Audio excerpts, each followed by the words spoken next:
All right. Good morning. Hope you guys are well today.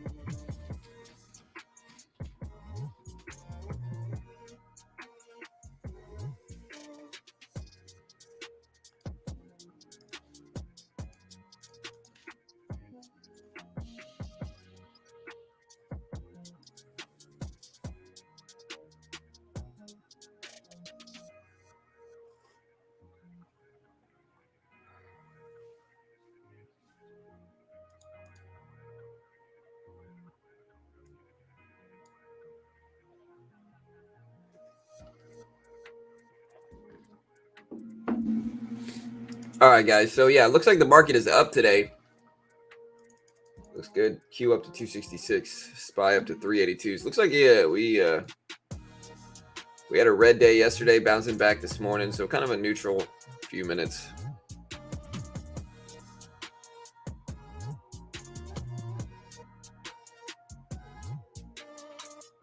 What is that? Sick. I don't know what that is, bro.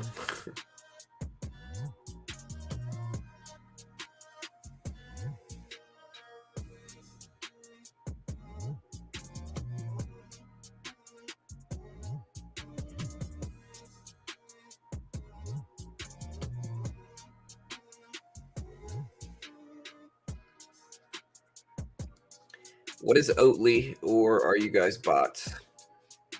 If all of y'all are randomly promoting the same obscure company, what's the symbol?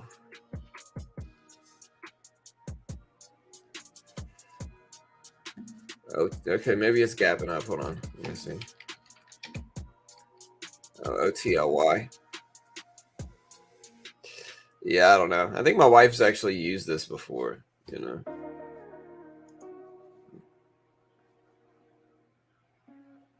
Okay, yeah, I know Chobani. Okay, gotcha. Yeah, you know how it goes, guys. Sometimes I'll be here and like everybody will say, "Oh man, I should have used XYZ service."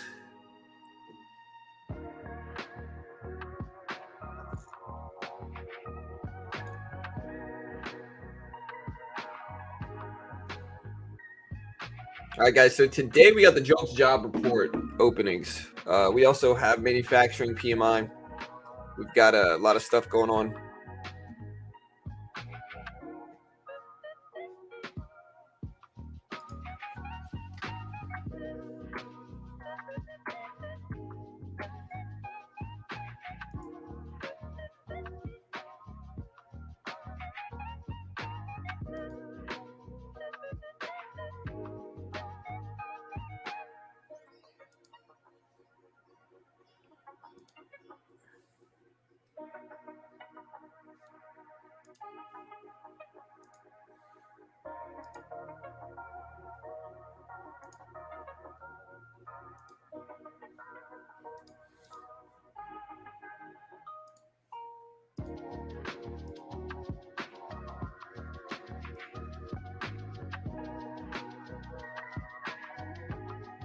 But yeah, so the Jolts job report, it'll be a good indicator of kind of how bad inflation is right now, is really what it is. So we'll see if we get anything good for inflationary problems, but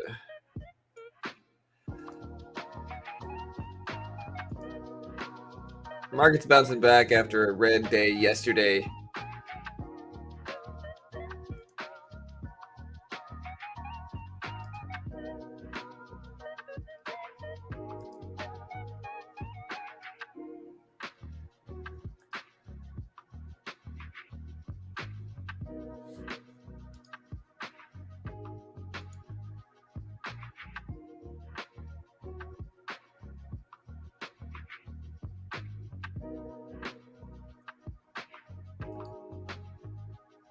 What's up, Jay, Kenny, Johnny, Sick, Sammy, Way, Beach, DS, Pablo? Layla, Han, Michael, Shill, AD, Camilo, GB.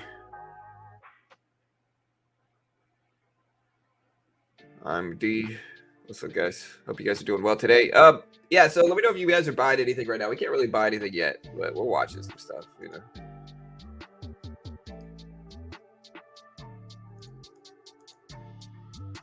I don't know if it's time for us to buy up some stuff. Today, remember, guys, we got the Fed minutes report today. We also have manufacturing PMI. We also have the Jolts job openings at 10 a.m. So we got some stuff going on today. A lot of it's going to be later on, but we do have some stuff dropping today. That'll be interesting. INM. Yeah, it's gapping up a little bit. We'll see what happens with that one. Here's Tesla. Tesla up to 110. So Tesla is gapping up this morning, which is good. It's kind of what you want to see, I guess.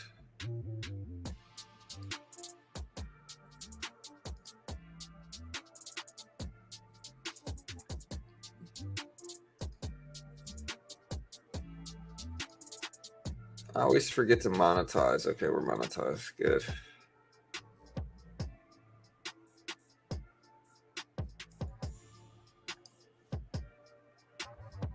Yeah, I don't know if it's time to buy those. I don't know if it's time to buy anything yet. We're just not extended enough for me. We're kind of in this middle range where we could go either way, in my opinion. So for me personally, I think I'm just gonna wait. I don't know if I'm gonna buy anything like that, you know.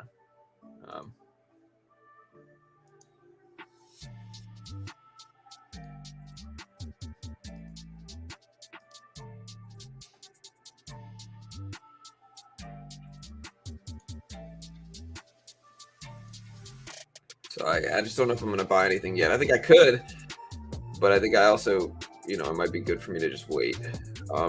You know, the reason I think it might be good to wait, like here's the SPY. SPY is up today, but like if you look at the last 10 days, we're pretty choppy and neutral. So like the point is we could just come right back down here. And I'm not the most confident in that, you know. So because of that, we're just gonna wait.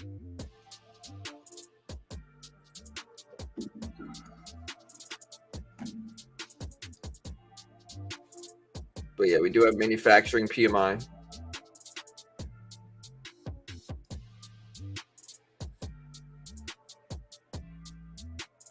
Jolts job openings. We got the FOMC meeting minutes at 2.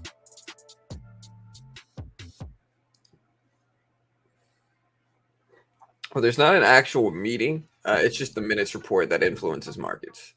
So it's not an actual meeting. The minutes report is just kind of a recap on what they did during the last Fed meeting, right?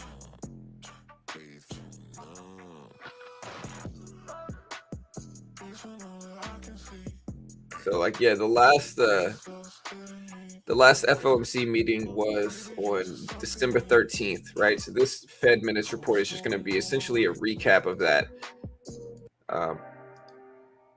You know, so this is essentially just going to be a recap of the last Fed meeting, basically, is what this is. And we'll see if they say something good, but basically, people watch these to get some foresight into what they might potentially do during the next Fed meeting, is really what goes on here. So,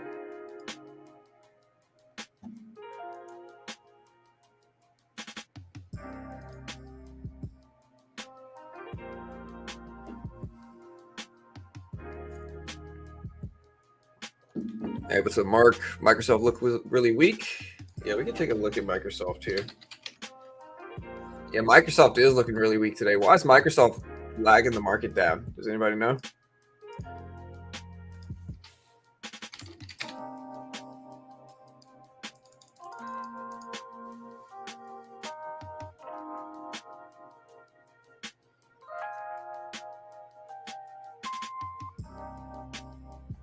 All right, so UBS downgraded Microsoft to neutral, lowered price target to 250. They're reportedly preparing to launch artificial intelligence-based version of Bing search engines. You know, FTC says no ongoing settlement talks for Microsoft Activision. So it looks like something happened with the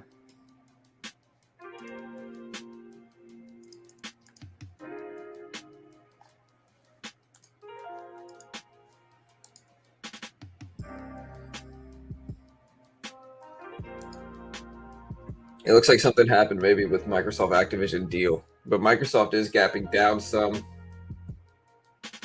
I'm trying to figure out why. I don't know why.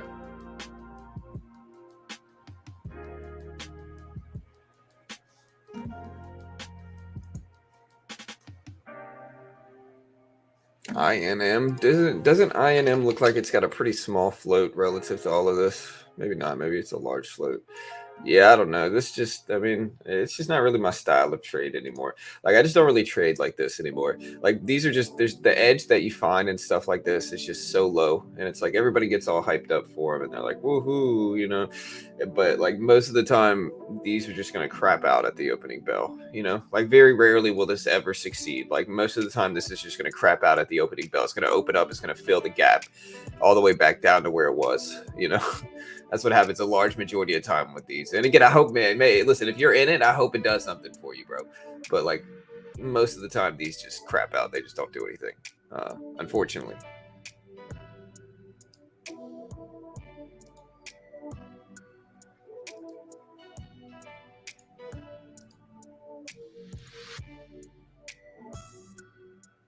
Lowered price targets, all I see. Yeah, I see UBS downgrading Microsoft to neutral. Lowered price target to 250.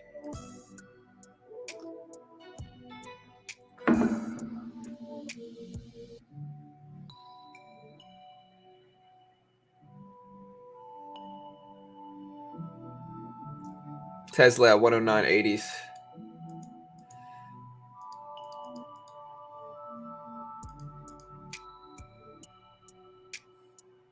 FOMC minutes is at 2 p.m.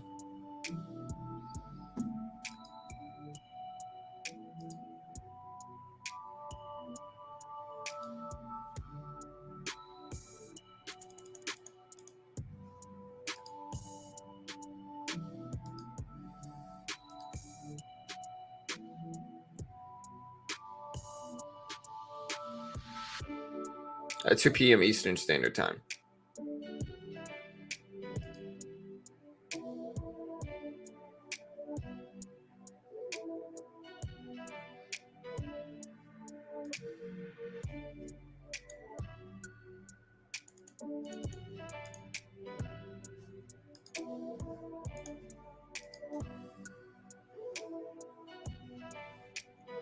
Yeah, so it's at 2 p.m. Eastern Standard Time.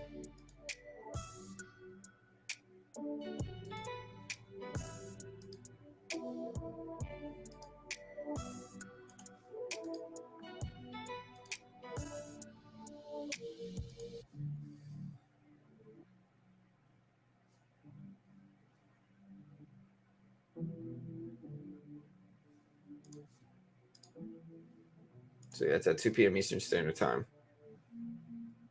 Yeah, hopefully it's a, like I said, it's all really like, look at INM popping back up. So it is popping back up. But like, hopefully they say something favorable. But like, look at this pop. INM up to $3 here.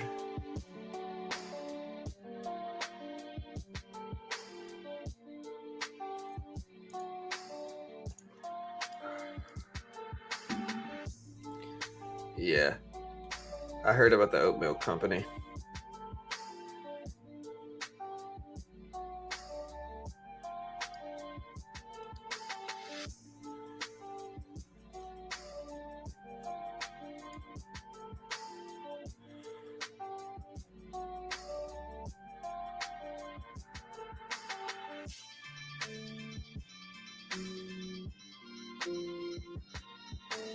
Yeah, I mean, Carol drinks oat milk.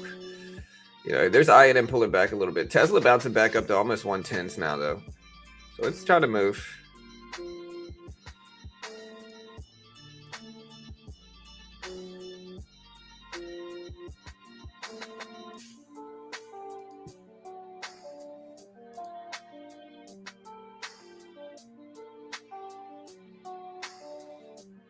Now it's up, Dylan. What are you short in, Ben? Oatly? What's the symbol for Oatly? I know somebody was saying it earlier.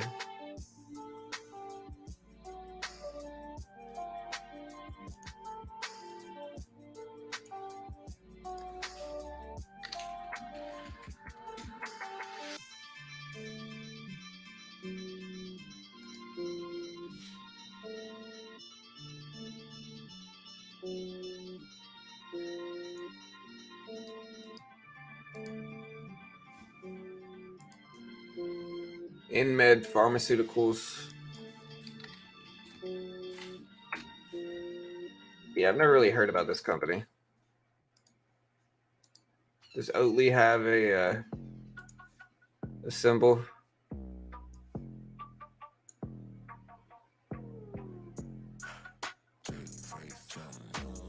Hey, good luck, man, if you're shorting. Make some money, bro.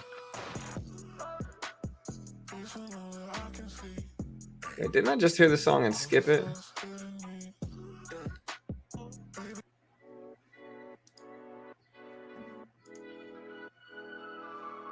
I think I forgot to do instrumentals.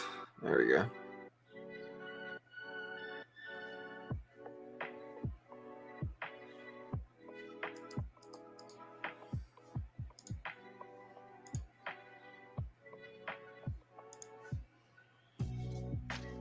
All right, we got I&M popping up some. It's at 290s here.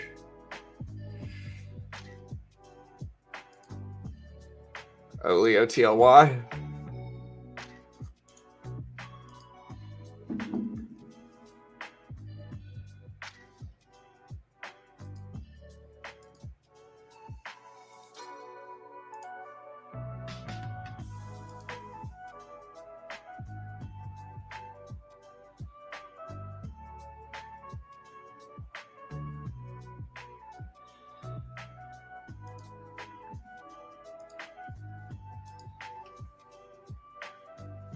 Yeah, I&M popping up though. I mean, we could go ahead and check the float size of this. So if we look at the float here, of I&M,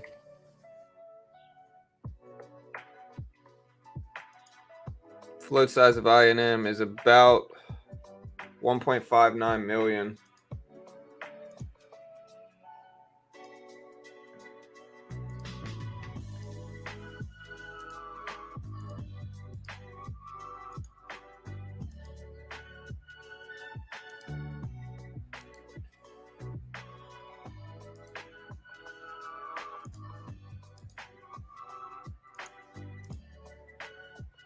So yeah, about very small float for I&M. Short float is about 48,000 shares, so about 3%. Not a big float. Very small float, could be highly manipulatable. Y'all just be careful. So it could run again, like I said though, a few different times here with my I'm gonna take it slow and steady. I'm not gonna force anything too big here with all this, you know. So I'm probably not gonna make any moves with I&M. Tesla bounced it up though, so we do have Tesla popping up a little bit.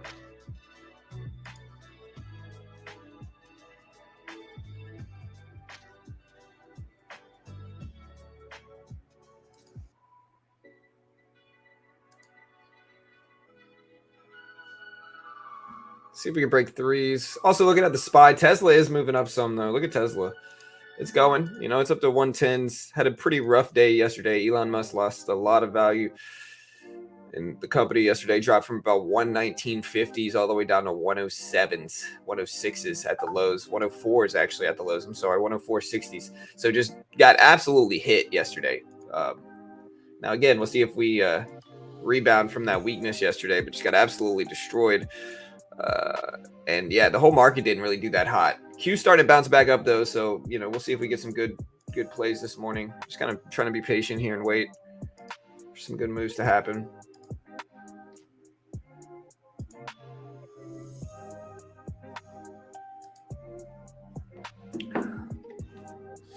Yeah, I got my coffee.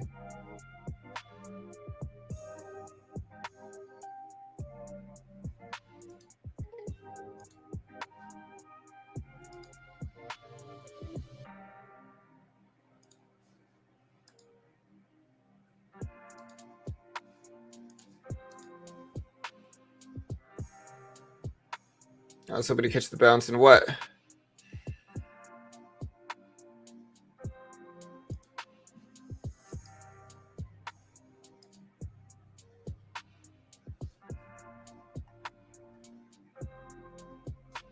Yeah, maybe gap up to crash down. I mean, again, right now we're just kind of filling the gap from yesterday. So like we fell down yesterday. a lot of this is just kind of an extension bounce, in my opinion. Like if we look at the SPY, you know, the SPY cracked down yesterday, dropped pretty big from 386s all the way down to 378s.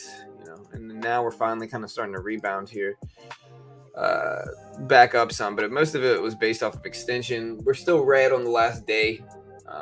You know, we were at 270s on the Q yesterday. We're at about 267s, 266 now. So.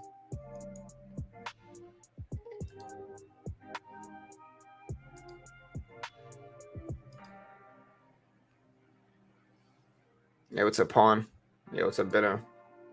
All good, man. Let's see if we do some bouncing here. We're trying to.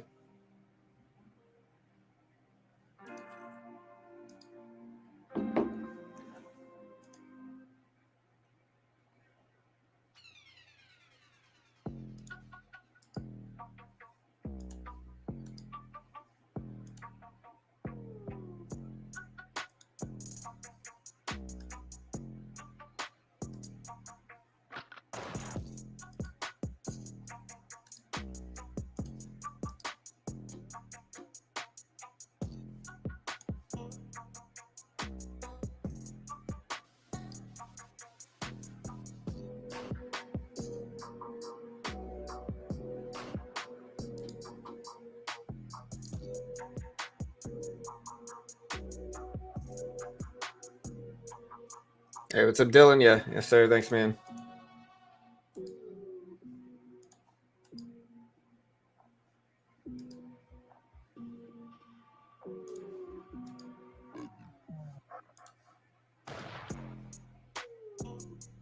How you guys doing today? Market started to bounce back. Q is at 266.50s here. Tesla at 110.11s. SPY at 382.70s. So we're starting to bounce back some. You know, hopefully we continue.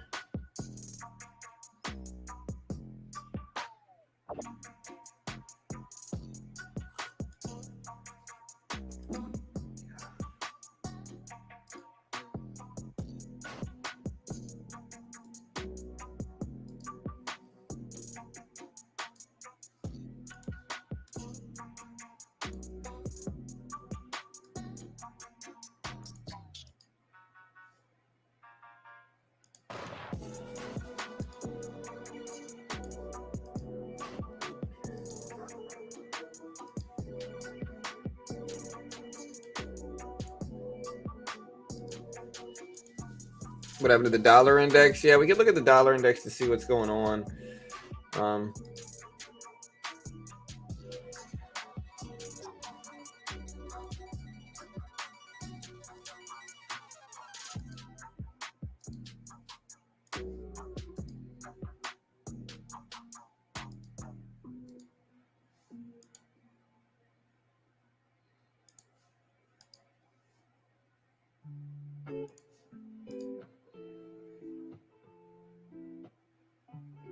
All right, we're starting to pop.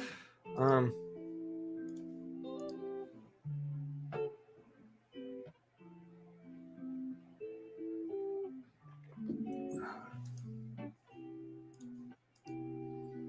right, so look at the SPY up at 383s almost.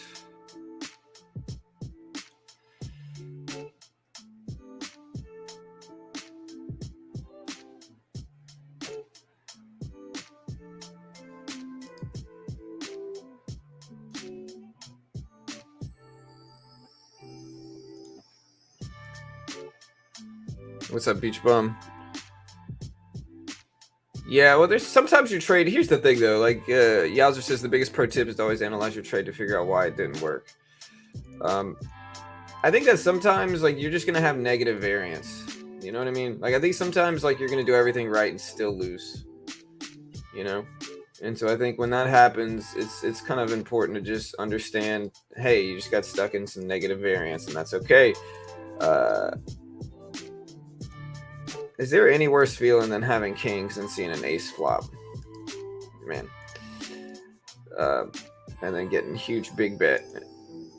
But yeah, so sometimes you are going to do everything right and still lose. Like, that's part of the game. Like that's part of trading. And so you're gonna have good and bad, just like poker. You're gonna have good and bad variance. Like sometimes you're gonna do everything right and still lose. Sometimes you're gonna do everything wrong and still win. You know, um, and that's part of it. That's part of the game. That's part of something that you understand about it. But over the long run, if you're doing the correct things, you should be getting into favorable spots. And that should lead you to make money long term with it. Yeah, we have a Discord. It's right here. Oh, there we go. DS, my guy's on it. Thank you, bro.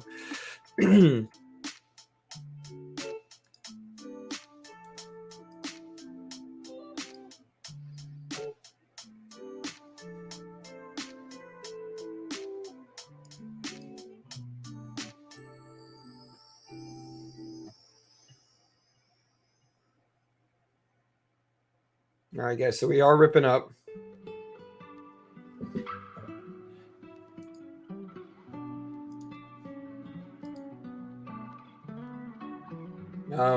Market's been doing pretty solid today. I think the question right now is, do we hold the gains that we put in this morning? That's the real genuine question. Do we hold the gains that we put in this morning? Chat, let me do I don't think we've done a poll today, so let's go ahead and ask. That's the real genuine question. Let's go ahead and ask you lovely people at home. Also, do me a favor, hit the like button, guys. Hit the subscribe button, team. We appreciate that.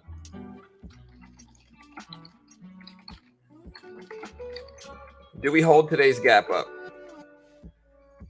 Yes or no? Do we hold today's gap up, guys? Let me know.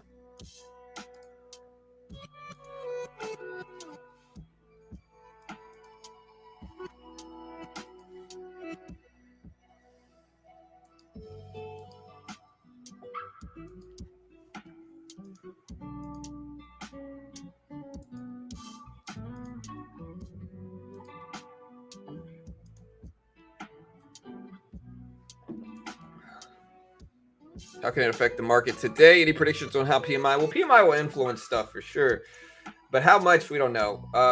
The Jolts job report drops at 10 a.m. The biggest influence over the market today, most likely, team, will be the Fed minutes report. Fed minutes report drops today at 2 p.m. What it actually is a report, as the name suggests. It is a report, as the name suggests. And it's going to be a little bit of foresight into what the Fed might do during the next FOMC meeting, what they did during the last FOMC meeting, all that good stuff, So it's relevant.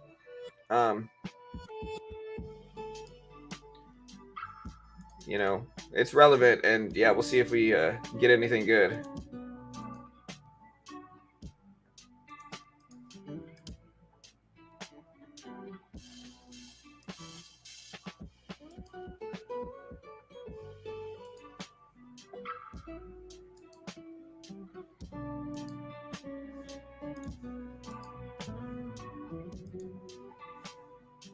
Fed minutes report is a PDF file that goes live at exactly 2 p.m. on the dot. Exactly 2 p.m. on the dot. It details why the Fed chose to make the decision that they did during the last FOMC meeting. And so it's because of that, it's relevant,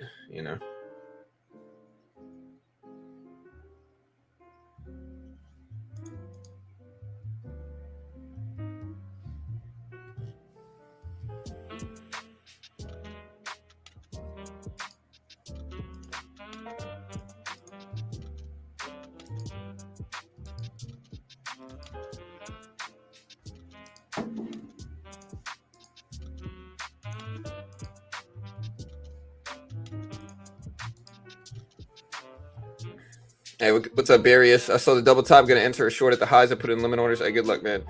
What's up, Anton? Can somebody tell me when the next big report for the day is? 10 o'clock market time is when the next big report is. After that, 2 p.m. So at 10 o'clock, we get the Jolts job opening report. We get manufacturing PMI coming out. So again, at 10, we get the Jolts job report. We get manufacturing PMI coming out. All going to be highly influential over markets, at least to a certain extent influential. We don't know how much, but they are going to move markets, both of them. How much they move markets, again, we don't really know. We'll have to wait and see.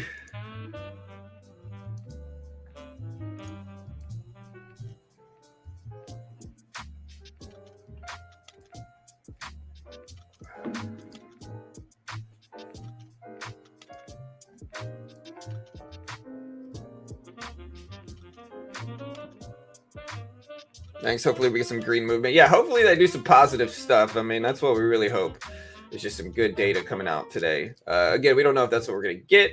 Again, they're going to be looking at the last Fed meeting to determine this influence over it. So they're going to be looking at the last Fed meeting to determine the influence over it. And hopefully, they say some good stuff. Hopefully people interpret it as positive is really what it is. Because, we don't know how people are going to interpret it. We really don't. They might interpret it as favorable. They might interpret it as not favorable. They might look at it as good, bad, neutral. We don't really know. And all we can do is hope that we get some type of positive interpretation of the report that drops at 2 p.m. today.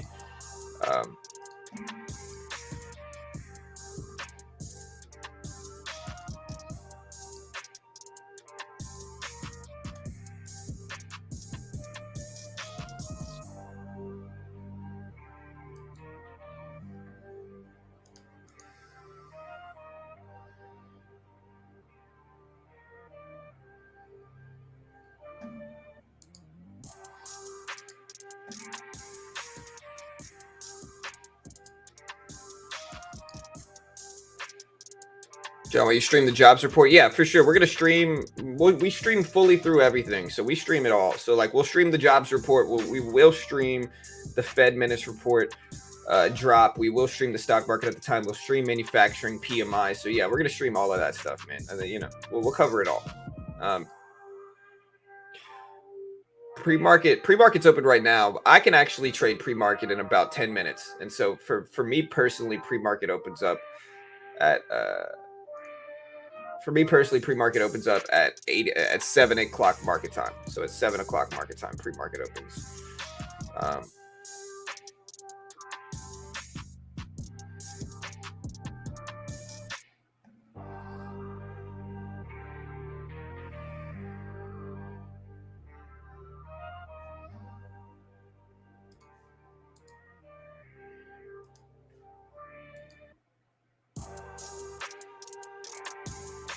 Yeah, Dovish talks to the actual meeting. We hope so, man. We want to see favorable talks. We just want to see good things. You never really know. Again, you never really know what they're going to say.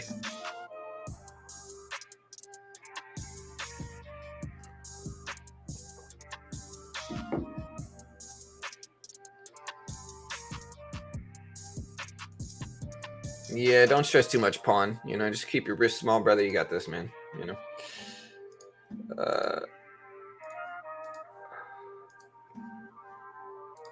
Oh yeah, Pawn. I got an idea, bro.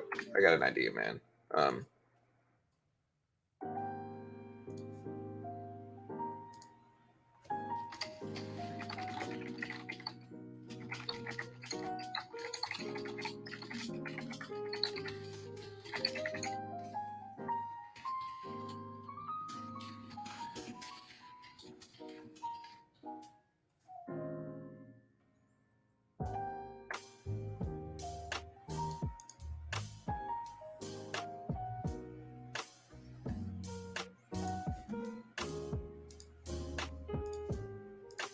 Whew, man, I just had to go in with 2-6 offsuit, but it was a button raise, and it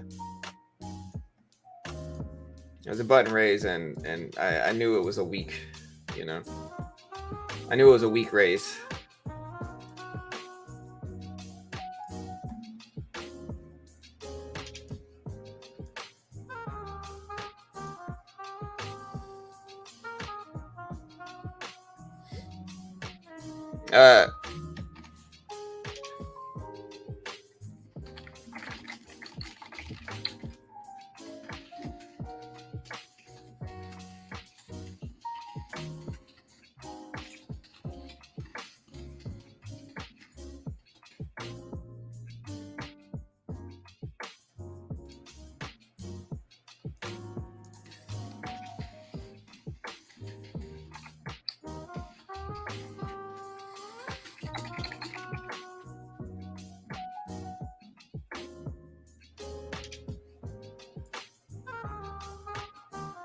Hey, what's up, Beach Bum? Yeah, y'all go give Beach Bum a subscribe. He's got a great channel. Great free stock market channel. Mostly swing trading stuff. Great swing trading content. If you want to check out Beach Bum, I'll post his link here. Go give that man a subscribe. He's got some great content. Here is the link. Oh, wait, I think I just exited out of the link accidentally. Yeah, there we go. Here is the link. Go give that man a subscribe.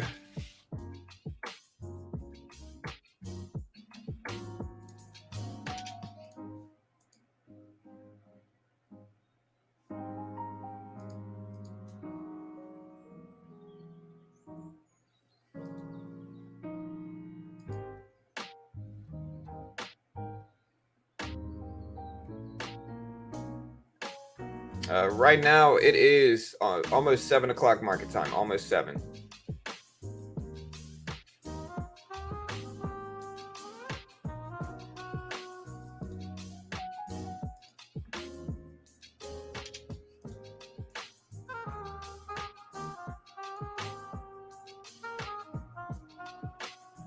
So yeah, it is almost 7 o'clock market time right now. Yeah, we don't, regardless of what time it is. I'm in Texas, so it's 5:55 in the morning in my time. But like, we go by market time here just because that's the most useful, relevant, you know.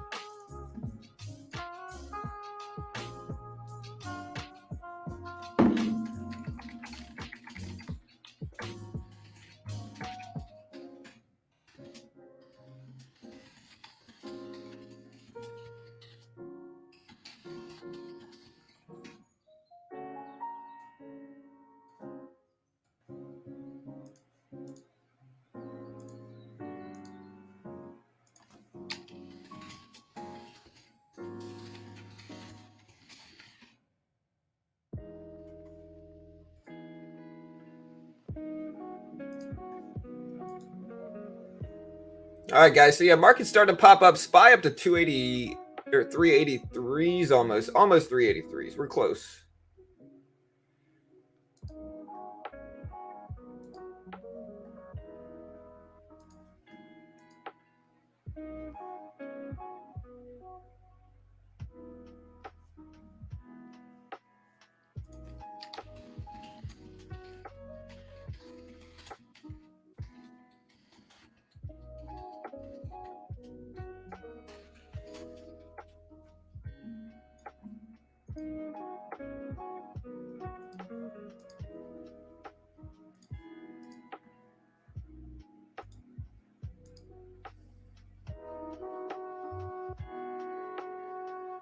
All right, guys. So we're still ripping up here.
All right, guys. So yeah, market's kind of pulling back here, just kind of patiently waiting for something to happen here.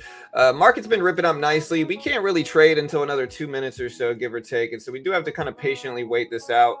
Hopefully, we get some favorable stuff showing up, but we might buy a little pullback if we can on the long side, if we get a decent enough setup. And if not, then we'll just kind of wait for something to show up here. You know, we got some time. We you know, one big edge that you'll get in trading is patience. You know, so we have some patience. You know, we can just kind of hang out, wait to find some favorable strategies, some favorable trades to get involved with, and yeah, just kind of kick back. Wait for some stuff. We do have some data coming out, some big data dropping.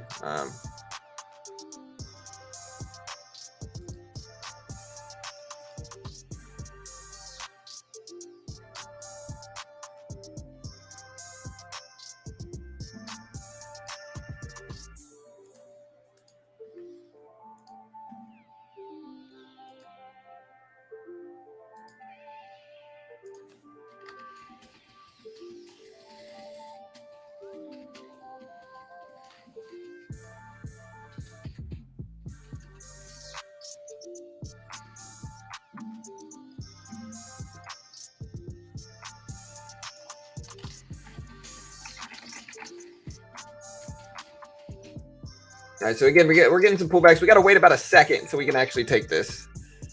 As a crypto person, it's weird that you cannot trade 24/7. You can trade crypto 24/7. If you're talking about weird that you can't trade stocks, stocks have more red tape than anything else. You know, like one of the good things about crypto is like there's just less red tape. Like you can do whatever you need to do. Like you could trade with leverage, you could trade as much times as you want, you could trade, you know, short, long without needing a bunch of restrictions on it. You know, the problem with stocks is that it's just been around for so long that over time you just get a lot of red tape that starts to get built up around it.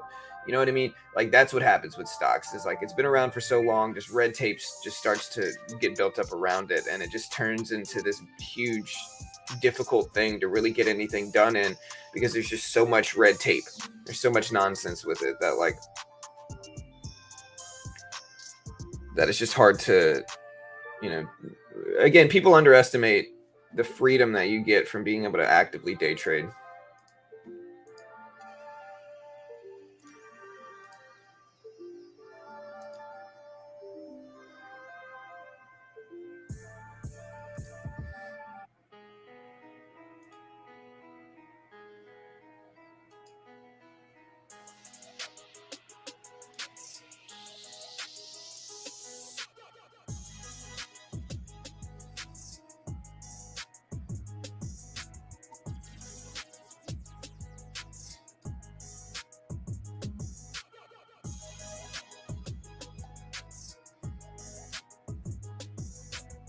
All right, so we got a little dip here. Tesla's kind of breaking down though. Look at Tesla fall.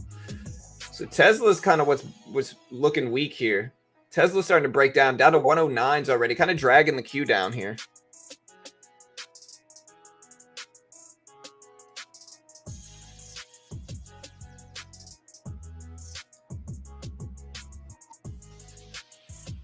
Market's starting to look weak.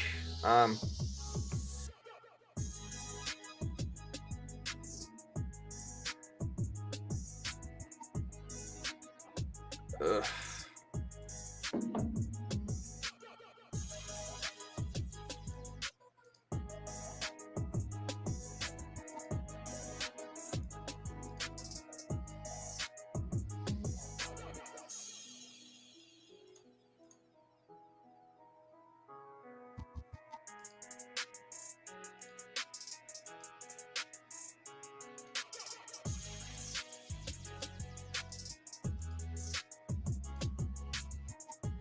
Attention price will drop because Tesla and Apple. We're going to manifest this back today. Hey, good luck, man. I hope you make some money, brother. How many hours to wait until the PMI report? PMI drops at 10. They both drop at 10. So Jolts job drops at 10. PMI drops at 10 as well, right? So they both come out at 10 o'clock.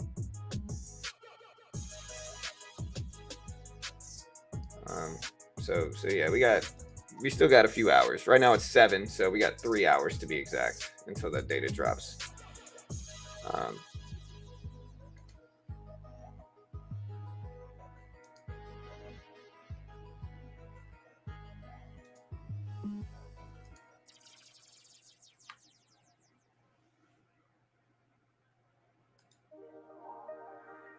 So yeah, we got a few minutes.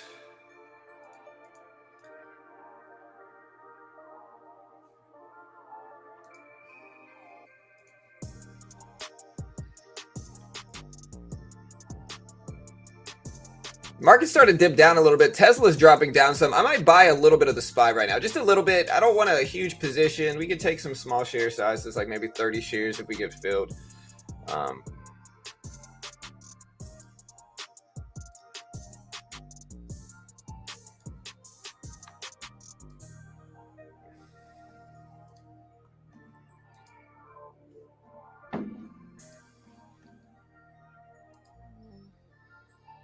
Hey, what's up, John?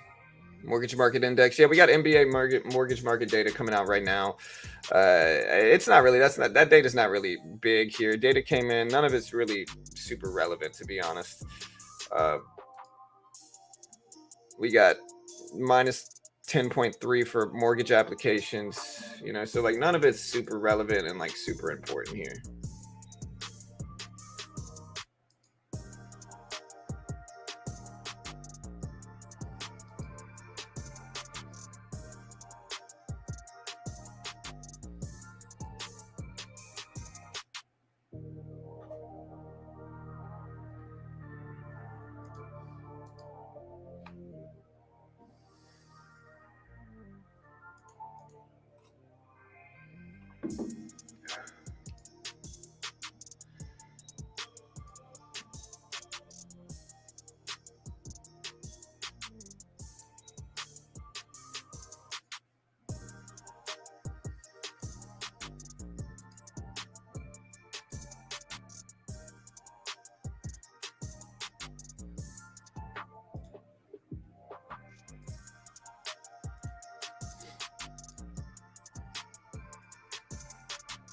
All right, so we bought a little dip here. Tesla did bounce all the way back up to 109.20s.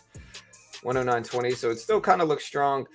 It's still gapping up nicely today in pre-market. So still with like a big gap up here today.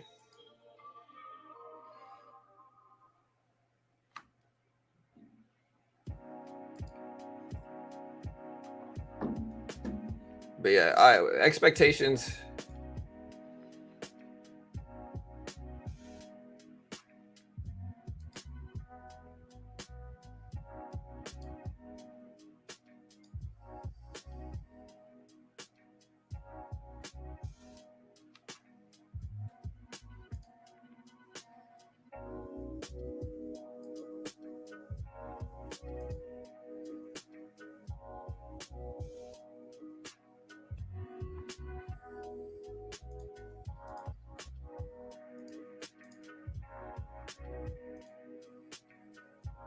All right, guys. So again, we did buy a little dip. We're gonna add a little bit more here.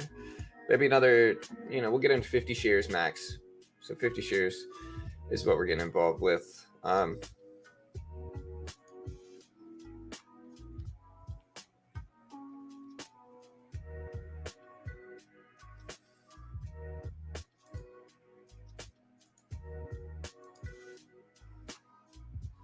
MBA market data. MBA purchase index came in at 160.2. 30 mortgage rate came in at 6.58%. 6.58%. So again, we'll see if we get something favorable here, but just kind of trying to be as patient as we can, waiting for some type of data to come out, and we'll add to it if we dip. 382 will be our risk here. We're not going to add any more under 382. We'll see if Tesla keeps bouncing. It's going to depend on what Tesla does here, whether the market looks good or not. Again, what do you guys think? Green or red today?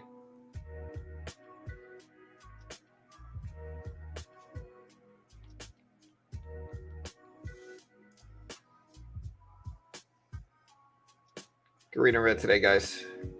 Let's look at the poll here. We did do a poll. We asked people. We're pretty split, it looks like. We got about 200 votes. Do we hold today's gap up? 52% say yes. 48% say no.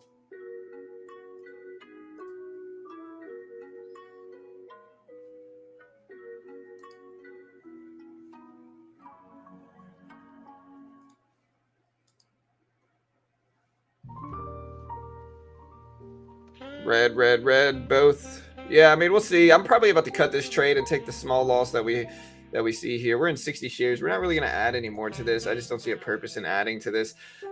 There's too much risk here with it.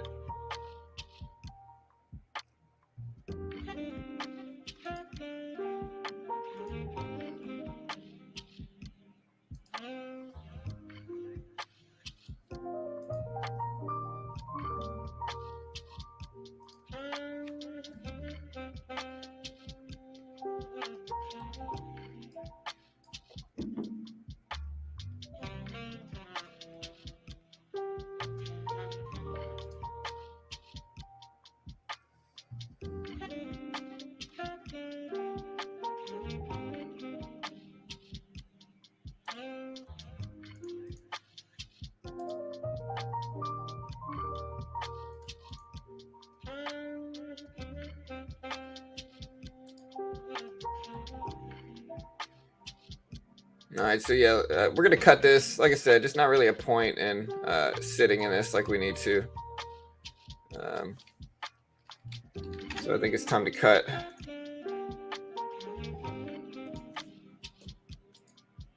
All right, so we're out. We lost 15 bucks. Pretty small. Doesn't really mean too much. I feel like Tesla is a 5x opportunity right now.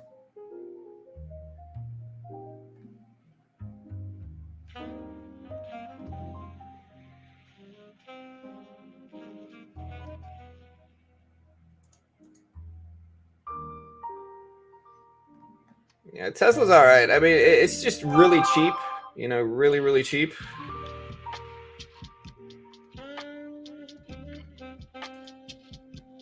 You know, it's the thing with Tesla. It's just really cheap right now.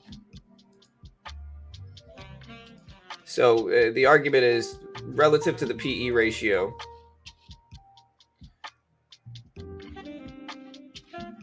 Like, where should Tesla be? Is the argument here for it.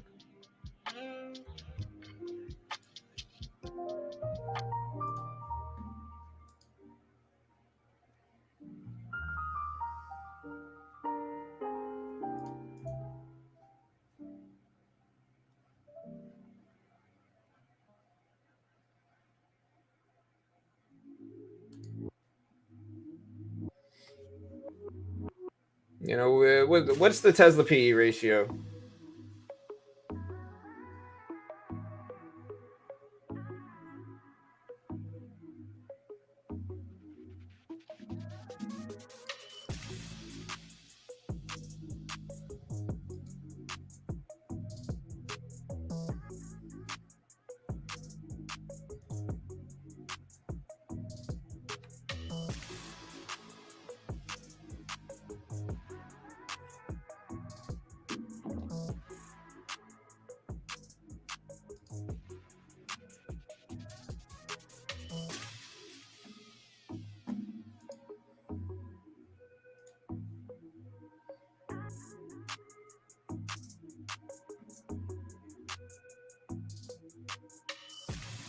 $38. Yeah, I knew it was something like down there. Like I knew it was somewhere down there, but people are not buying Teslas on employee. Yeah, I think the problem is that Elon has PO'd a large majority of people. You know, and so when you're bothering that many people, man, it just kind of starts to look like it has been, which is, you know, people stop buying your cars. You know. And I think that's a risk for any company like Elon's, is that people are just going to dry up buying cars. You know, all right. SPY did bounce at 283s or 382s. Maybe we should have held that. You know, Q starting to bounce back up. Tesla at 108s. So.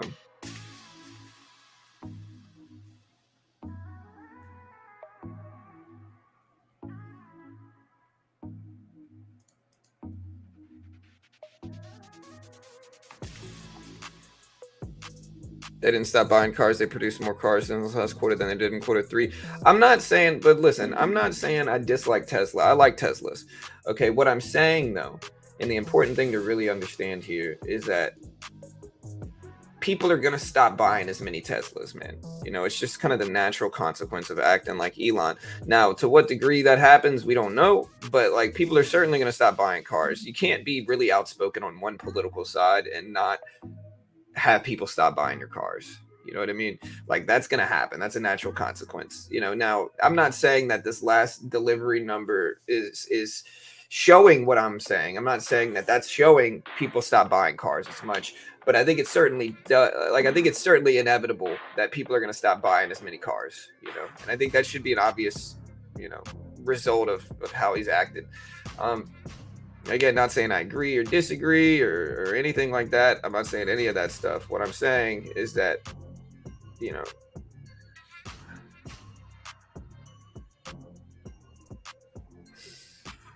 what I'm saying is that, you know, he kind of built his bed there, you know. And I know every time I say this, I get people upset with me. I'm not really trying to, you know, start smack or anything like that. I'm just And I love Teslas, man. I think Teslas are really cool. Like I really would. Like I'm really thought about getting a Tesla for a long time. Again, the real problem here is that uh, the real problem with Tesla is that I don't trust the stock because of how Elon's acting. And I love Teslas. I think Teslas are really cool cars, but like, and I'm not picking a side. I dislike both sides, to be honest. But like when you're really outspoken politically, you're going to push away a large percentage of your consumer base, and I think that's the natural reaction of acting really outspoken politically. Um,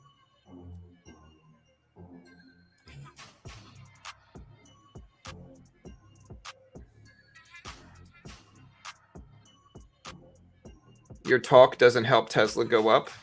Yeah, I mean, that's not the point of my talk. I'm not trying to pump Tesla up. Tesla's got too large of a float, for me to influence anyway. If you look at the size of the float of Tesla, it's 3.15 billion. Doesn't matter what I say. Everybody in here could buy Tesla all at once. It'd probably barely move it. So like, uh, the goal of my talking is not to pump Tesla up. It's not to discourage Tesla either. The question that we're asking here, and I think it's a reasonable question, is Tesla extended on the downside now? Reasonable question. PE ratio, somebody said it was 37. 37 is a little bit higher than preferable, but like not too bad. It's not crazy high or anything like that. So we'll see.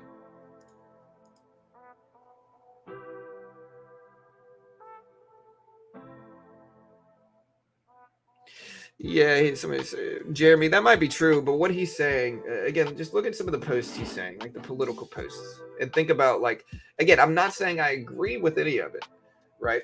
But like, picture you're on the other side of that. Like, you're on the other side of that. Like, people are going to stop buying it as much. I think that's the risk for Elon, and I love Teslas, and I think that Elon, if he wants the stock price to do better, he needs to just kind of stay neutral.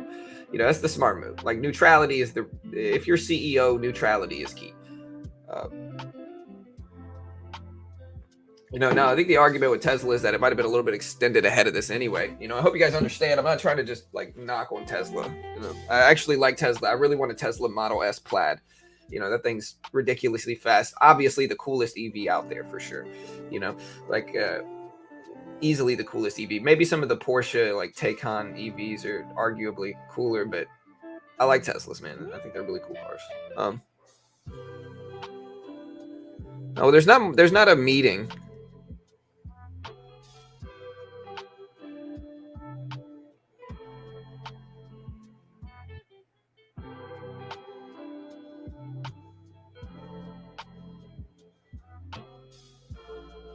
And to be honest, I kind of understand why Elon has gotten kind of weird, because he's, to a certain extent, he has been the groundbreaker in terms of EV, and certain politicians aren't treating him as such. And again, so I understand his frustration. I really do. But because I'm skeptical to hold Tesla stock because of it. That's all I'm really saying. Is like I'm just a little bit skeptical to hold. Like when I hold something longer term, I want stability, and Tesla is not stable. For whatever reason, regardless of what it is. I'm for free speech, of course. Like I'm not against free speech, but you guys got to understand, Tesla's a public company, and so people are going to react.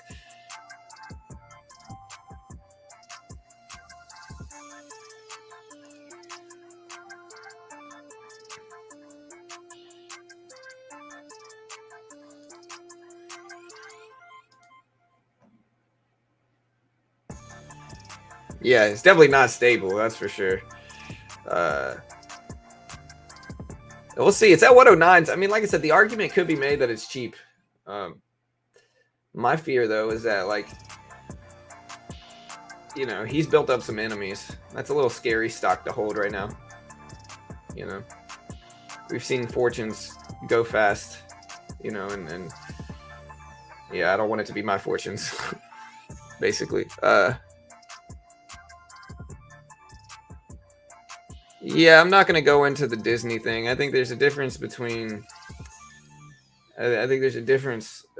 Regardless, maybe one side is uh, maybe one side you got to be a little bit more careful with, number one. But number two is like, there's a difference between that and the CEO going out there acting, saying the stuff he's saying on social media. There's a difference. I'm not really going to get into it. It's too political for me in nature. We're talking about Tesla and why I'm scared to hold Tesla long term, And I think those reasons, I think when you take Disney and you compare the stock price and fluctuations to Disney to Tesla, right? It's not a moral thing for me. None of that matters to me. Like what matters is like stability and potential gains in the market, right? And Tesla could be argued as cheap, but I think it's a little bit too unstable for me personally to hold long term. Now, short term, we make money on it, but long term, I'm a little bit too scared to hold that thing. And I think Disney is, when you look at the charts objectively, has been much more stable. And Disney is diversified well enough to where the PE ratio, the trailing PE is pretty cheap. It's under 25, I believe. It's under 30 for sure for the trailing PE ratio, and I think that's a little bit better as well. So there's a few reasons why I prefer Disney over Tesla, but again, we don't all have to agree on the exact same thing. You know what I mean? It's all good.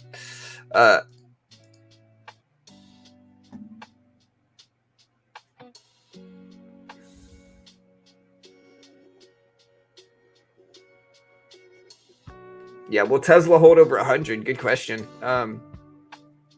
Like I want to see Tesla do well. I really want one of the cars, and if the stock doesn't do well, then I'm basically never going to get the car. But yeah, it's at 109s. I mean, there could be some arguments for it being cheap here for sure.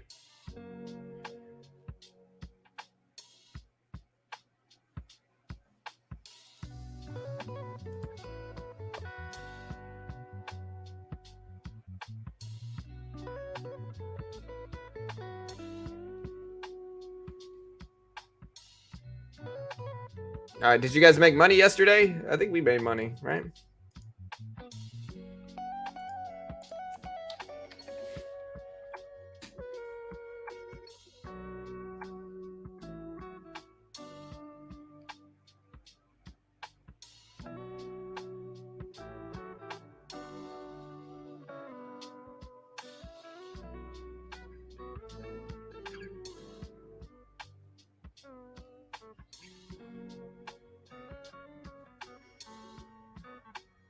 Yeah, so on our Top Step account, we got ourselves basically back to flat too, which is nice.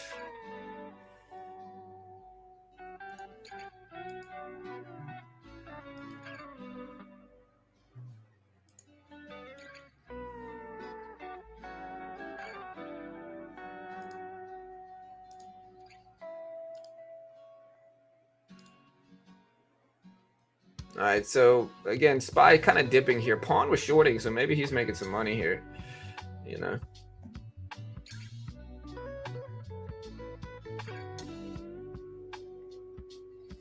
We are doing pretty well on Top Step here. Like, again, you can kind of see our Top Step gains. So we've had a really nice few days in a row on our latest one. So we're running about 70% daily accuracy on Top Step and futures. So that's nice too.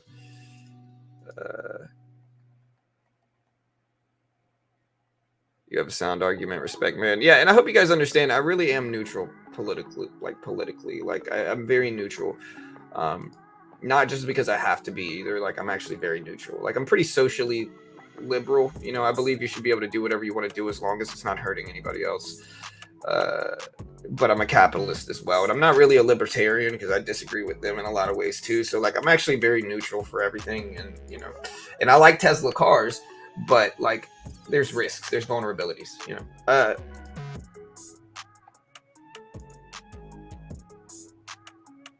All right, guys, market's dipping down. Pawn, are you short? Let me check.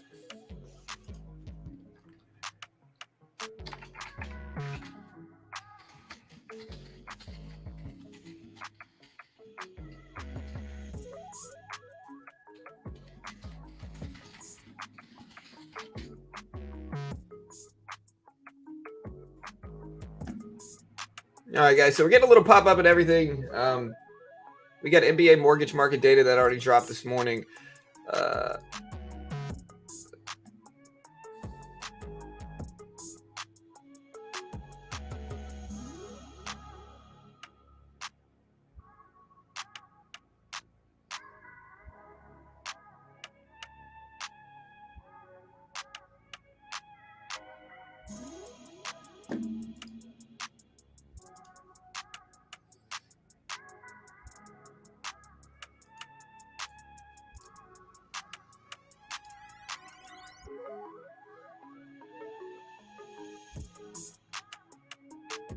How much time till FOMC? So the FOMC is not the meeting today. So today is not the meeting.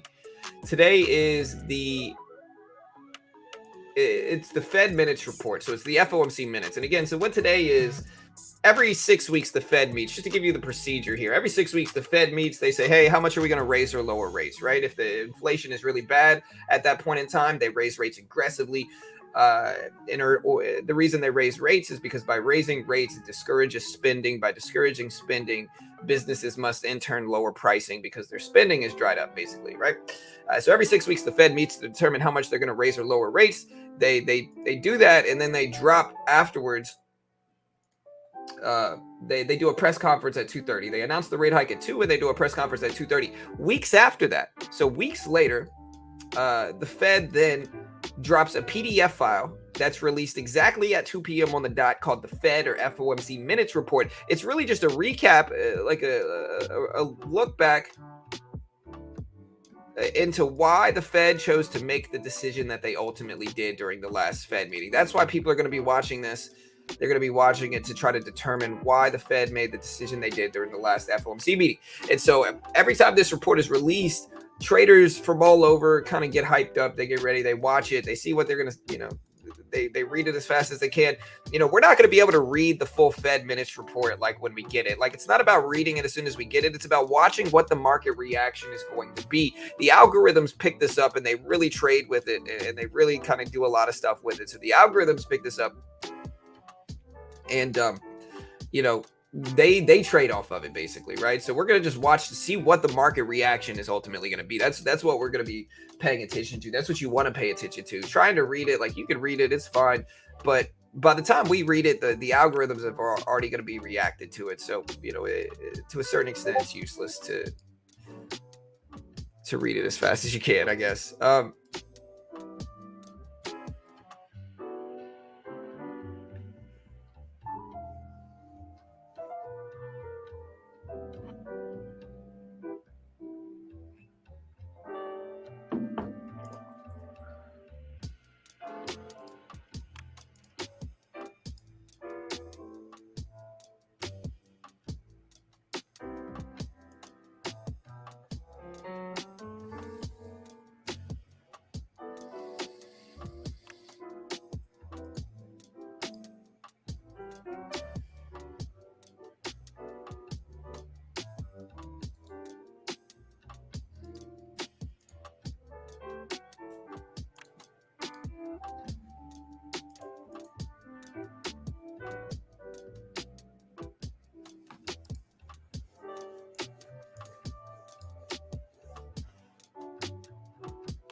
So how many hours reports is this report? It said 2 p.m. Eastern Standard Time is when the report drops. At 2 p.m. Eastern Standard Time is when it drops.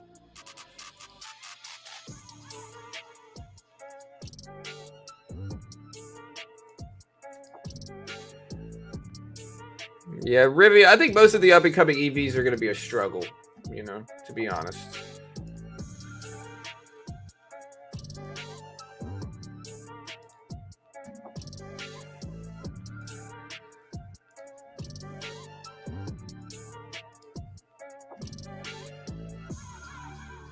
So yeah, I think most of the up and coming EV brands outside of Tesla are going to be a struggle. I think even Tesla is kind of risky at this point in time, you know.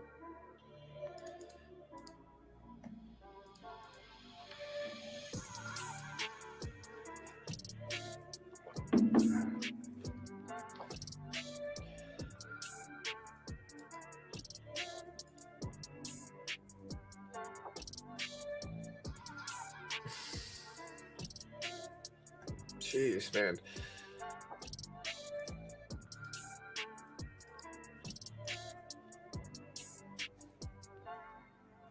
We have a lot of Rivian vehicles picking up. Yeah, and I know Rivian had some stuff that happened with it. Like if we look at Rivian, you know, Rivian has just had a really big fall from grace here. Like look at the 180-day chart. Like this thing just fell from grace, you know.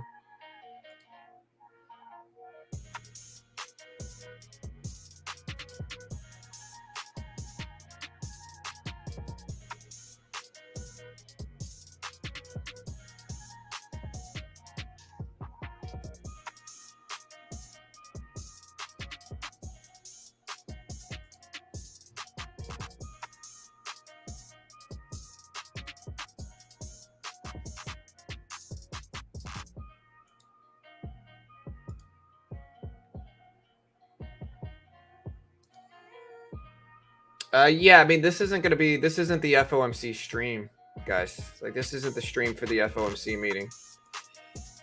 You know, like the FOMC meeting stream will be later. You know, not right now.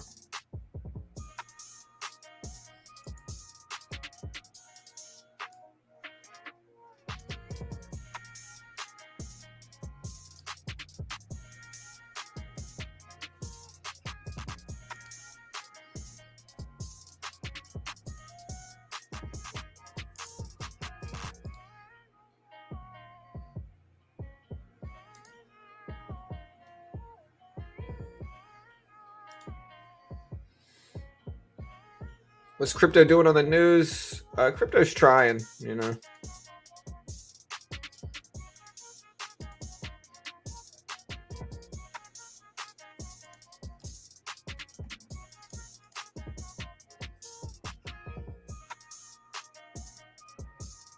A level to level day trader. I mean, I'm not purely a day trader. Like I day trade, swing trade, we invest. You know what I mean? Like we do a lot of different stuff, man. We're not just a day trader for sure. If anything, my swing trades have been a little bit better than my day trades have lately. You know. So I mean, like yeah, we day trade, but you know, we do a little bit of everything.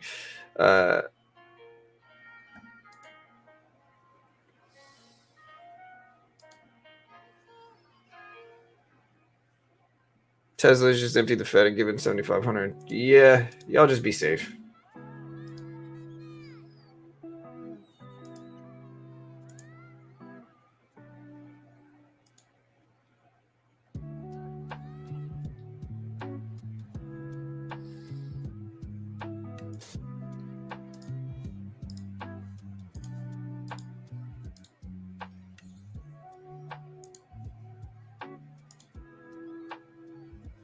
Yeah, Google's your friend, guys. You know, it really is.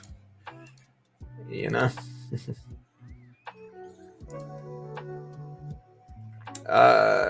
Yeah, so it's 7:30 right now. We do have some data dropping. Like we got the we have manufacturing PMI dropping this morning, along with the Jolts job opening report. And the Jolts job openings report is going to give some insight into like what employment looks like right now. I think we also have the unemployment data dropping Friday, if I remember correctly. Right? Let me make sure we got this right. I'm pretty sure we have some of that stuff dropping Friday. Today we have ISM manufacturing PMI for December coming out at 10. Jolts job opening coming out at 10. We got the Fed minutes report, all that stuff. Tomorrow, we've got a lot of stuff going on. So tomorrow, we've got European PPI, we've got challenger job cuts, we got ADP non-farm employment numbers, jobless claims, import-export prices. So, you know, a lot of stuff happening tomorrow as well. Tomorrow's one of the biggest days. Import-exports, jobless claims numbers, non-farm employment change for December. Challenger job cuts. for December and year over year. And a few other things tomorrow, crude oil inventories like we do every Thursday. And then Friday we got non-farm numbers. So non-farm payroll numbers, government payroll numbers. The big ones are non-farm payroll numbers, as well as unemployment rate. Unemployment is expected to show up at 3.7%. 3.7% is what unemployment is scheduled to show up as. And so again, that'll all be very relevant data. This will all be very relevant data. We'll see if we show anything good from this. But Friday we got unemployment. We got non-farm numbers Friday as well. Durable good orders, stuff like that. Thursday we got jobless claims numbers as well as import-export prices. Today we have the Fed minutes report, the FOMC minutes, as well as the Jolts job openings report, and a few other things as well here. So we got a lot of stuff coming out today. It should be some market influence. It's not going to be like a crazy big day or anything like that, but it'll be interesting. It'll be relevant, I guess is the easiest way to put it.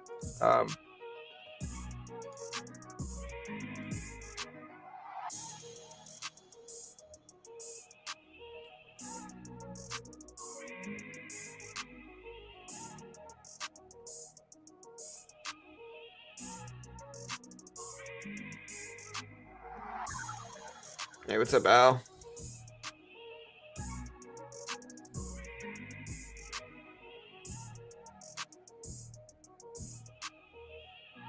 Yeah, Larry, let's not argue with everybody,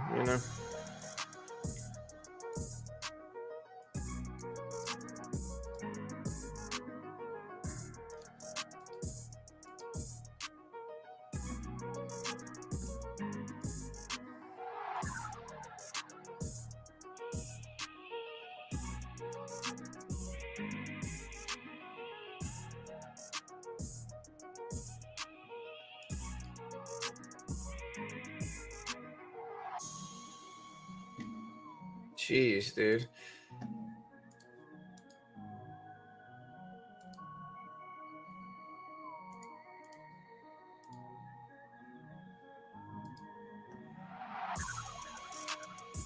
Yeah, holiday was good, man. I had a pretty good holiday.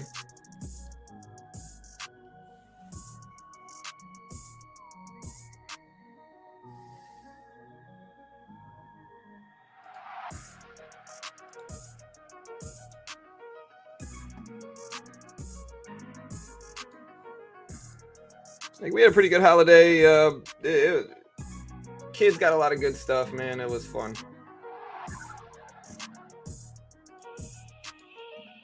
Yeah, Rivian's still kind of a struggle.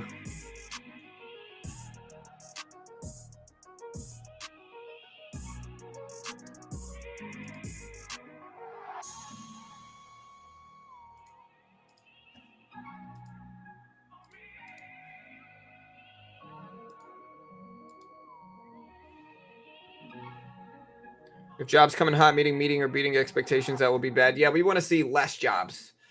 Less jobs is what we want, for sure. Now who knows if we're going to get that or not, but we want less jobs.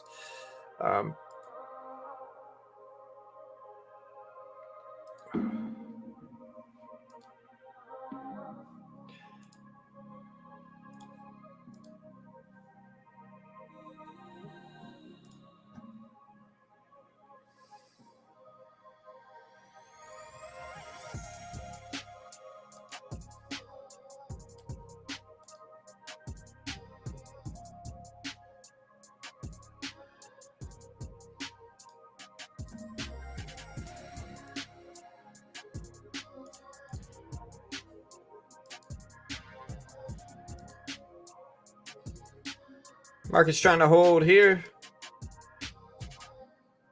How many minutes?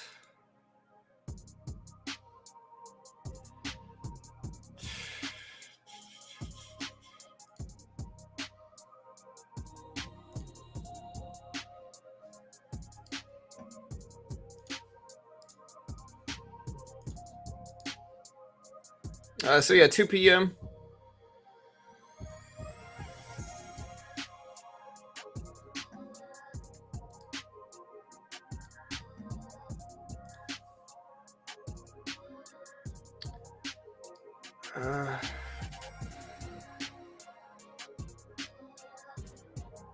Yeah.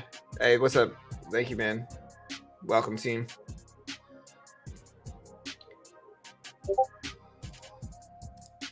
Yeah, already. Hey, that's nice, man. I like that pawn. That's cool. Uh, uh,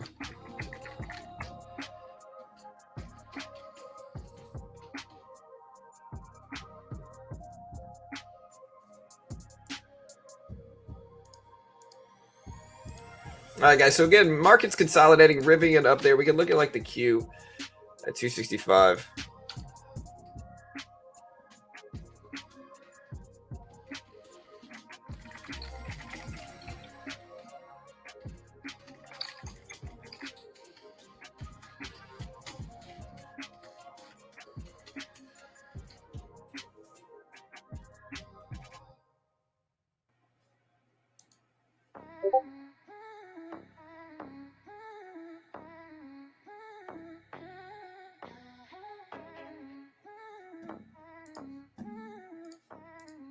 Hmm.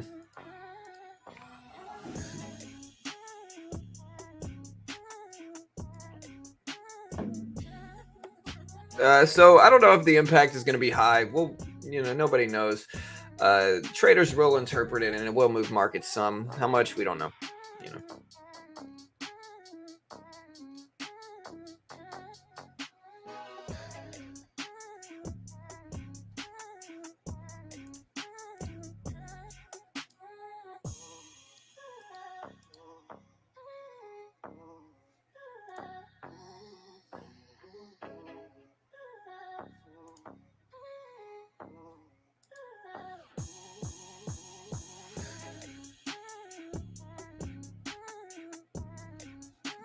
PMI is manufacturing data. So PMI is manufacturing expansion versus contraction.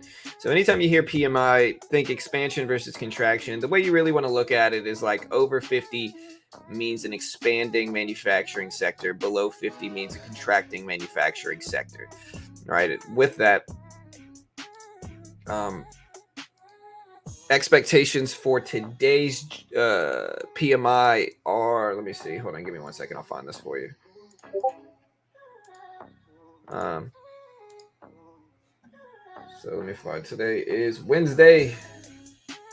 So yeah, expectations for today's is 48.5. So slight contractionary manufacturing sector is what people are expecting here. Now, we'll see if we actually get that or if it's higher or lower. Jolts jobs is expected to come in at 10 million. So Jolts job opening is as the name suggests, speaking with regards to how many job vacancies there are.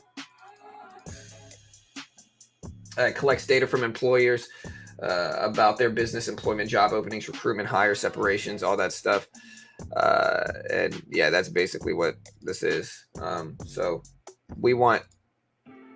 ultimately we want less, or I guess we want more openings because that means less jobs, right? Chat, is that how it's going to be? Like with this, it's a little bit more, it's a little bit less like a for sure reaction, but I'm pretty sure it's going to be interpreted as more job opening means less people working, which is going to be interpreted as positive. But again, not 100% sure. With stuff like this, we're certainly not 100% sure exactly the reaction that we're going to get from it. Hey, my guy, thank you, Tyler. I appreciate you, brother. Thank you, man. The Fed minutes report is definitely interpreted as a higher tier catalyst. The Jolts job opening is as well. They're, as well as the manufacturing PMI data, so like they're all pretty big.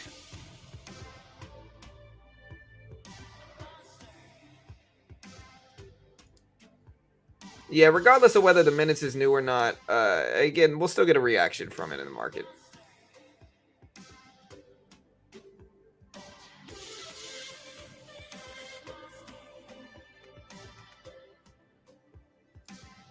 Yeah.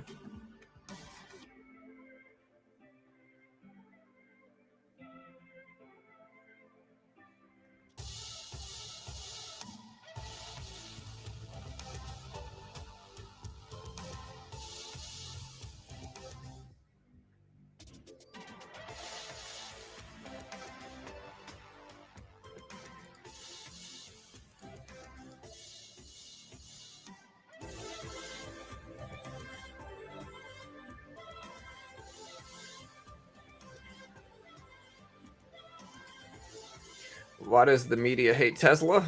Well, because Elon hates the media. And I don't know which came first, the chicken or the egg there. But like, it's understandable at this point why they both hate each other. They literally, like, Elon got done banning like a bunch of journalists randomly. Like, he hates the media. Um, you know.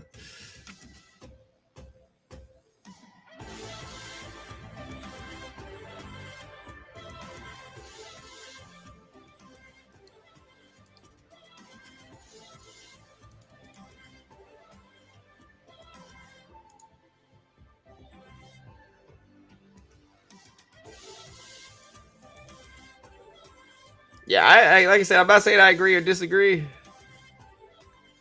Hey, thank you so much, Tyler. Hey, man, I appreciate it, bro. No worries, man. Listen, again, I appreciate the becoming a member, brother. I really do, dude. Like, seriously, man, I appreciate it. Don't feel any obligation to, though, brother. I got, I know you, Tyler. You're here. You're a regular here, bro. So you don't need to make yourself a member. If like I said, man, it's all good, dude. I appreciate it regardless. Like, we do well here. Don't feel any obligation to become a member, donate, or anything like that. Like, I appreciate you all.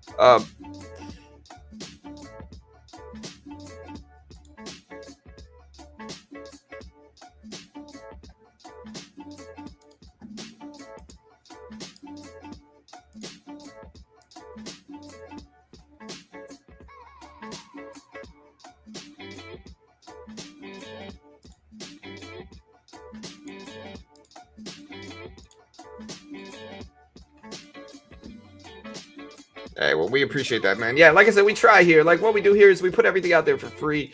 We don't claim to be experts. We try not to act like gurus, and we just kind of put out free stock market content. Like, that's all we try to do. We try to cover this data for you guys as soon as it comes out.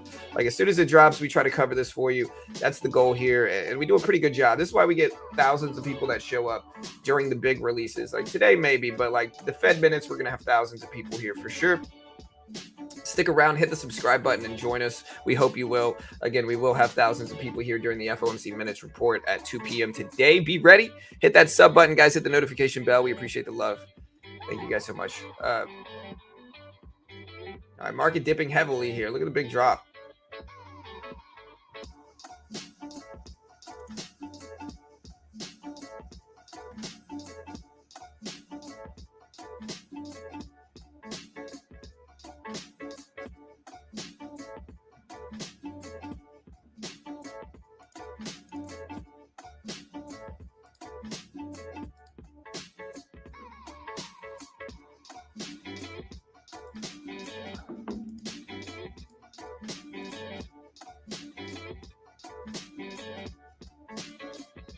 What we do here is preparing for a day of extracting value, learning every day. I've learned so much. Very nice to see John live, having sometimes a quick peek at his personal life. Really feels like colleagues. Hey, thank you, man. Yeah, that's hey, y'all are my friends, man. I appreciate it.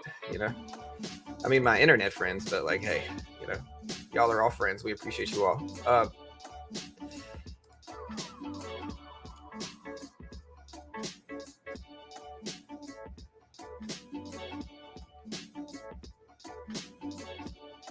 Yeah, like really, like I've made a lot of friends running this community. I really have. So I truly do appreciate you guys.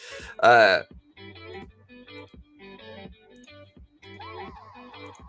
right, guys, market dipped down pretty heavily right around 650. Do we have any reason for this? I'm looking at the data that came out. I don't really see anything. Microsoft is in talks to invest over 10 million in Gatik, a Cali-based autonomous driving startup, as part of its cloud partnership with the company.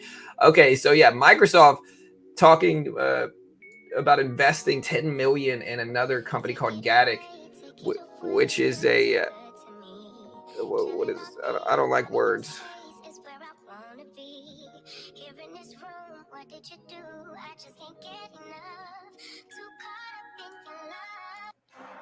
That's too much words for me. But yeah, basically, Microsoft talking about putting 10 mil in Gatik, a Cali-based EV company, autonomous driving company, that is.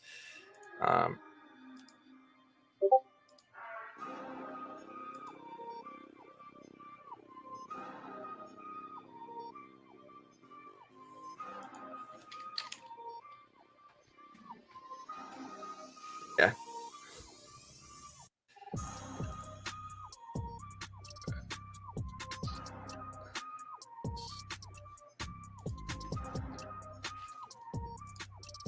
All right, guys. So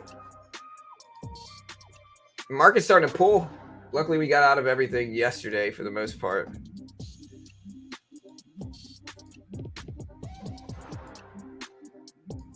I don't think we're holding anything big today. Yeah, we're pretty flat in everything here. Luckily.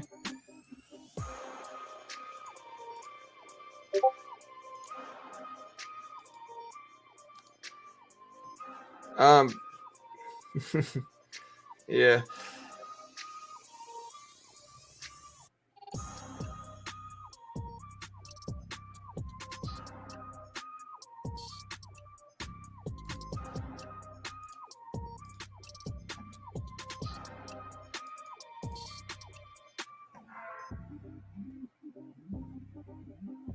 All right, guys. So Tesla dipping down. Look at the Q pullback. So it's mostly tech related. It looks like here, mostly tech.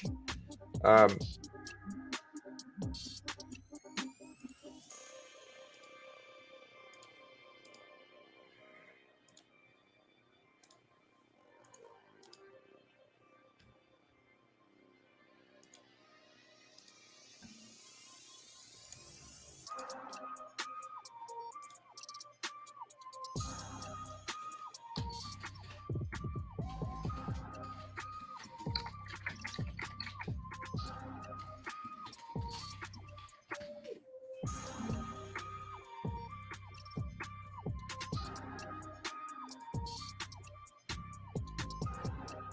All right, guys. So again, the Q pull it back, SPY pull it back. Tesla is actually surprisingly like holding better than a lot of these other stocks right now. So Tesla is doing a little bit better than a lot of these other companies right now.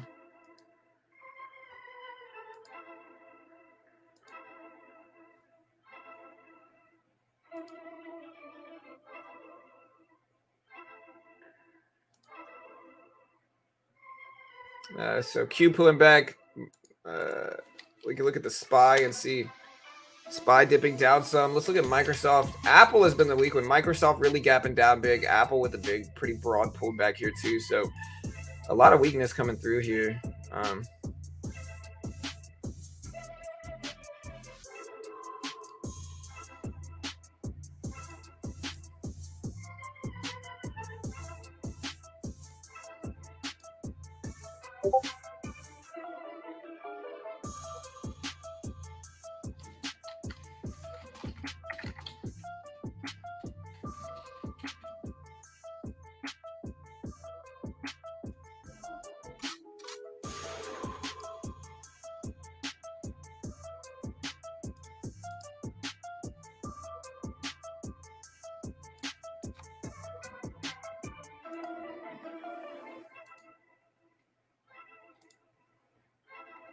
All right, guys. So again, Apple pulling back. We got Q pulling back too.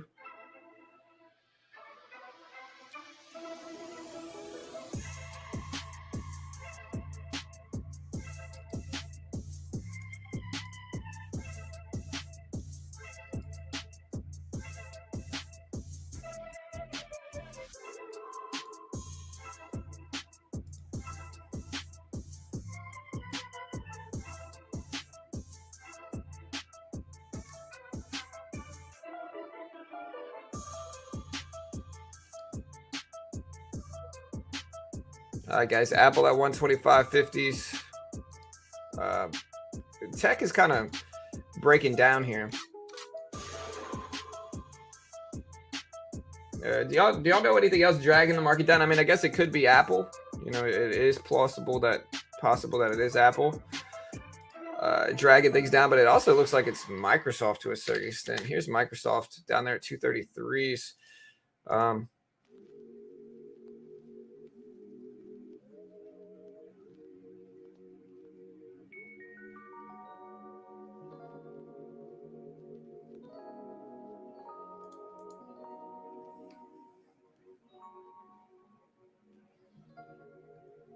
Tesla at 109.20s.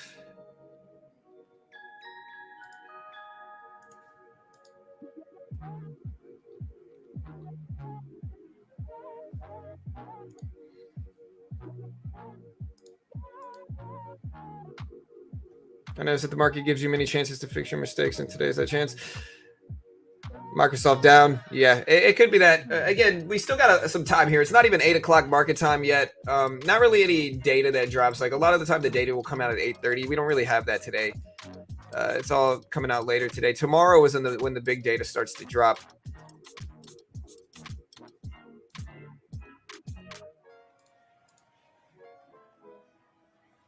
Also, guys, if you haven't already, check out Top Step here. Like if you look at the E-mini, here's the E-mini on the right. You'll notice something here is that it looks a lot like Tesla. It looks a lot like the Q as well. But if I put the SPY up in the middle here, you'll notice that it's basically the same exact price action. Like this is the same as this, right? So this is actually called the E-mini in the futures market. It's the mini S&P 500. And what this does is this ultimately allows you to trade the S&P 500 without PDT restriction. Like in stocks, if you got less than 25K, you can't actively day trade. You know, you're not able to actively day trade with less than 25K in futures. You know, you can't actively day trade in stocks. You know, with this, it gets you completely around the PDT rule. There's no PDT rule in futures. You can day trade short futures without PDT restriction. And it's the cheapest way to try it out. So with Top Step, what they do is they give you a demo. If you can hit the target on their demo while following their rules and conditions, then they fund you between $50,000 up to $150,000 with a 90% split. And this is a company that's regulated by the Chicago Mercantile Exchange. They pay out millions, fund thousands of traders a year. And again, easiest way to get around the PDT rule, super cheap to get started. They're the most legit funded program in the world. And again, it's one of the ways you can trade. So you can essentially trade this E-mini here. Putting up the money yourself would take at least 10K. It costs at least $10,000 to put up the money yourself in this. But with Top Step, again, you can try it out. No PDT restrictions. You can day trade short in futures without PDT restrictions. And, you know, again, you can use a bunch of different platforms. It's just a real good test for your trading. Like it tests your trading skill in a really effective way because they give you a demo, they give you profit targets, they give you max losses. And if you can hit those levels without, you know, if you can build up profit without hitting those levels, it does turn you into a better trader. Again, if we look at my trader IQ, we're doing really well for my trader IQ here. So like, here's my profit graph right now on this newest account. So we've had green day, green day, green day, green day, green day, green day. So we've been making money on Top Step as well, building up, and it does help you go into a better trader. You can see my accuracy rate is 70% daily. If I go to Trader IQ, there's just a lot of different resources I can use to build my trading up, and it's just a perfect test of skill. You know, they are a sponsor of mine, and so I'm certainly biased in their favor. I'm definitely biased in their favor for sure because they do pay me money, so I'm certainly biased in their favor. But it really is a good test of skill. Like if you don't know if you're ready to scale up in size, if you're forced to day trade penny stocks, Top Step's the easiest way to get around that and really test yourself to see if you're truly ready to scale up or to trade with bigger size. And if you want to check it out, you can get 20% off the 50K package. You know, it's less than $150 a month. You can get 20% off if you use my link. You get a 90% split once you're funded. There's the link right there if you want to check it out. Again, great way to help support your boy here, support this channel. We appreciate you all. I'm mostly trading the micros right now. I think it's a lot better to trade micros than to scale up. The regular E-mini can go against you so fast, you know. So like I've mostly been trading micros just because of how fast the regular E-mini can go against you. You know, I would rather buy 5 or 6 contracts of the regular micro than take 1 contract of the E-mini.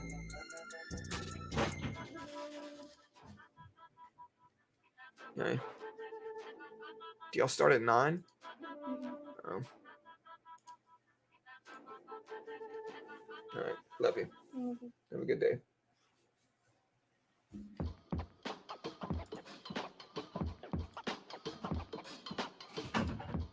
Make sure your brother comes in here. But yeah, the regular E-mini can just go against you so fast. You know, I recommend everybody trade the micros. Like if you look at, here's the regular E-mini, right? The micro E-mini is the same thing. It's just less size. It's smaller size than the base E-mini.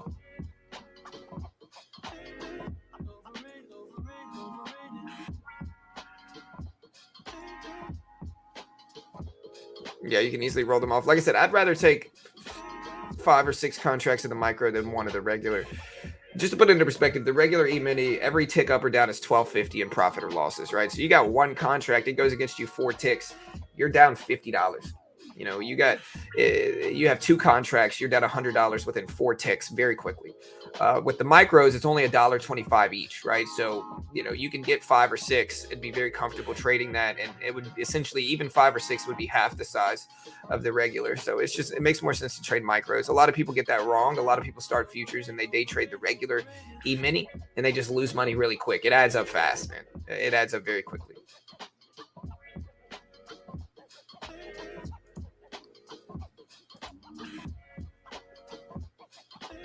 Kathy bought more Tesla today? Really? Wow.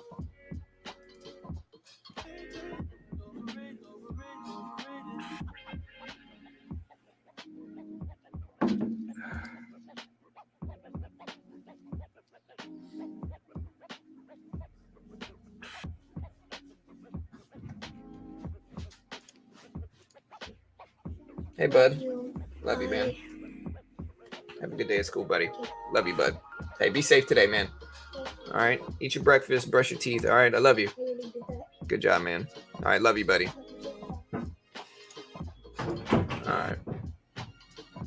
All right, guys. So market's turning here. Look at the Q breakdown here. Let me see if this is an actual breakdown. It looks like it is. So it looks like no. This might be 8 a.m. wick. Let's see. Yeah, that's the 8 a.m. wick. Okay, my bad. So yeah, that's the 8 a.m. wick.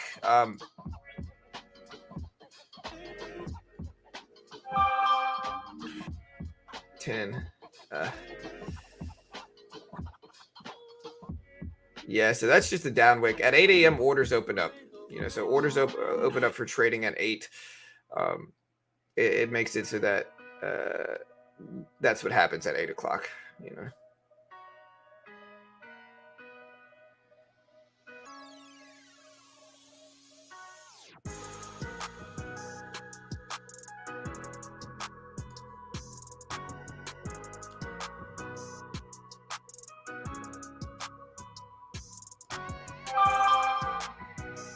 All right, guys. So yeah, the micro E-mini holding here. We can put up the we got the regular E-mini on the right. Here's the SPY. We can put up Tesla here as well. Catch what Tesla's doing. Tesla moving up a little bit.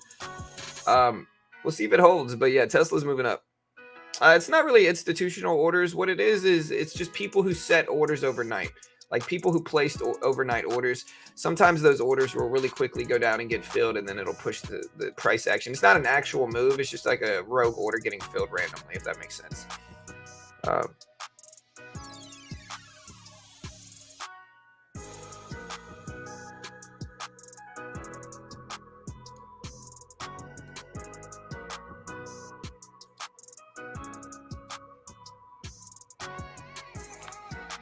right, guys. So we are pumping up a little bit, though. So the market is moving up some here, which is really nice.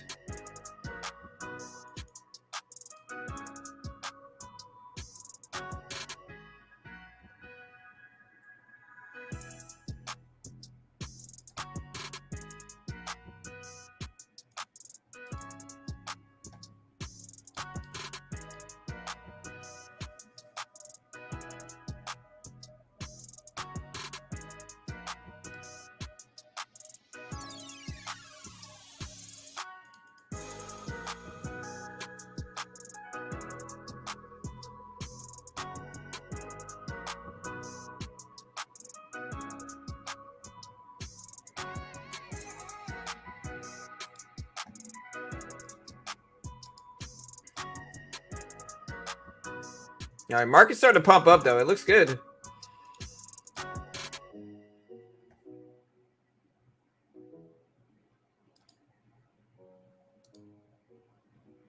So market's starting to rip up. Overvolume weighted average price. Micro E-mini pushing up. Tesla dipping down a little bit, but trying some nonetheless.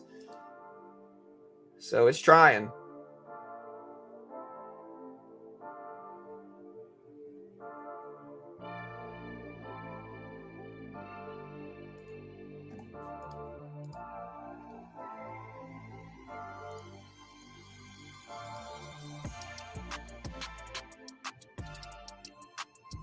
All right, micro E-mini at 3,900, 3,900.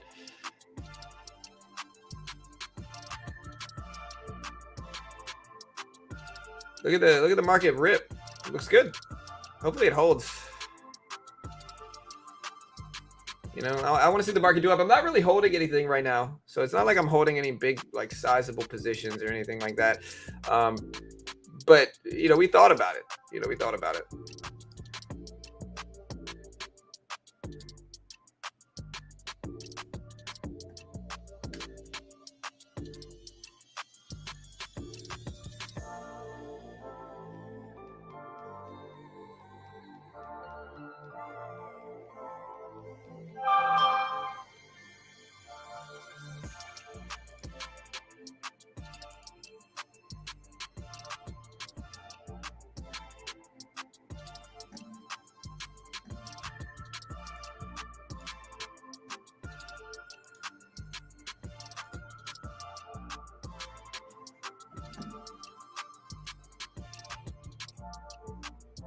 All right, we're finally getting a dip. We are finally getting a little pullback here.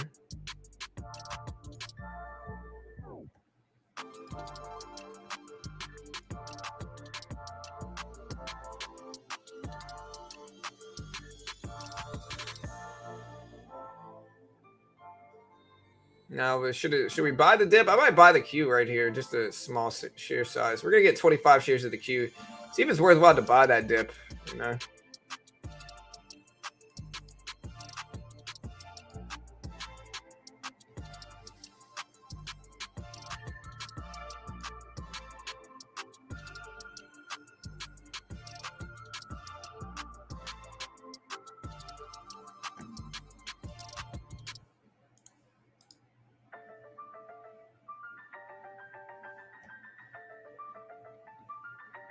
All right, so we got 25 shares. We might add a little bit more, take 50 here. We'll go and take 50.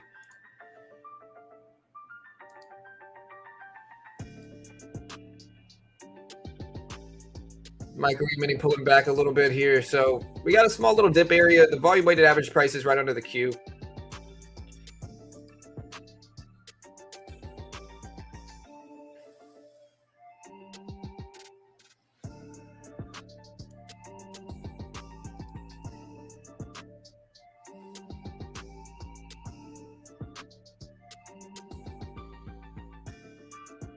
All right, break even. Let's see if we get a little pop.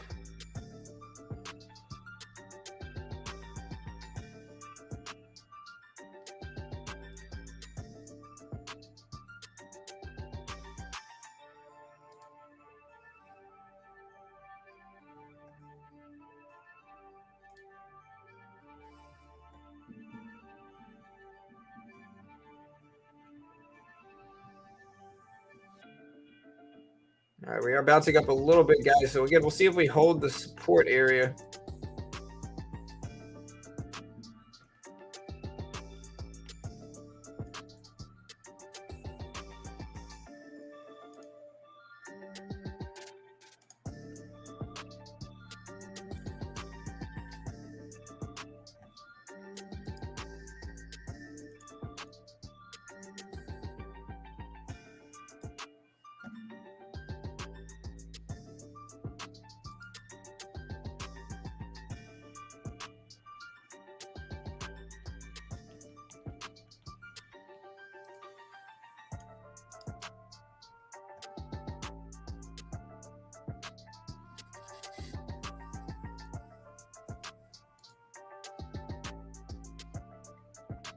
All right, so we did get a little pop in the Q.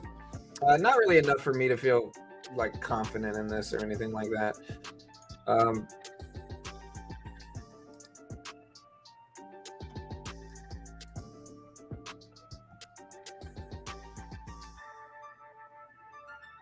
We'll see if it continues to hold.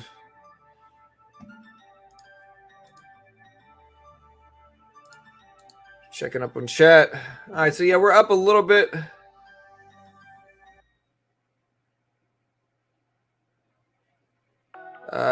Hold on.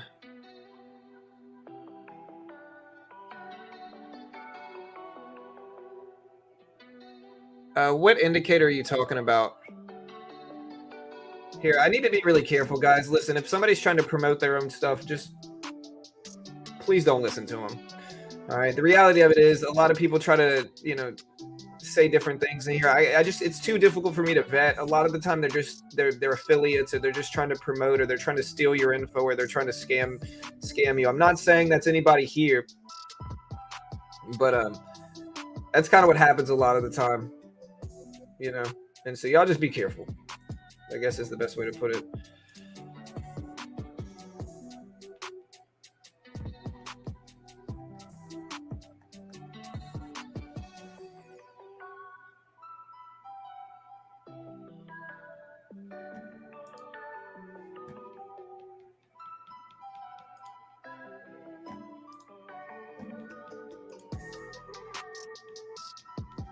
All right, guys, we're still getting a nice little rip up on the queue here. So we did catch this bounce. We'll go ahead and take another 10 shares here.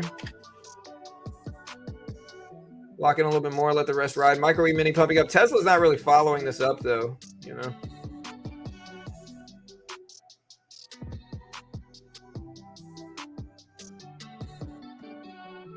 Thank you. All right, guys, so we are ramping up. Small size.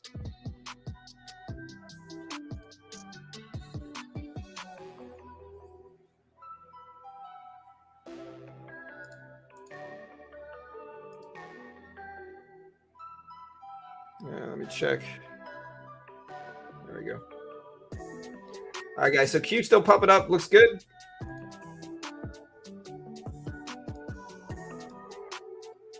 Yeah. Hi, just joined. When are you going to be live again? What do you mean, Sammy? We're live right now.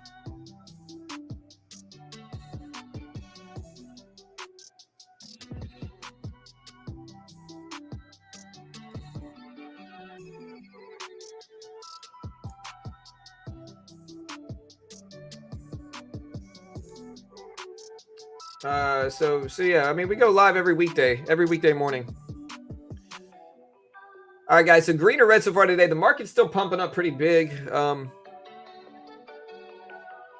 Nice upward movement on the Q. Micro E-mini at 3860s, 3860s. Yeah, we go live every weekday morning. And again, we don't sell a course. We don't sell a service. We don't claim to be experts. We don't act like gurus. We put everything out there for free. You know, that's my main thing is, like, I just don't want to be another guru charging, you know, for courses. You know, I'd rather just put everything out there for free.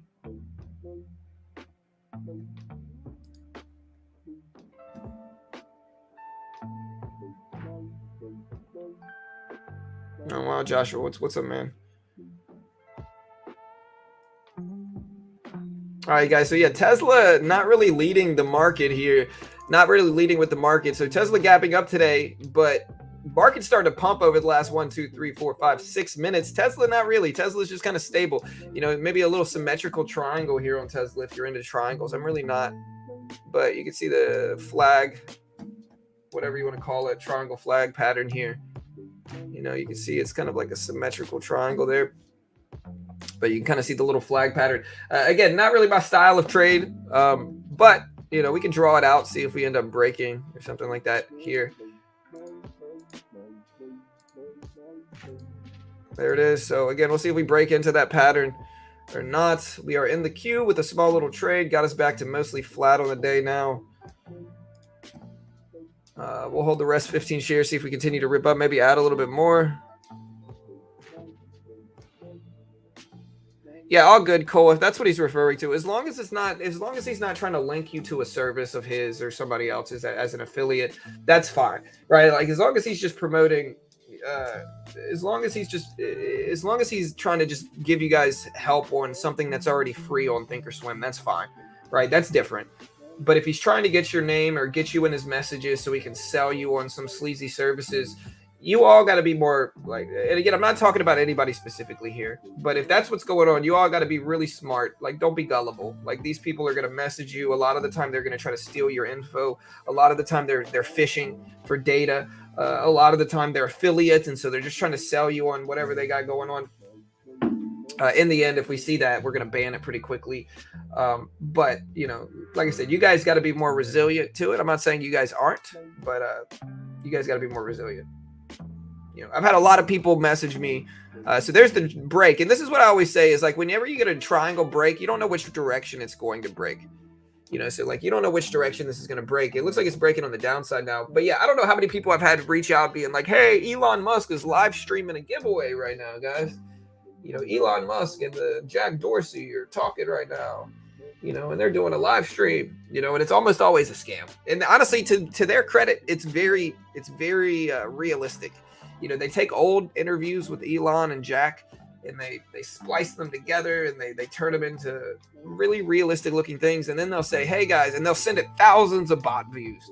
They'll send it thousands and thousands of bot views, and then they'll be like, "Hey guys, we're doing a crypto giveaway. Send us 1 crypto, and you'll get 5 back." And most people are like, "Okay, this is a scam," but you always got that small percentage of just greedy people that are like, "Okay," and they just randomly send these scammers crypto, never to see their money again. And to be fair, a lot of them look legitimate. Like you go to those actual YouTube pages, they'll send it tons of fake subscribers, tons of fake views. But again, there's no free money. Like nobody's giving you free crypto. Jack, most of the time, if you see a Elon Musk YouTube stream, it is a scam, almost always.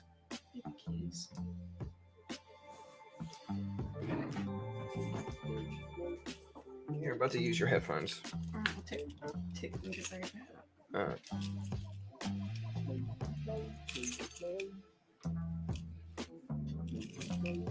Carol's here on stream. Here you go, baby. Morning. All right, love you. Love you, baby. Yeah, I mean, it's difficult to catch them all. Like they use VPNs. I'm not really mad at you. Like, it's just hard to catch these guys. It really is.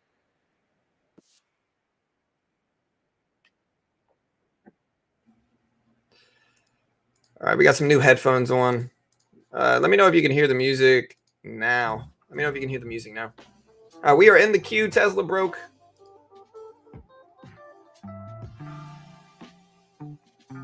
Remember, guys, today we got manufacturing PMI. We got the Jolts job openings report coming out today. A lot of stuff happening today, guys. So y'all be ready. Manufacturing PMI, Jolts job numbers coming out. Fed minutes report. All right, good.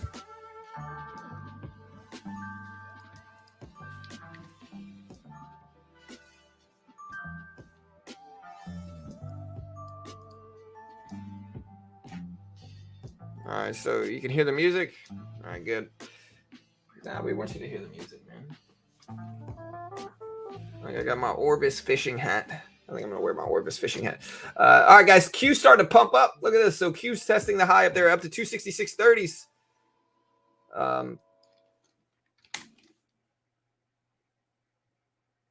Testing the high again, dragging everything else up. So you can see the triangle broke on the downside for Tesla, starting to rebound back up, though. We'll give it some time. We only got 15 shares left. Hey, what's up, Jay? Good. How will the FOMC be today? Yeah, I don't know what the FOMC is going to say. The FOMC Fed minutes report will be today, though. It will be today, y'all. Be ready.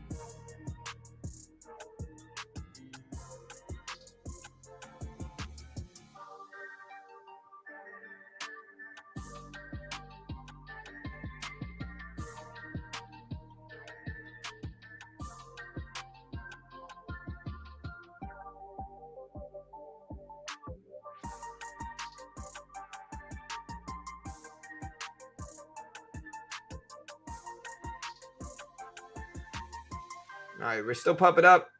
I'm going to go ahead and take some profit there at the very top. Just a little $15 gain. We are green on the day now, though, so that's nice. So green day at this point in time, very small. We'll see if we get a... How do I turn the sound noise cancellation off? Yeah, it'll affect Bitcoin for sure. How much it's going to affect it, I don't know, but it'll certainly affect it for sure.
All right, guys. So there's the market pumping up more. Maybe I should have held some.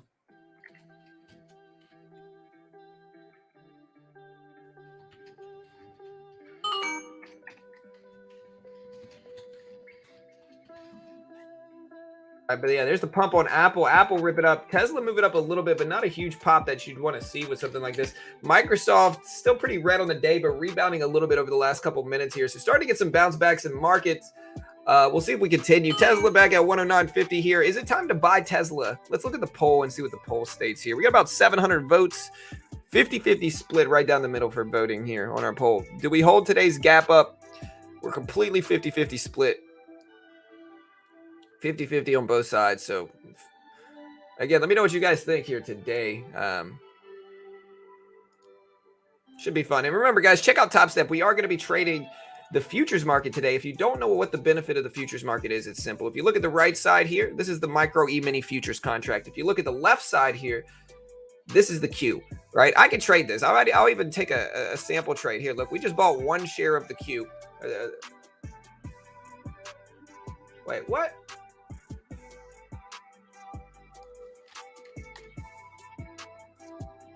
All right, there we go. We bought one contract of the Q, or the micro E-mini, and you can see every tick up or down is $1.25 in profit or losses. We're going to go ahead and sell that. And so again, we're just trading the market's momentum here. This is the S&P 500 is what we're trading here. You can see we got a little scalp there. And you can trade this in the futures market, and there's no PDT restrictions. Again, people underestimate how important it is to get around the PDT rule. A lot of people trade cash accounts. It's just really difficult to do, right? Like the lack of freedom you have to be able to wait or be able to trade as much as you want or as little as you want and take every example. You know, Mark Douglas famously said, you get a random distribution of wins and losses in the market. And so you have to take every example of your setup that shows up when in your time to trade, or it's not going to work. And sometimes negative variance is going to destroy your system. With that, the futures market has no restriction on how much you can trade, like stocks, and you're essentially trading stocks. You know, the S&P 500 is 500 of the largest stocks in the world and made up into a fund. That's what the S&P 500 is, and you can trade the S&P 500 in the futures market, and this is influenced by the data releases. This is influenced by the drops of data that we cover here. Is the S&P 500? That's what we trade. The SPY or the S&P 500 is the same thing. In futures, you can day trade it, short it without PDT restriction. And Top Step is the most legit funded futures program in the world. What they do is they give you a demo, and remember, guys, this builds you into a better trader.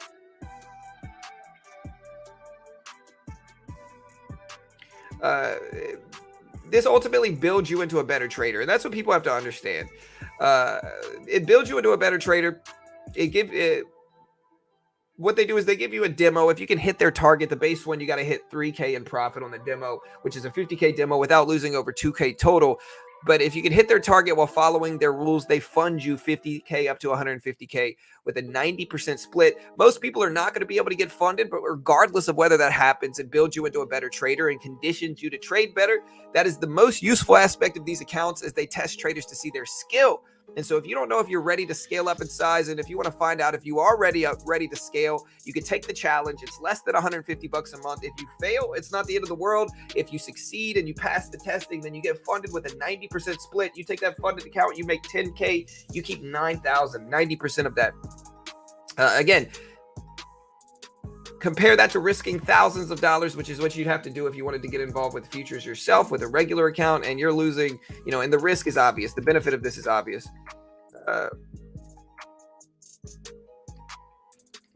But yeah, if you want to check it out, there's the link in chat. Market's still pumping up here. Look at the micro E-mini, the Q, Tesla rip it up big.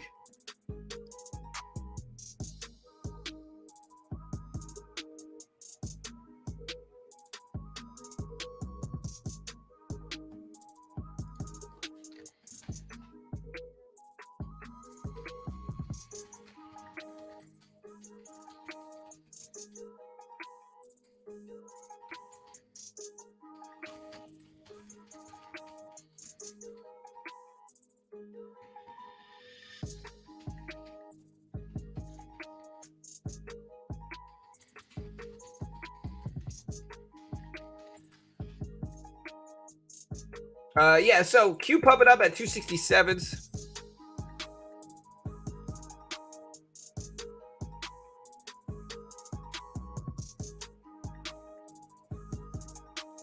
Tesla at 109.65s, Q at 266.80s, micro E-mini at 380.68, 38.68. Let's see what else we got. I just bought 100 shares of the SPY. Hey, good luck, Justin. You know, again, trading the futures market is going to be a lot cheaper as well. Like, say this, like, say you buy, like, look, I could buy, let's look at the SPY right here. So SPY pump it up. It's a little too extended for me to buy up here for sure.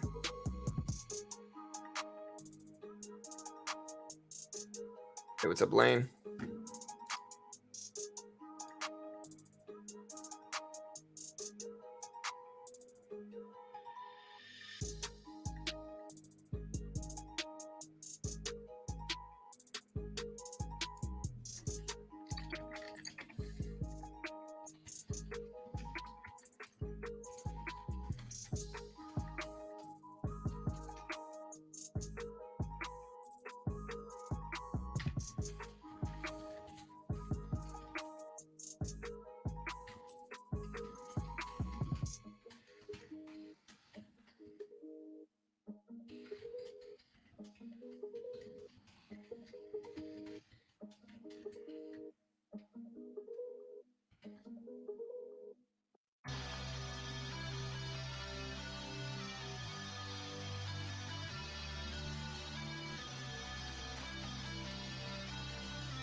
All right, guys. So Tesla pull it back, Q pull it back. I'm gonna buy this dip. So so here's the SPY.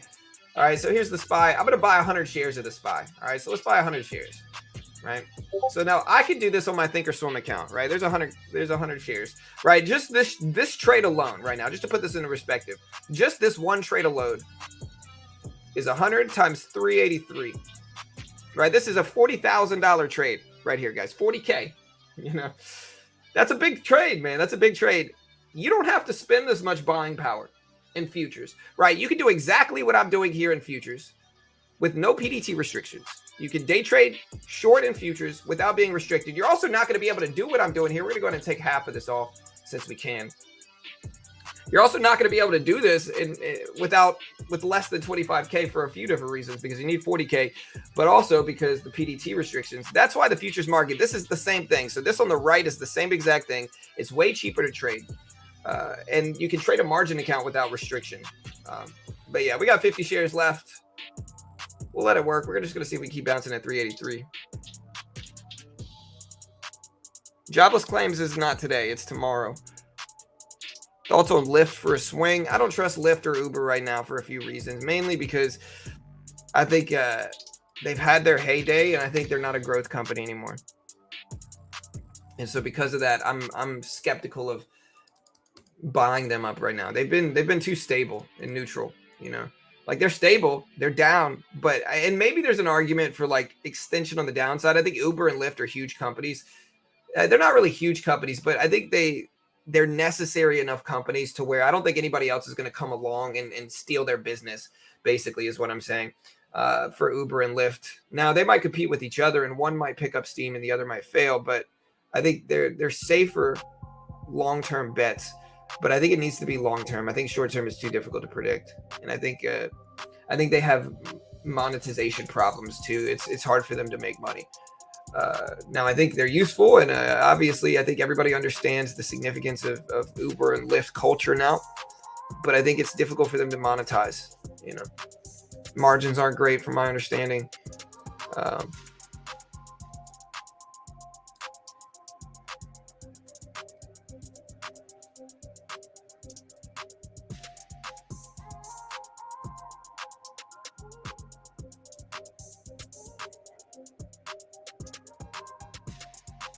I covered all my short positions yesterday at the bottom. I'm worried the big boys will try to run up a short squeeze. Yeah.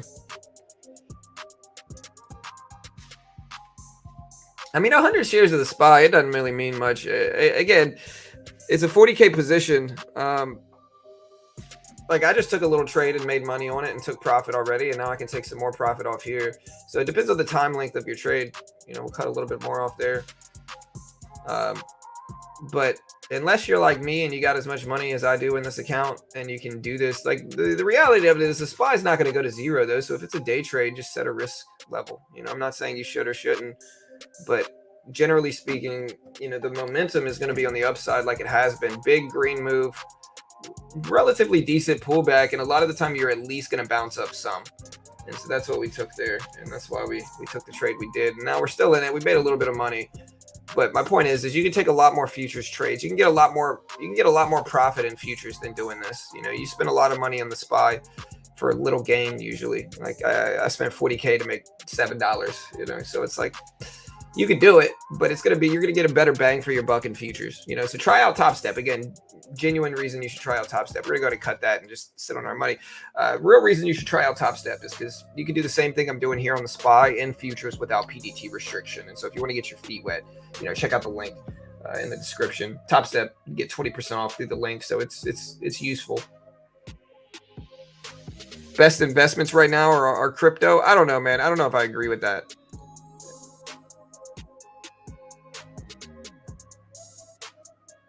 Yeah.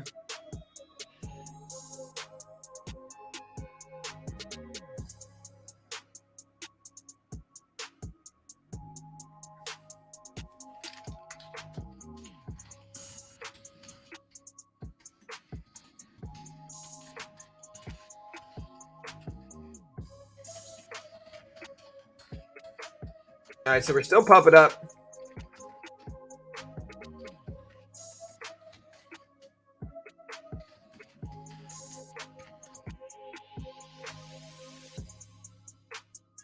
All right, so Apple still moving up there.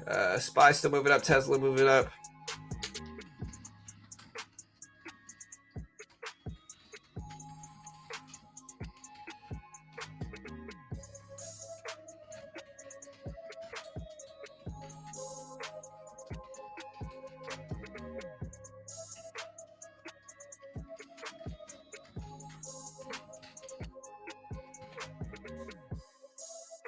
Get a little pop, like I said, just generally speaking, you get a big move up, you wait for a pullback, you get another little bounce up. Now, a lot of the time we're going to reject at this high of the day level right there and come back down. And so I don't really trust the break here.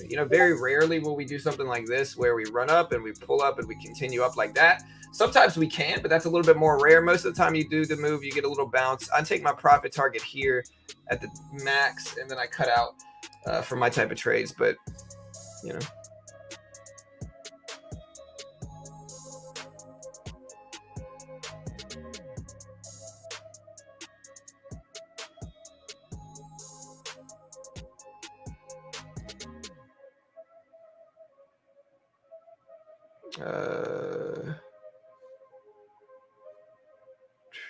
why haven't you traded Meta? Because I don't really know Meta like that. I mean, Meta seems a little bit extended on the upside short term for me personally. And again, I want people to understand, like, one thing I see a lot here is, like, you'll take people who are like long-term bearish, but then anytime anybody says anything slightly construed as bullish, they're like, oh, I can't believe you, the market's bearish, right? But it's like, it's all relative to the time frame you're using. Very short term, we can be really bullish, but when you zoom out, you can be really bearish, And so regardless of whether you're bullish or bearish on longer term movement on the markets here, you got to understand short term is completely different from that. So like you might be super bearish in something and say, oh, we're really extended on the daily chart. That might be true, but short term, that doesn't mean anything. And short term, this move is the most recent price action we got.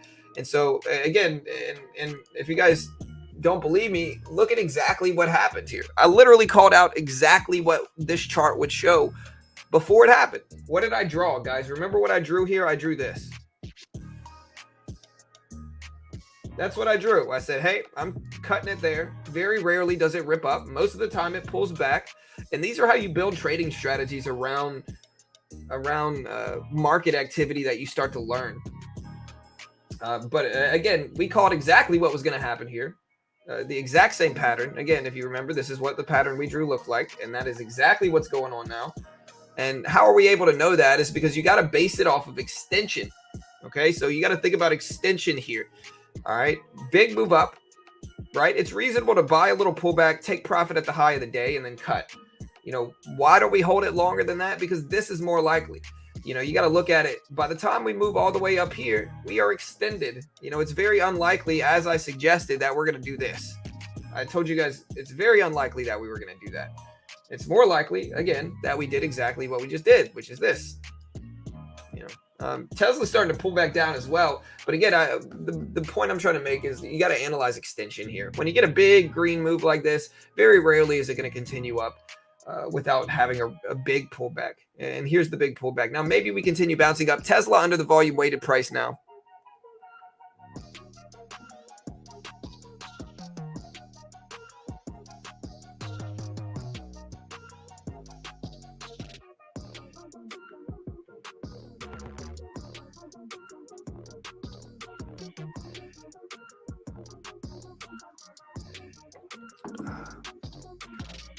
But yeah, Tesla's starting to pull back. Micro E-mini starting to dip.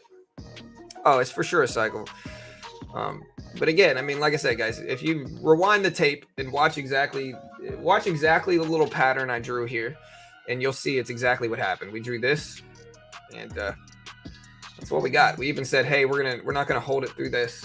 You know, that's exactly what we drew before this actually happened here. So it's like, I guess the overarching point here is that if you want to be successful in trading, you really need to get into kind of a flow state of the market where you start to understand these nuances here. Like you really start that's why it's like you can follow somebody's course and like that's fine.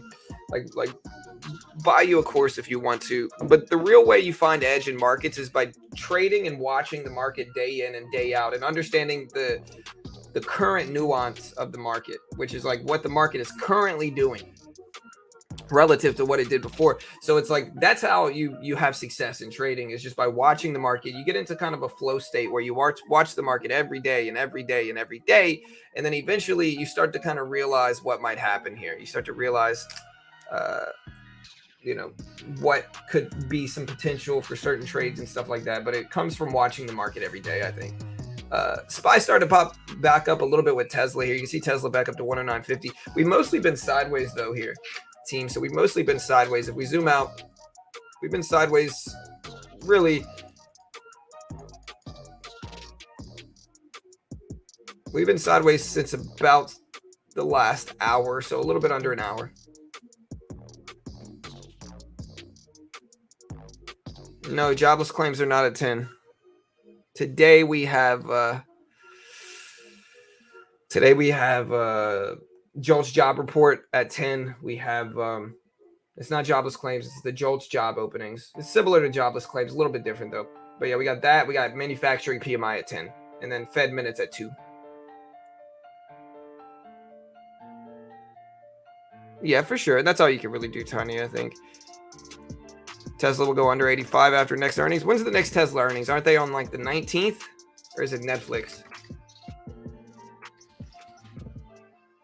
it the 19th or is that? I know one of them's on the 19th. Okay, so yeah, Tesla is on January 25th. Netflix is on January 19th. So we do have some earnings coming out today too.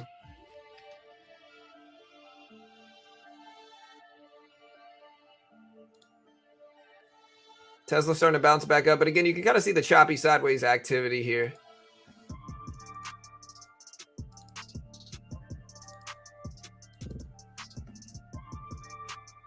What news? Well, we got some news dropping. So we got Jolts job openings at 10. We got manufacturing PMI, which is expansion or contraction. Over 50 is expanding manufacturing sector. Below 50 is contracting manufacturing sector. I think the expectations are like 46 point something is what the expectations are for it. Well, will there be an impact of FOMC on the market? Well, yeah, there'll be some impact. How much, we don't know, but there'll be some.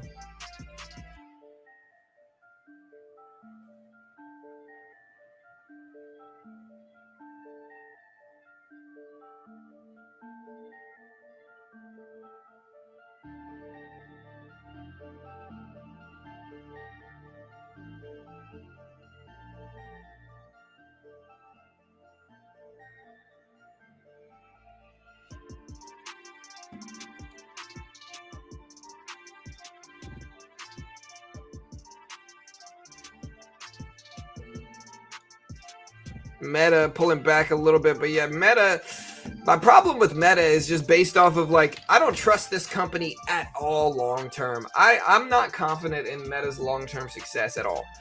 I guess that's a good question. Do you guys believe Meta will be around in 10 years? I think it's a genuine, honest question. Do you think it'll be around in 10 years? I don't know. I really don't know. It'll affect crypto some. Regarding the FOMC minutes report, it'll affect it some. Just to put it into perspective, again, we talked about this earlier, but the Fed minutes report, the FOMC minutes report, is just a report that drops at 2 p.m. today that details an explanation on why they chose to make the last rate decision that they did, which was 50 basis points. So the Fed minutes report is just going to be a recap of that, essentially, is what the Fed minutes report is. The big understanding here, though, is that the algos pick this up. So the algos read this report, and then they react to it. And so we do get a market reaction to the Fed minutes report. We will stream the entire thing live as we do every weekday. So again, hit that sub button, hit the notification bell. I certainly appreciate that. But yeah, we should get some type of reaction to it. We'll get some type of movement. We'll at least move some.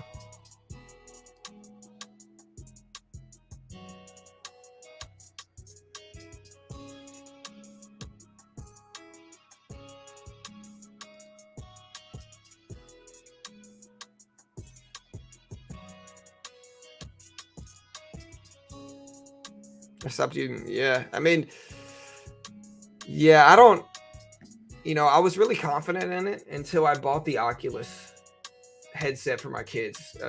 Not this past Christmas, but a year ago. For Christmas, I bought my kids. I each got them an Oculus headset. Got them games, let them play it. They might have played those things 3 or 4 times max in a year. The problem is that they give you headaches. They get you nauseous. They give you motion sickness. They hurt your eyes. That's the real problem. And so I don't think we're quite there yet in terms of virtual reality like that. I think it's very good, but I don't think I don't think it's good for us, And I think if it's difficult for me to do it, and my kids who are 8 and 12, they should be a really good, look into whether kids really use these things. Now, I think the big market for these are like teenagers in the metaverse and stuff like that. But I think that the big downfall of Meta has been the crypto crash. Like, to put it into perspective, I grew up in the Facebook era, right? So the big social media platform of my generation was Facebook. It started off with MySpace in the early 2000s. MySpace, everybody had their top 8. It was cutthroat out there with your top 8, and then after MySpace, everybody kind of pivoted to Facebook in like 06, like 05, 06. Everybody kind of went to Facebook, right? And then you had Facebook, right? And Facebook was big for my generation. But like the funny thing that happens with social medias is that every new generation has a new social media platform. And this has been consistent, at least over the last 2 decades, right? Every new generation has a new social media platform. The reason for that is because your kids don't want to use the same social media platform that you use, right? So like my kids don't want to use Facebook. They do want to use Instagram, which is owned by Facebook. But over time, that's going to fade. And so what happened, and Mark Z could see this. Mark Z understood this. He understood that Facebook as a young people social media platform was fading, right? And I know we're going to get some people there like, I use Facebook. That's cool and all. But as a young person social media platform, which means everything, it's fading for sure, right? So what Mark Z did is he put billions, over 10 billion into the metaverse. What was the reason behind Mark Z doing this? He did this because he needed that young person vote. He wanted the young people to use his platforms again. And he understood at the time that one of the ways to get the young people is to get the metaverse, build cryptocurrency, be crypto friendly, be metaverse friendly. He understood that that's what young people were about. Then, so he put billions of dollars, tens of billions of dollars into the metaverse to build it up and to create it. Then the crypto crash happened and he lost a lot of money in that crypto crash. A lot of money he lost. A lot of people are arguing that the metaverse isn't quite ready as well. Like the technology is not quite there yet, is what's being argued. And so that is Mark Z's problem right now, is the money he spent on the metaverse is not paying out anything. It's not helping build his brand anymore, because the crypto crash affected everything negatively and kind of tanked everything related to crypto and the metaverse as a whole. So that's been the problem. Now, I still think that over time, it still should be fine. And I think technology will catch up. But when's that going to happen? I don't know. Let me know what you guys think.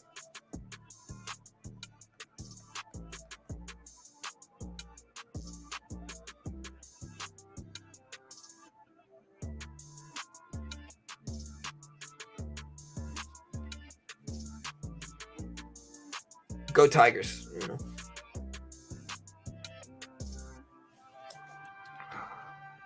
Yeah, WhatsApp was a pretty bad acquisition as well. People don't really use WhatsApp like that anymore. Most people go to like Telegram.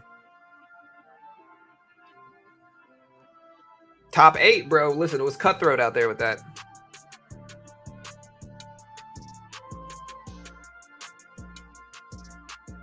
Yeah.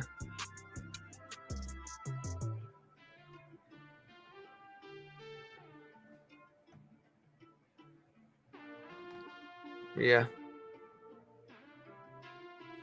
Hey, what's up, Puts? Where's Tom from MySpace, bro? Tom's balling out of control, man. That dude sold MySpace. At the time, in hindsight, it probably wasn't that much, but he was already losing to Facebook anyway. So Tom's like, yo, like, I'm just gonna sell it. I think Tom made like 500 million from it. Let me see.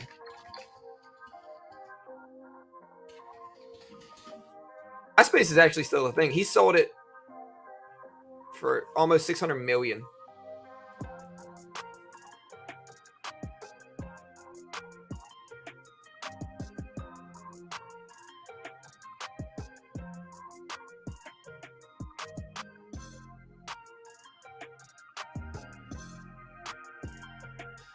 Yeah, then it was sold back in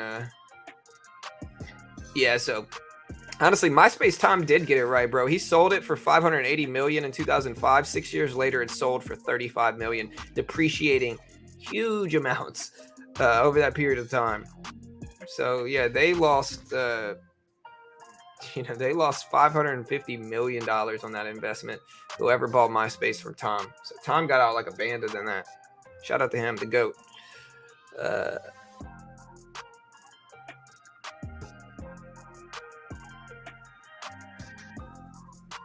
Everyone uses WhatsApp. Are you serious? 3 billion people, maybe in the US, is not crazy popular. Yeah, I think that Telegram is starting to become, let me see.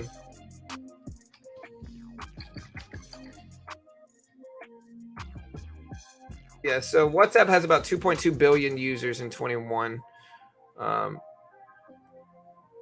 me see. Maybe I'm wrong. I could be wrong.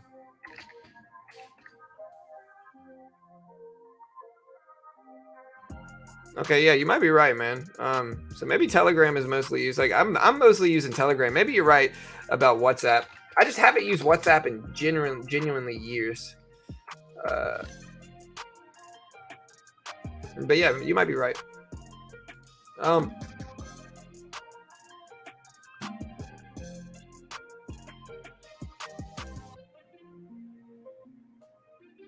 Yeah, I never used High Five.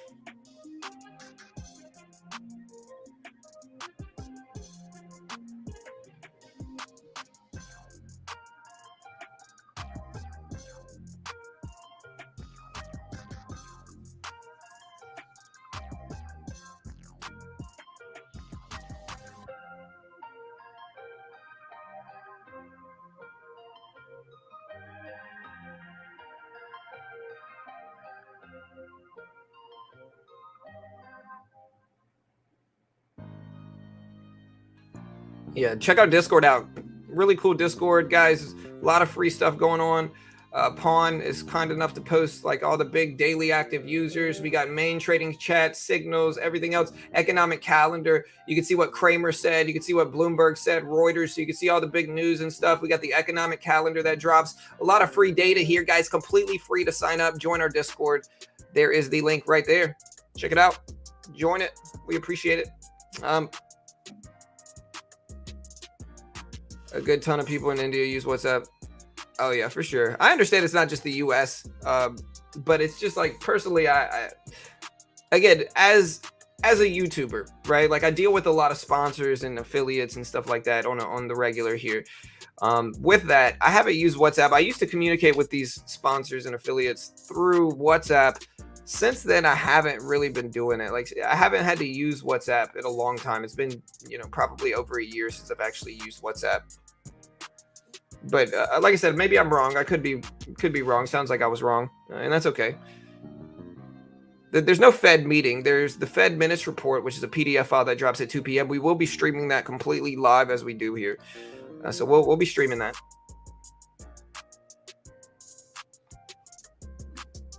Again, that's going to be at 2 p.m. Eastern Standard Time.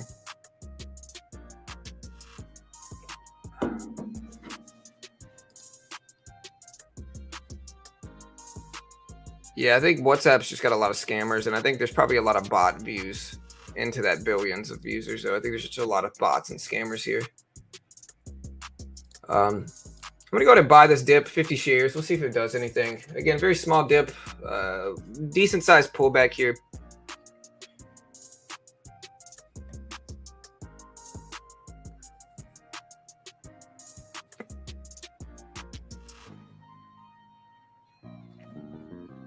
I didn't see it, Sardar. I didn't see it, man.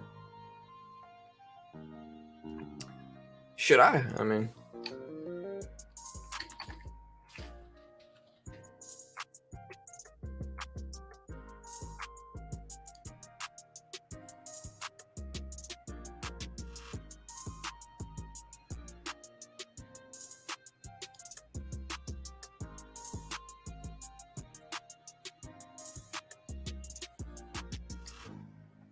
all right, so we're starting to get a little pop up here. Again, just a little baby shares.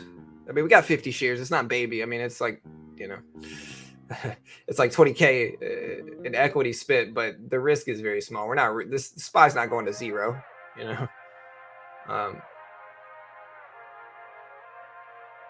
Apple at 126.30s. SPY pumping up here. Not pumping up. Maybe I overused the word pump up. I'm sure everybody hates me for it, but that's okay. Again, we got a little bounce here. We could probably cut it break even if we get a larger pullback down. But also, guys, one of the things that I've been using to help my trading, it's called Chart Prime, right? I use it on the SPY. You can use it on stocks, crypto, Forex, futures, like Bitcoin. Again, it's called Chart Prime, and I want you guys to see how useful this really is. All right, like let's look at just like here's the SPY today, right? So here's the SPY today. All right, we're gonna keep this up. Here's the SPY today, right? Yeah, look, we're gonna cut this. I'm gonna get out break even here and just cut it. Maybe jump back in, but like here's the SPY today. All right, this is called Chart Prime. It's a trading view indicator service, so you can use it in stocks, crypto, Forex, futures, all that good stuff. It's called Chart Prime, right? Look at how accurate this is. So what Chart Prime does, Chart Prime shows you candlestick momentum. So you can see bullish engulfing candle. You can see bearish engulfing candle up here. It also shows you reversals up or down. And there's a ton of other stuff. They have oscillators. You can see they automatically show you they automatically show you support or resistance. There's candlestick patterns. There's actual trading patterns that it will show you as well. Now, this is just the way I like to personally use it. And again, I'm going to preface this with they are a sponsor of mine, so they pay me money, and I can't guarantee you're going to make money from this. Nobody can, right? So they're a sponsor of mine. They pay me money. I can't guarantee you're going to make money with this. All right. But just look at how accurate this has been just today. This is today's price action, right? Look, possible reversal down, drop. We got a bullish candlestick pattern, huge bounce, possible reversal down and bearish engulfing candle, nice drop over like a 10 or 20 minute period. Bullish engulfing candle literally predicted the very bottom of that, bounce. Bullish engulfing candle, bounce. Possible reversal up, bounce. Two bullish engulfing candles showing up within 5 minutes, which is a pretty good sign. Huge bounce. So again, it's only been wrong about one thing here. Everything else has basically been right about today. Again, very cheap program as well. Very cheap service. The base one's less than $40 a month. I think right now it's definitely less than $60 a month. I think the sale's still going on right now. I have to reach out with them and check. I'm like John Madden over here, but again, I can't fake this. This is exactly what it showed you today. And again, you can use it on Bitcoin. You can use it in crypto. You can use it in Forex, futures, stocks. It's a trading view indicator service called Chart Prime. Check it out. Great way to help support the channel. Genuinely useful. I certainly use it with my trading. And yeah, if you want to check it out, you should get 40% out checkout. I'll reach out to make sure. Yeah, they give free classes to learn how to use them every day as well. Check it out. There's the link right there. Great way to help support your boy here in the channel. Tesla's starting to break down a little bit. So is Meta.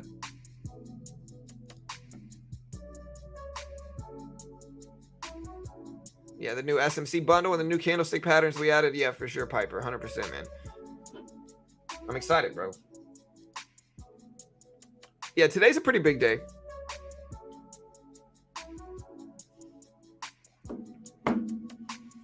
Yeah, we got Jolts jobs. We got PMI. We've got a lot of stuff happening. So it'll be a fun day.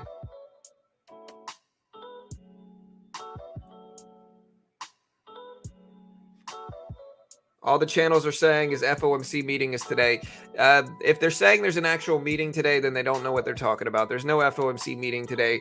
All that's coming out today is the Fed minutes report, which is a recap of the meeting that we did in early December. So every 6 weeks, the Fed meets, just to give you the procedure so you understand it for next time. Every 6 weeks, the Fed meets to determine how much they're going to raise or lower rates based off of how good or bad inflation is at that point in time. If inflation's bad, then they raise rates aggressively, right? So that happens every 6 weeks. What happens during that is it's called the FOMC meeting. During that day, they announce the rate hike at 2 p.m. and then at 2:30 they do a press conference regarding that. That's not today. That's not what today is. That's called the FOMC meeting, FOMC press conference, whatever you want to see, FOMC rate hike decision, all that stuff. That's what that is. All right. Weeks after they do that report, so weeks after that actual FOMC meeting, they drop what's called the Fed or FOMC minutes report, right? That's just a recap into why they chose to make the rate hike decision that they made. It's a recap of the last Fed meeting, gives you some insight into why they chose to make the rate decision that they did during the last press conference. That is what's today, but it's not an actual Fed meeting. It's not a meeting. It's a recap of the last meeting that's put out in a PDF file that goes live right at 2 p.m. That's all there is today. There's no actual meeting. It's just a PDF file that goes live at 2 p.m. We will stream the entire thing live. We'll watch the market reaction. We'll interpret the market's response as well as the actual PDF file right here on this YouTube channel for free. Thousands of people tune in for these releases because we cover this data very, very, very quickly. And so if you want the data fast, stick around, hit the subscribe button, hit the notification bell. We appreciate you all. We will be covering it today. We will be streaming it today. So y'all be ready.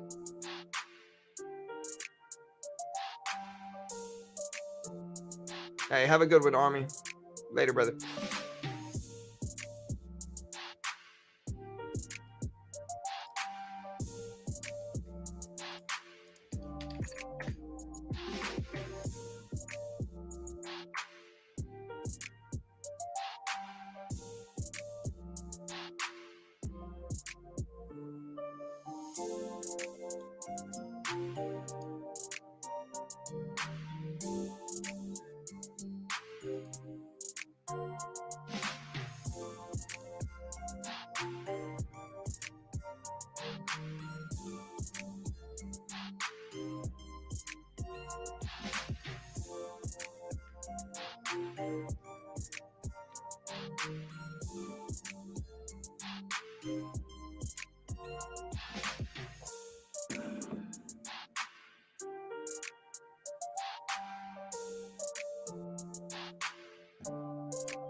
So again, we are breaking down in Tesla. Meta's popping back up. SPY moving back up as well.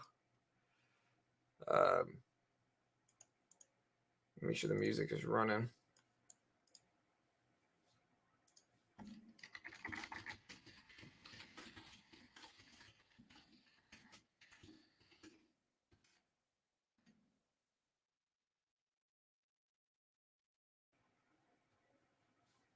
Let me make sure we got the music rolling here. All right, guys, look at Tesla break here. So Tesla's falling.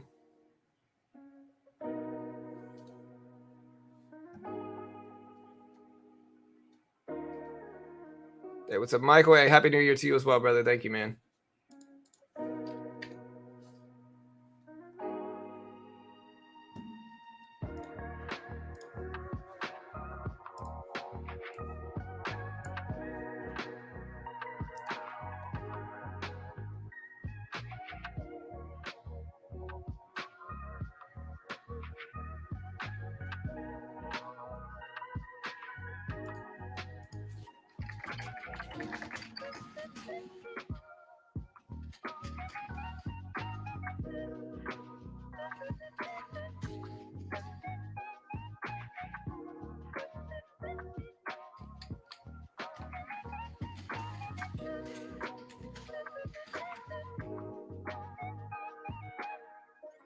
And so the Fed's Kashkari, which was one of the voters, says that it's appropriate to continue rate hikes, quote, at least at the next few meetings until confident inflation has peaked. So he basically doesn't think they're going to do zero rate hikes.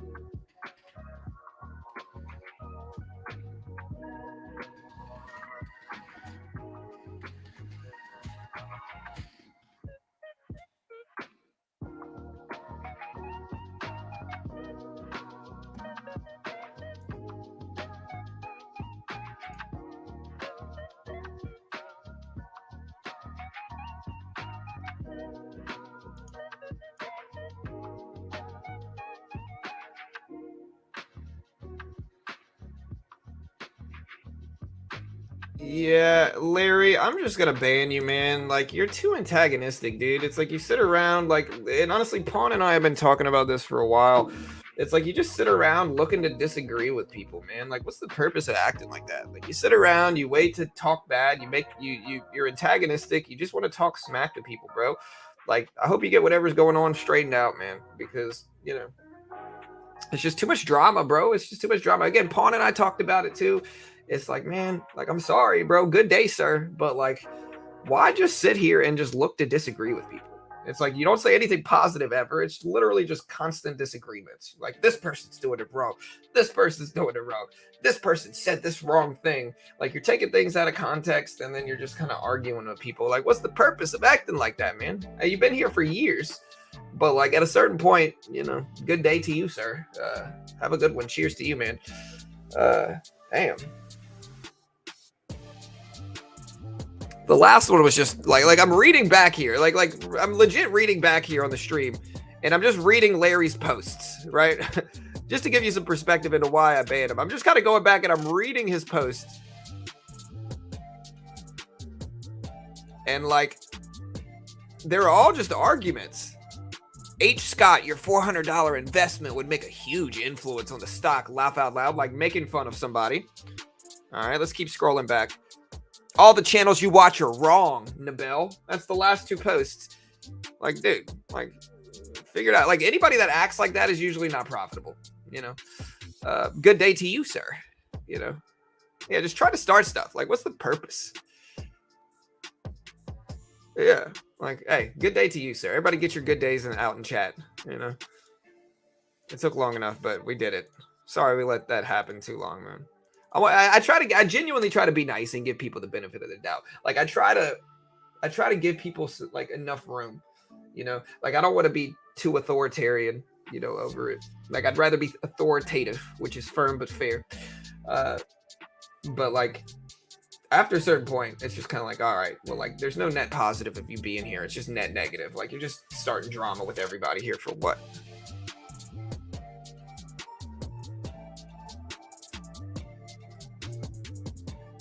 Yeah.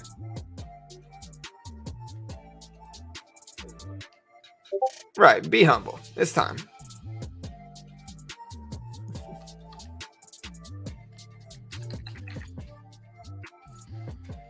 Like, I tried to hold off on it. I really did try to hold off on it for a while. Like, even though he argues with so many different people, it's just kind of like, dude, he's got to find somewhere else to do it now,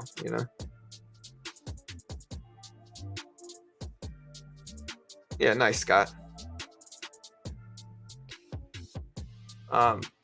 Yeah, I almost banned him earlier, Ben, when he was arguing with you, and you were like, wait, what? When he was arguing with you, I almost banned him earlier. I even asked Pawn, I was like, should I ban him now? And Pawn was like, I don't know.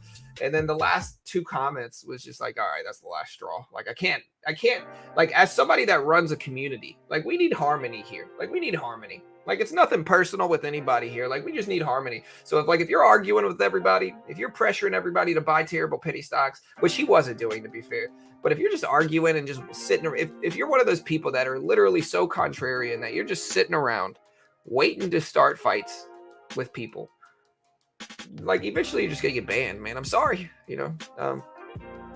anyways, we're gonna move on from it. It's all good. Yeah, for sure, Joe.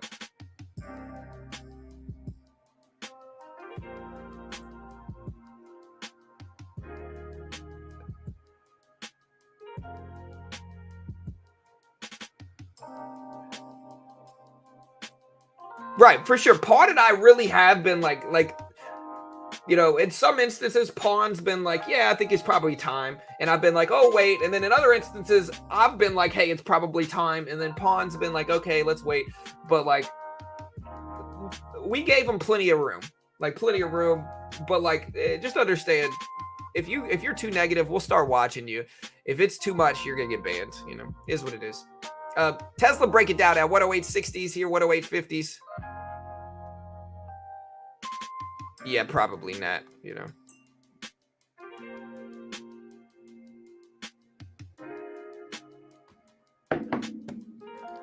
Yeah, I really do try, I try to be as patient as I can with that stuff. I don't like banning somebody, especially if they've been here for a long time.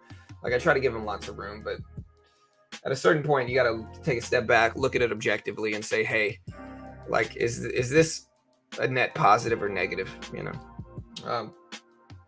Anyways, like I said, I'm trying to move on from it, so it's all good, guys. SPY pull it right back to the volume weighted average price. Let's see if we can buy this dip. Let's see if we get a pop here.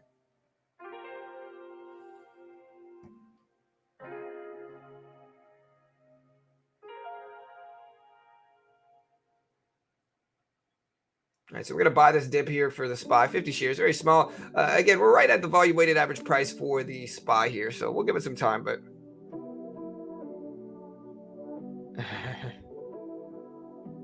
yeah, Tesla's already dragging the market down. Look at Tesla dip here. Tesla's much weaker than the actual SPY here today, for sure. Yeah, hit that like button, guys. We got over 500 people here. We got PMI data dropping in less than an hour now.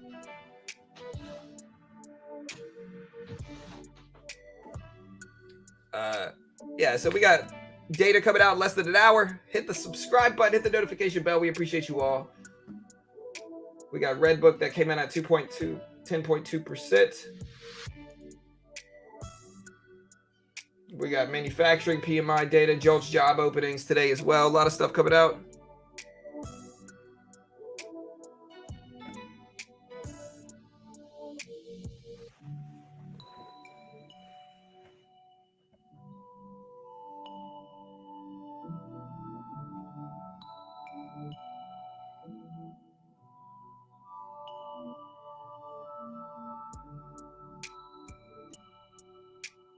Microsoft has just been breaking down. I know they got downgraded. I think that's one of the things is like Microsoft got downgraded some.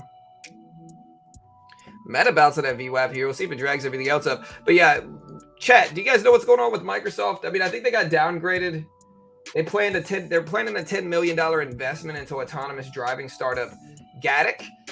But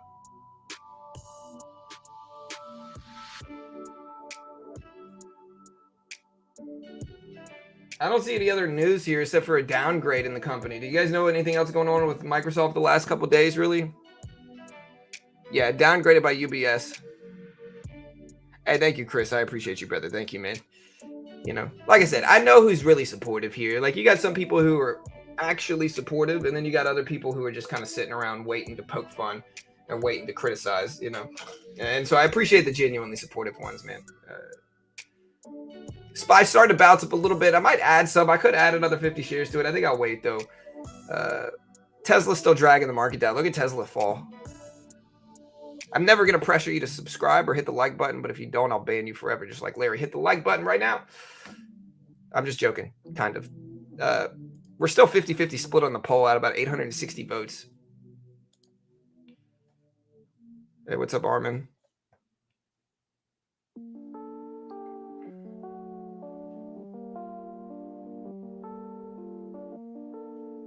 Yeah, no, I'm just joking, guys. I would never ban you guys.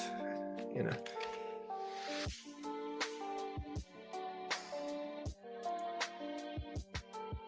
All right, so we're dipping down some.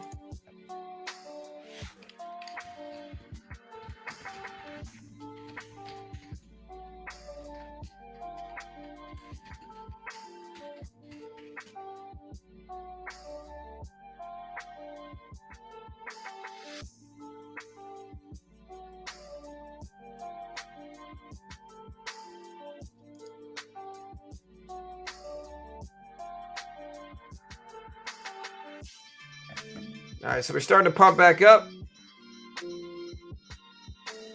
Your third, dude. I'm definitely top 3 famous comedians in the world right now. Triple B, definitely top 3 for sure. You know, we try over here. Honestly, I can never be a stand-up comedian ever. Like, to be honest, I kind of have stage fright, believe it or not. I know y'all are sitting there like, dude, you got 500 plus people here right now. I get it. I understand. But y'all aren't real, okay? If it was, 500 real people in person, I couldn't say a word right now, But because I can't see you, y'all aren't real to me. All right, so we are pumping up on the SPY. We did catch the bounce right at the volume weighted average price. Really easy VWAP bounce play here. Little small gains, but we're up a decent little amount today. We made a little bit of money in this account. I'll take it. I don't really like any swing trades right now, so we're mostly just day trading.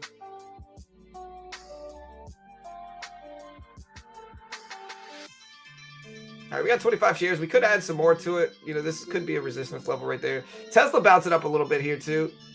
I think I'll just cut this and just sit on it. Maybe add some more in the pullback. Yeah.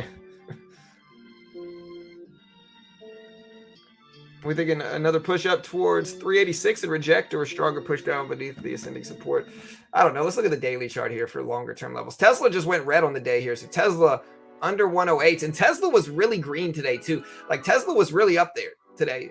So now it's pulled it all the way back. Tesla is now technically red on the day, believe it or not, which is honestly surprising here. Again, the SPY is at 380s right now. If we look at longer term support here, I think we got to look at 380 is a big psychological level for sure. So I think we got to look at 380 here. I think above us, 390 is pretty big. I think 390 has been tested and rejected and broken and rejected a few different times. So 390 way up here. We also have this level right there at 387s.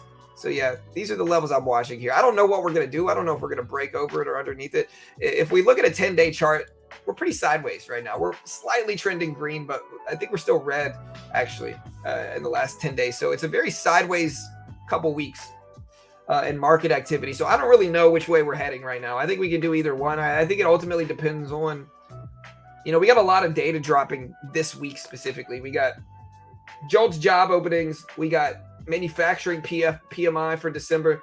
We've got the Fed minutes report. Tomorrow we've got jobless claims and import-export prices.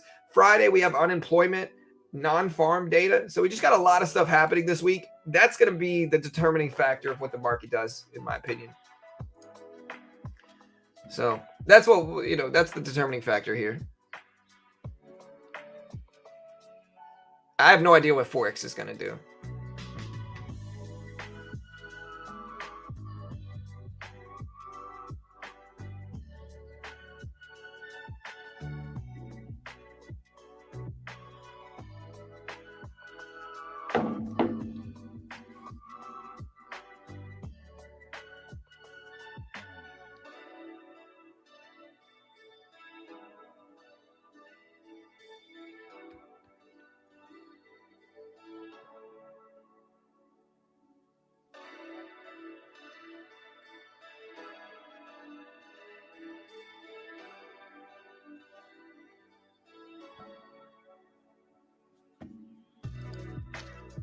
Bear market is over. Ooh, I don't know.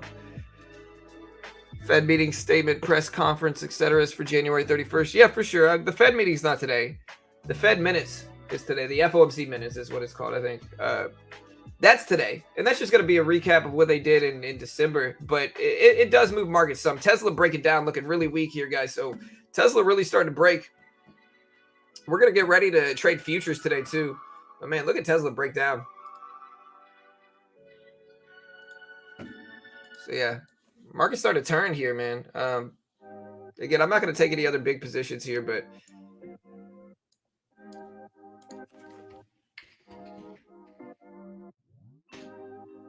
all right, so make sure we're not on practice like we did accidentally yesterday.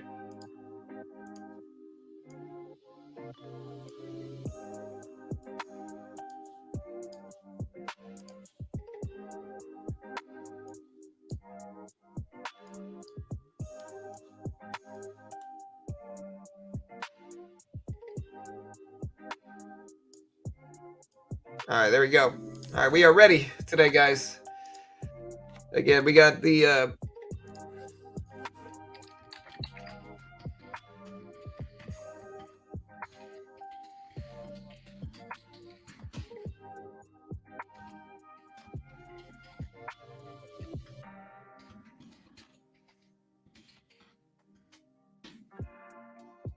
we are going to put it in sub-only mode right now, guys. So we are going to put it in sub-only mode, team.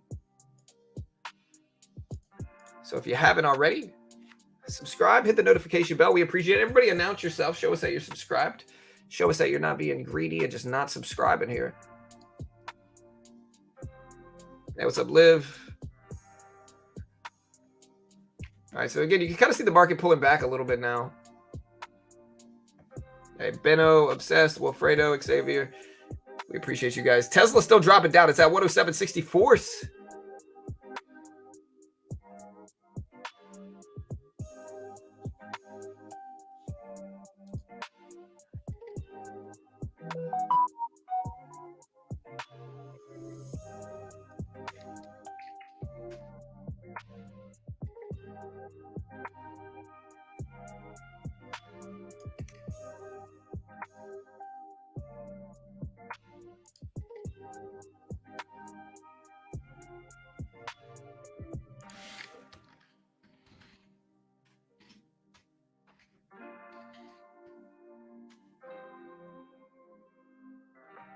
All right, guys. So yeah, we got about 42 minutes until data comes out. Market's starting to turn a little bit here.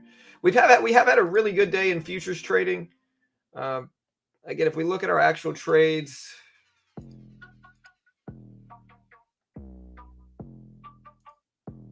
so far this month, this is our P&L right now. We are up about $130 this month. If we look at the last week here, man, since the 26th, this is our P&L. You know, really nice day yesterday. A little bit under 600 so far over the last week or so of trading. We'll see if we can keep it up. We are working on larger size teams, so we are working on scaling up our size here too. So the Fed, the FOMC minutes is what's today. So the FOMC minutes is today at 2 p.m.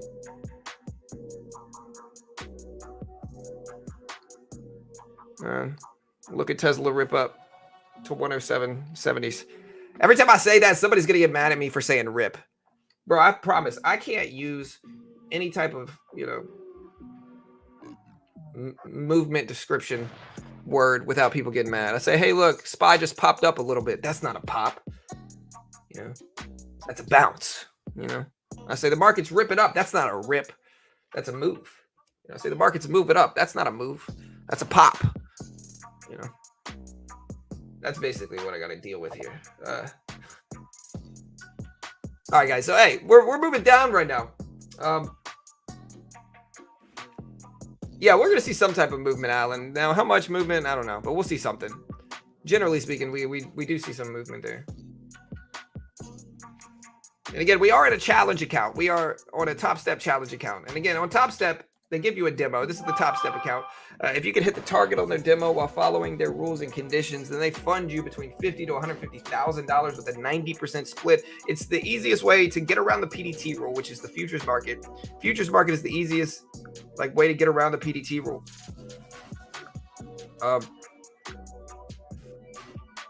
Did you know that again, the futures market is the easiest way to get around the PDT rule, and Top Step is the most legit funded program for futures in the world. What they do is very simple. It tests you as a trader. It's a challenge. So they test you as a trader. If you can hit the target on the demo account that they give you, they're going to give you a demo. The base one's 50K. So if you look at this here, Base one is 50K.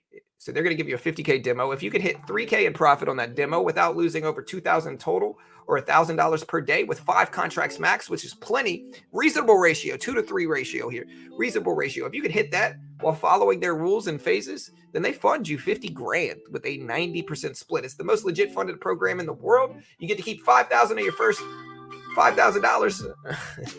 You get a 90-10 split, fast payouts, very quick payouts here. Super useful platform, and there's a lot of different accounts. They paid out over 7 million since 2020.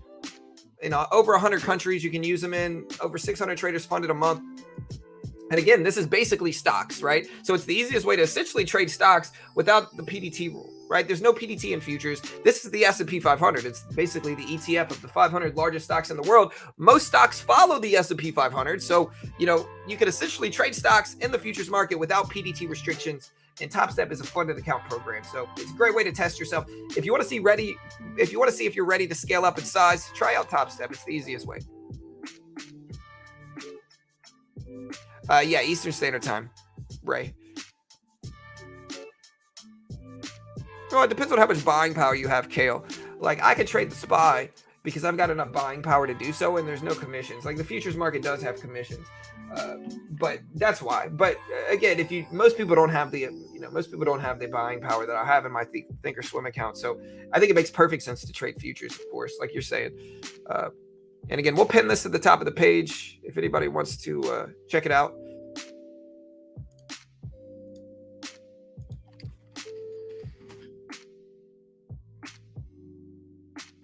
Here, we're gonna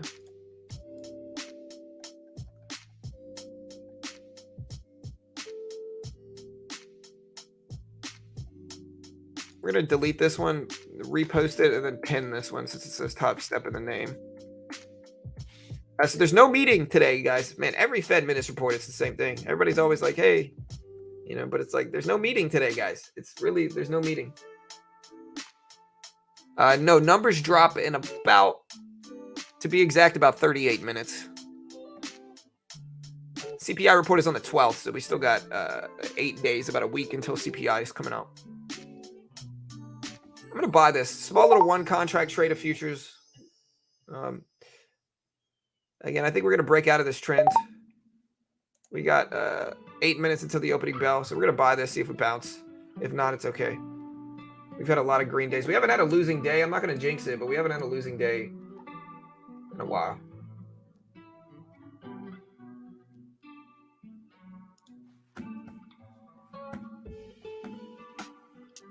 Yeah, probably the right move. I don't know if Apple's a good buy or not. I have no idea. Not an investment professional, not liable if you lose. Always make your own assessment, trade responsibly. I might have no idea what I'm talking about. Don't copy me. Don't sue me. Yeah, I'm probably going to cut this. We didn't dip enough for my taste here. We'll give it 1 second. Okay, there's a down wick. So that indicates some buying pressure, but I don't know if it's enough for me to be confident enough in it yet. We got a nice little down wick here. This is indicative. When you see a down wick like this, it's usually indicative of buying pressure, but it needs to stay. Like, it can't dip anymore, so we're trying to be patient with it. You see, pretty much break even now. My thoughts on Apple. I think Apple dropped a lot yesterday, but so did the market. A 20-day chart, Apple looks really extended on the downside. A yearly chart, it looks extended too. So, I mean, I like Apple. I think Apple's going to be safe long term. There might be some arguments for a dip buy personally there. But again, no telling what it's going to do. And, I don't hate it. But again, I also don't know for sure. I think there's some arguments for it being cheap right now. But again, I have no idea what it's going to do. Might be wildly wrong. Maybe it crashes down over the next few days. I don't know. But yeah, I think daily chart looks extended. 20-day chart looks extended. 180-day chart looks extended. So, there's some arguments for it. Yeah, Microsoft looking rough after it got downgraded. I'm less confident in Microsoft, but I'm sure Microsoft will still be fine too. All right, so we did get the big bounce here. Not enough for me to really take profit yet, so we'll sit. I don't want to see a double top here, which is possible. I would love for this just to rip up here. We got 5 minutes before the opening bell too. Tesla with the big rebound, kind of helping my swing here. Tesla just rebounded back up. Tesla's technically green on the day. Up, no, never mind. Now it's back red on the day, but it's trying to go green on the day. It's really what's helping this trade right now. But now it's kind of retracing all the gains it made. All right, we took half off. I mean, we got one contract here, just a little baby trade. Build up some cushion into the opening bell. All right, we're going to cut that. Made a little $10 there. We'll take it. Green is good. What numbers? Explain what the numbers mean. What numbers? The Jolts job and manufacturing numbers? Manufacturing is just contraction versus expanding manufacturing sector. So anytime you hear PMI, it means expanding versus contraction manufacturing sector. It's the Purchasing Managers Index. It judges how much the manufacturing sector is expanding versus contracting. Above 50 means it's expanding manufacturing sector. Below 50 means it's contracting. I think the expectations for this one are for 48. Or wait. 48.5 is what's expected here. So a slight contractionary manufacturing sector for December is what they're expecting here. It's one of those things where less is more, though. We want a contractioning manufacturing sector. We do not want an expanding manufacturing sector. You know, because right now inflation is bad. More manufacturing means worse inflation right now, higher prices. That's not what we want at all. So we want lower numbers is better. We want it to miss and come in lower than 48.5. That'll evoke a positive response. As for Jolts job openings, it's a little bit more nuanced than I know I say that a lot, but this one really is. Okay, so for the same reasons I mentioned previously, with inflation being really bad right now, it could be one of those things where we want to see more job openings, because more job openings would mean that less people are working. By less people working, that means less people spending. By less people spending, that means lower prices, right? So it could be one of those things where we want to see better than expected job openings, because that means that less people are working. If we have less job openings, that means that more people are working, and so forth and so on. And ultimately, inflation is getting worse. That is the nuance of this. I'm pretty sure that's right. Chat, help me out here. If that's wrong, correct me. But I'm pretty sure that's right. And so I think we want to see higher than expected Jolts job openings, higher than expected. Market's pumping up right now. Tesla rebounding. Tesla back green on the day. SPY back up to 383. S&P 500, as you can see on the chart here, is moving up really nicely. Should have stayed in my long there, but that's okay. But yeah, chat, correct me if I'm wrong. But I'm pretty sure that's what's going on. I think we want to see more job openings, lower manufacturing PMI. And again, chat, correct me if I'm wrong, but I'm pretty sure that's right.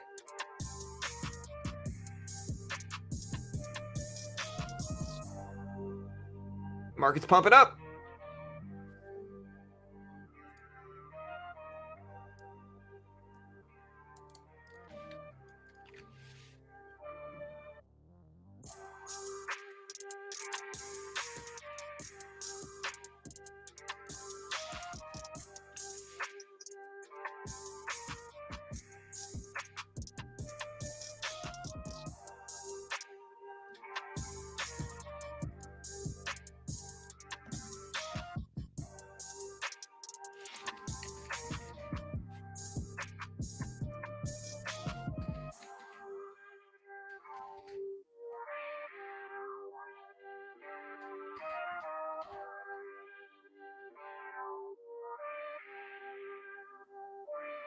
All right, guys. So again, we do have manufacturing numbers dropping today.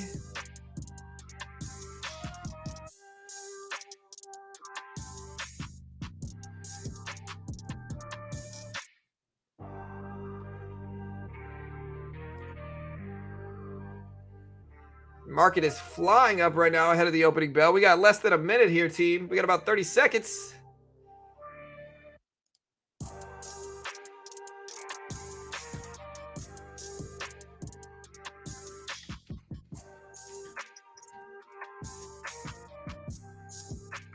All right, here's the opening bell, guys. Good luck.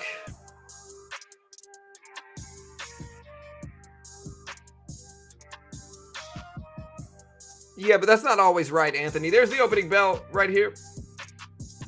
Tesla rebounding big here. Some type of good news must have happened with Tesla here. Let's see if we can figure it out. All right, guys, getting a little dip at the opening bell. Apple is pulling back, kind of a doji looking candle here for this.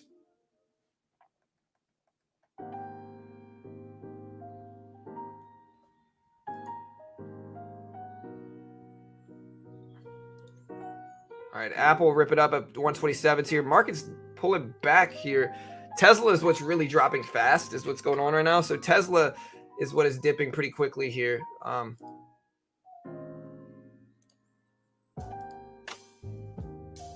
What?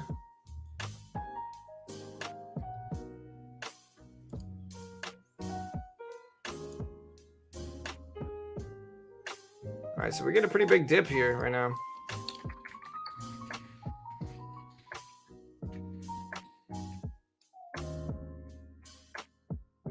Large drop. All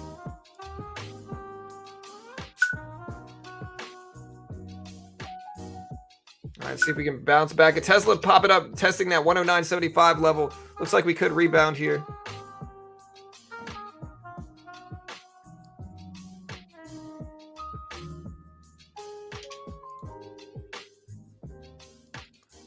All right, we are starting to rip up a little bit and then retrace here. A lot of volatility at the open right now, guys, so y'all just be careful. Don't take anything super big. We will short the market. We're testing VWAP right now. So if we set up good enough, we will short the market. Tesla's starting to break all the way back down, testing these lows. I think that looks really weak. We're going to buy one contract short. And if we really break down here from Tesla, going all the way back down to the previous closing price, we'll make a little bit of money on it with small risk. But there's Tesla all the way under the previous closing price.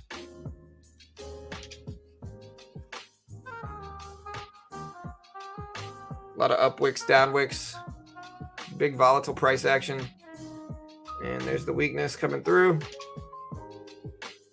All right, so we just made about $20. Again, very small risk trade. We saw Tesla starting to break down under the previous closing price, and we short it.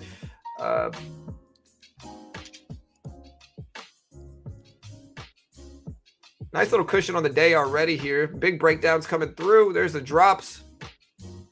Tesla starting to bounce back up, though. SPY break it down still. We'll look for a bounce back and maybe short into a small little pop.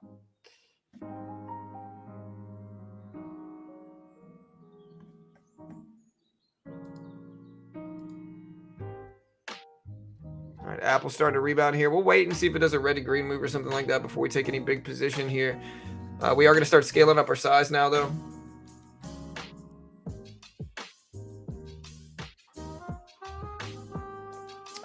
Apple started to rebound here. Tesla bouncing back too here. So I don't know why the market's falling like it is, but something's dropping. Meta's breaking down. That could be it. Apple's starting to rebound here, though. So Apple looks like it's trying to do a red to green move. Now, if Apple rejects here, the whole market looks very weak. Tesla bounces back too. So Tesla is technically green on the day right now. More breakdowns coming in right here. Look at the breakdown happen. I see it happening. On Apple, I see it happening on Tesla too. There's the big drops again. Told you guys breakdown was happening. Didn't take the position, but I can watch Tesla to see the big breakdown happening to that. And whenever it breaks down as big as it did, that usually signals some pretty big weakness. Tesla is pivoting back and forth, red to green, red to green, red to green. Back green on the day slightly, testing the previous closing price. Tesla retracing all the way back up here, which is just strange. Apple's still looking pretty weak, though. We're going to short 2 contracts here. Such volatile price action right now. Y'all just be very careful here, to be honest. Because, like, we don't know what we're going to get.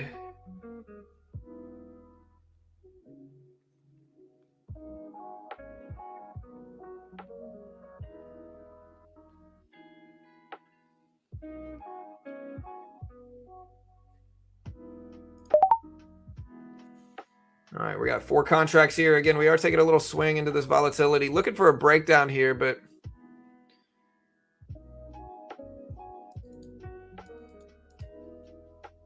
and big bounce backs here. Luckily, we had a cushion on the day. Again, we're trying to be patient here, but I'm probably about to cut this.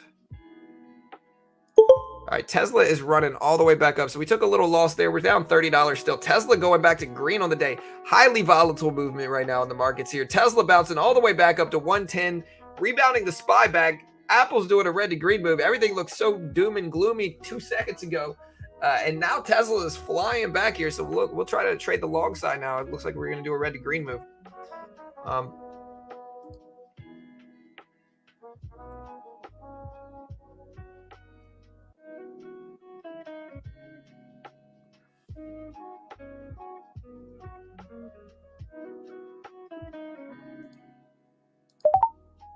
Gonna take 2 contracts here, start to scale in, buy a little bit more on a pullback here. Apple breaking highs up to 128.20s. So Apple just broke highs.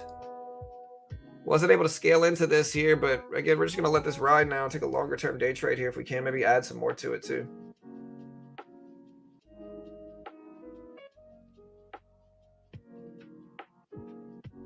Tesla has been flying up here. Like I said, we're gonna add some more to this here. There's 3 contracts. 4 contracts. We'll get 5 or 6 in. There's 5.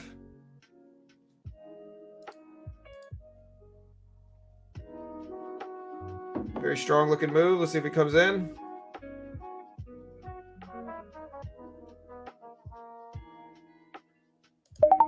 Took half off there. 2 contracts left. Took another half there. All right, just cut it. Just made about 60 or 70 bucks. Back to green on the day here. Caught the big strength momentum rolling through there.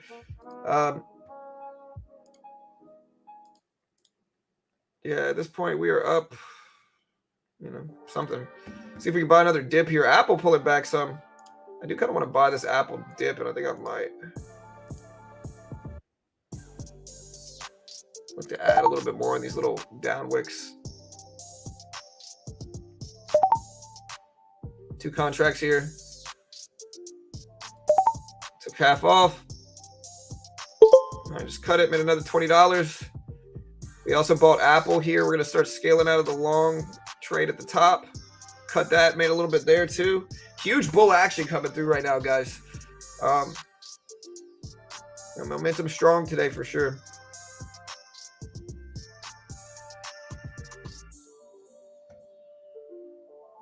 Finally getting a dip here. Now is this going to be the end of the rodeo? I don't know. SPY, big pullback here. What's dragging the SPY like this? We're going to take 1 contract. Just 1 though here. Small risk.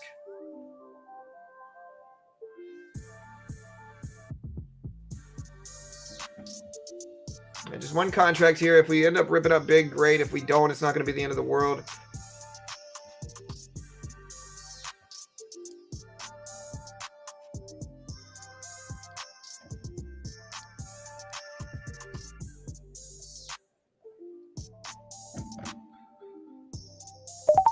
I just cut it, made another $10 here. We're up about 50 on the day, building up another cushion on the day. Big, strong upward movement here.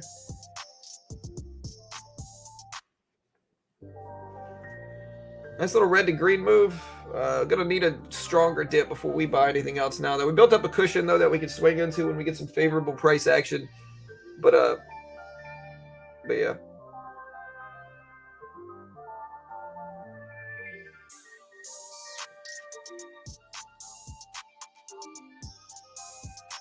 All right, not big enough of a pullback. We need a little bit more. We might bounce here. Like there's certainly a chance that we bounce here. But for me personally, to have a higher probability, I need a little bit larger of a pullback before we start buying. So that's better. All right, we got 1 contract. We're going to start it off small. See what this looks like.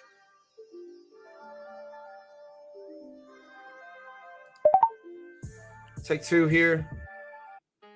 Plan to get in maybe 4 or 5 of this.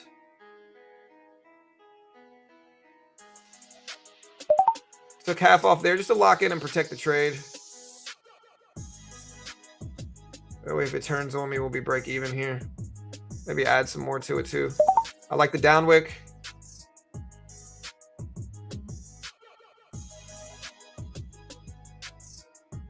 Sometimes the most obvious patterns are the ones that don't work the best.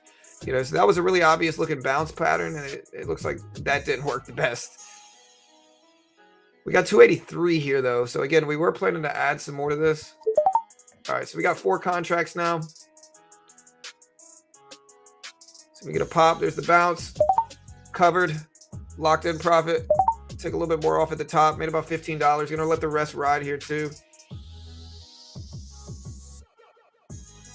There we go. Nice. All right, just made another $20 or $30 there. Apple just retraced though, so look for maybe a potential little dip here. I'm not 100% sure. No idea what's going to happen. But All right, so up slightly less than $100 here on the day, slightly less than 100. There's the big rip. All right, so looks like that last one was wrong, but like I said, gonna wait now. Testing the high of the day here, so this is a big level right now. So look at this level here. We got to be careful. We could make the push for a break. Tesla is really what's leading the market now, up to 112s.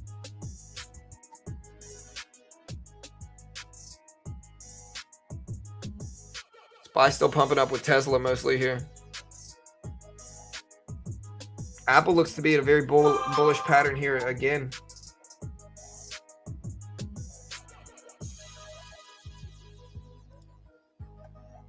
All right, less than 20 minutes before manufacturing PMI. We also bought a little bit of Apple here. One contract here.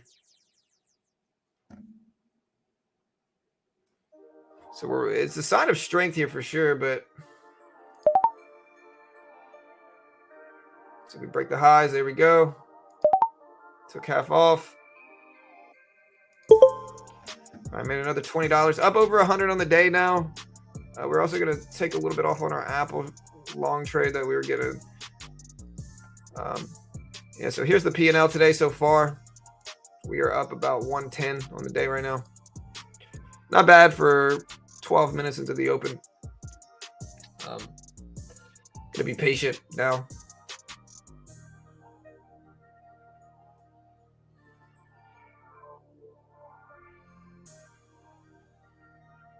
Market looks very strong. Ramp it up. Man, I should have held Google and Disney.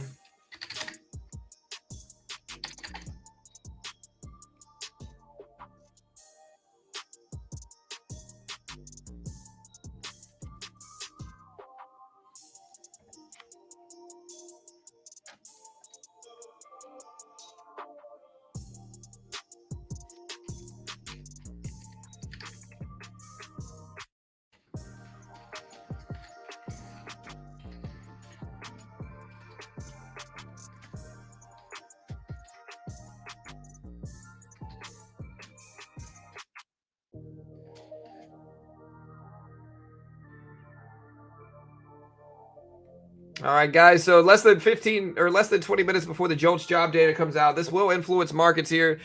We kind of slowed down our trading. We made enough already. I don't think we had one losing trade since the opening bell. Oh, we had one. Yeah, we had one loss. And that's all right.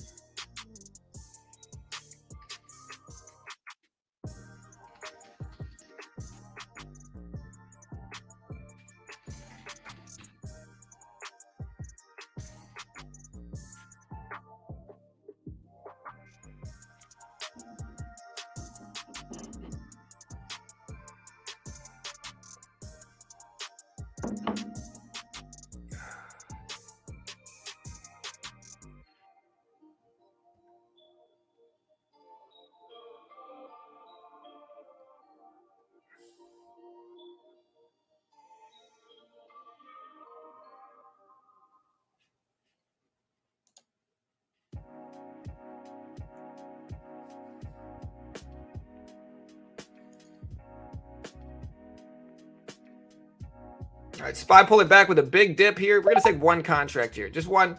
Small risk, big reward. If we break down, we'll cut it, and it'll be small.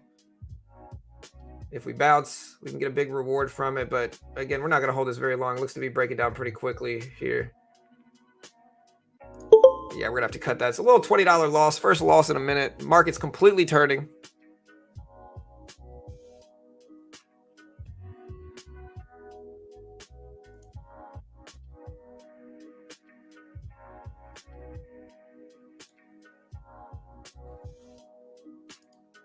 All right, so we're going to pivot to shorting now, guys. So now that the market looks bearish, we're going to start shorting.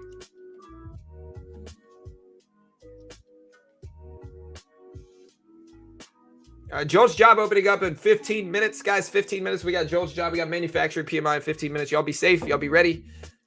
Hopefully we make some good money doing it.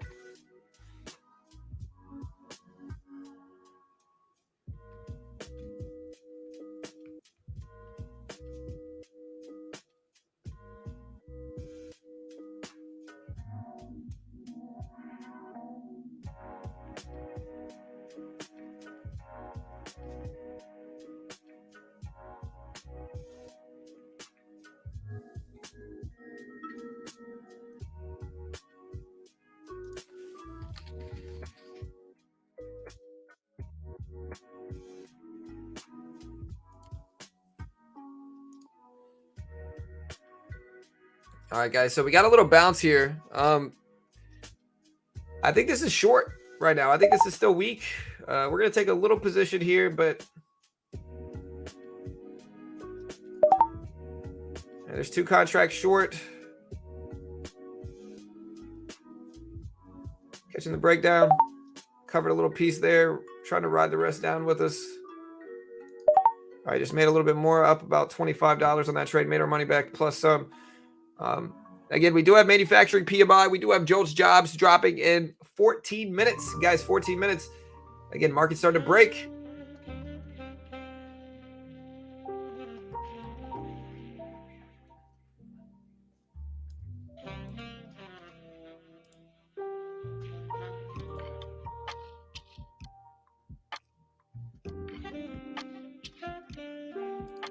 I get a quick little pop back up here. I'm going to take 1 contract short here. Just in case we don't get some follow through strength.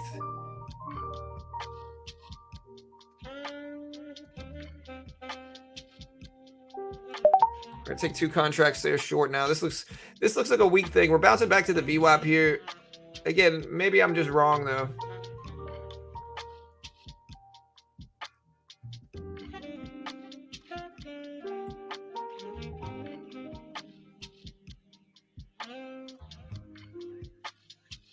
All right, there we go. Starting to flush. This is what we want.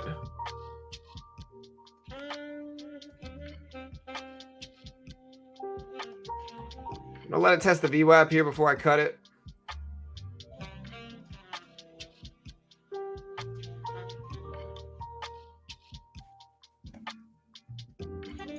SPY starting to look kind of strong here, unfortunately, but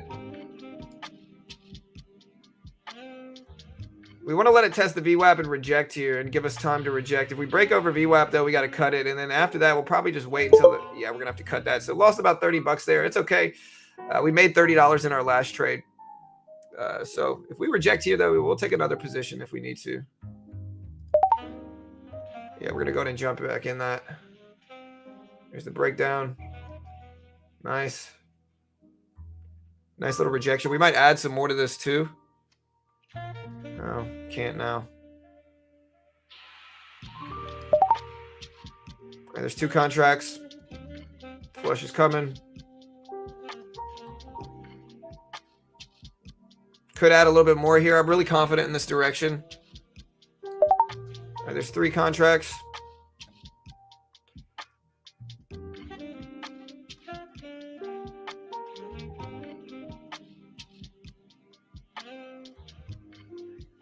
VWAP still right above us. Again, very confident in this direction, so we might add a little bit more. There's 4. About break even on the trade now. There we go. Let's see if we get a larger, stronger breakdown. We got manufacturing PMI dropping in about 11 minutes here, guys. We're trying to be patient and let the breakdown happen. We're kind of going back and forth between flat, break even, and losing here. Again, I'm really confident in the direction, though, so I'm just sitting here. Again, I'm very confident in this. There we go. There's the breakdown start to happen. There we go. All right, so starting to lock in profit. Like I said, just very confident in the direction. We were rejecting at VWAP essentially here.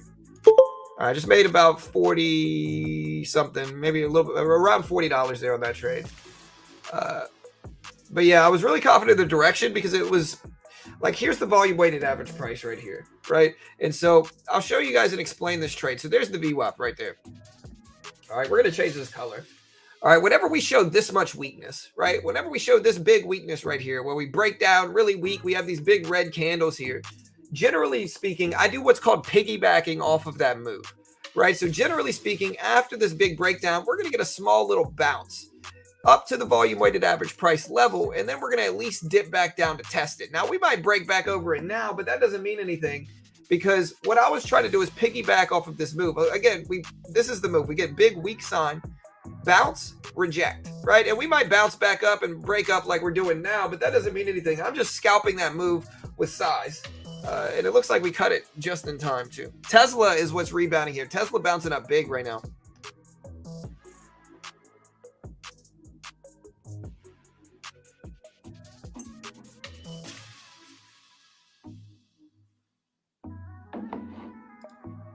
All right, so we're starting to bot back up. Yeah, we're still in the combine. I mean, we've been trading it off and on, you know. Also been trading on Thinkorswim today too. And we're green on TOS as well. Google bounces back. Tesla popping back up as well.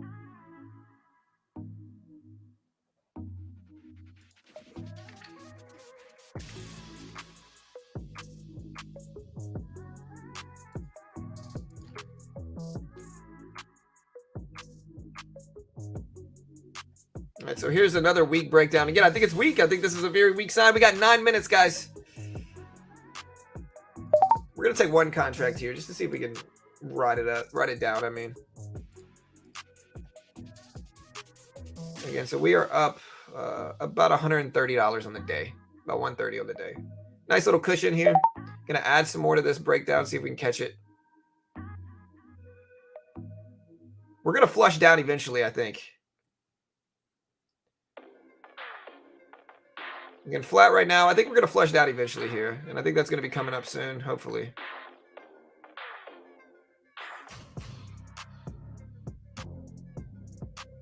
Just got to wait for it here, I think. Maybe not. I might be wildly wrong, guys, just to put it out there. Might be wildly wrong. Looks like... But I don't think I am. I think we're going to break down eventually. It depends on what Tesla does, though. This is a worse sign.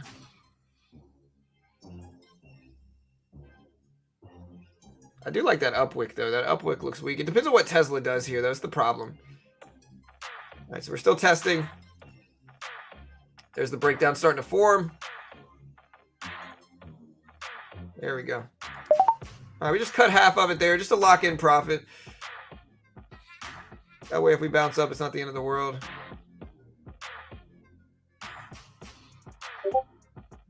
All right, guys, 8 minutes. Yeah, like Pawn says, head and shoulders forming.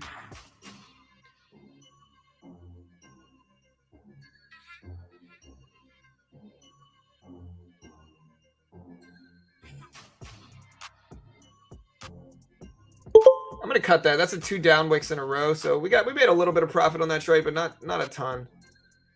And again, here's the P&L on the day. So we are up about $128. I might be right. I think it's still going to break down here, but we got the data dropping in about 7 minutes.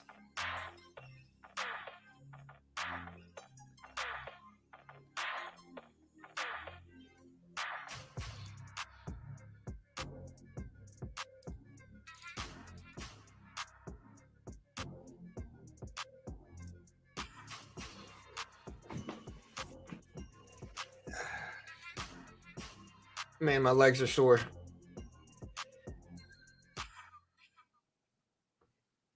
All right, guys. So again, sideways choppy action. Again, these reports drop in 6 minutes. Manufacturing PMI and Jolts job numbers drop in 6 minutes. Again, I am on Top Step's funded account program. If you don't know what that is, Top Step is the easiest way to test yourself as a trader. It's the most legit futures funded program in the world. So basically what they do is they give you a demo.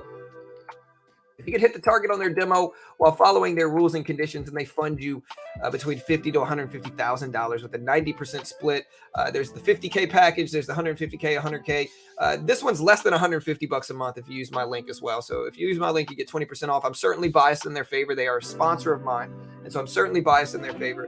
But again, Top Step is the most legit funded account program in the world. They pay out millions. They paid out over $7 million since 2020. Funded, 600 average traders a month. 90% split once you're funded, and it's a reasonable ratio, and it's a great way to test yourself. So if you don't know whether you're ready to scale up and use big size, try out Top Step. Great way to test yourself. Base when they give you a 50K demo, if you can make 3K in profit without losing over 2K total or 1,000 a day, then they fund you once you pass their testing 50,000 with a 90% split. You take that funded account, you make 10K, you keep 9 of that.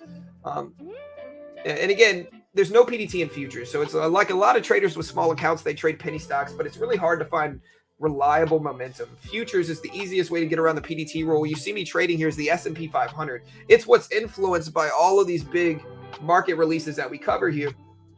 And again, if you want to get your feet wet in futures, to put up the money yourself, it costs like 10K.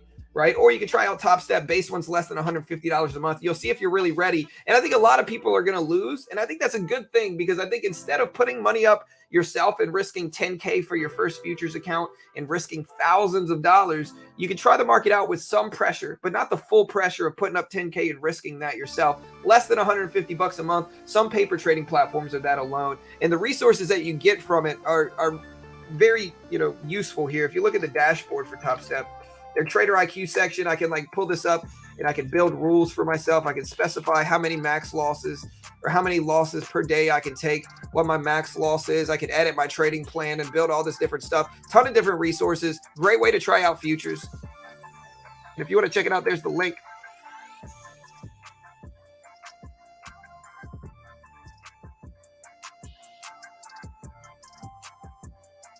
All right, so we're pulling back a little bit here, guys. We got over 700 here for the data. Again, help me hit the subscribe button. Help me hit 95K today. It's been a little bit slower with the holidays, but hit that subscribe button. Do it now. We appreciate it. Data's dropping in less than 5 minutes. The only thing I would recommend here, guys, Tesla is starting to give it all back here. So Tesla's starting to drop big. What I would recommend is being flat during these releases, because you don't know what they're going to say, what they're going to show, how they're going to move. And so try to get into a reactionary mindset, not a predicting mindset. Try not to ever predict what this data is going to be. Just react to it. Again, I'm not even saying and also remember that the volatility is up massively relative to what it was before this. And so trade small is what I'd recommend. If we want a positive reaction, I think job numbers need to come in. The Jolts job report needs to be higher. It indicates less people working. And we want manufacturing to come in lower. So we want ISM manufacturing PMI to be under 48.5. We want Jolts job openings to be over 10 million is what we want, I think.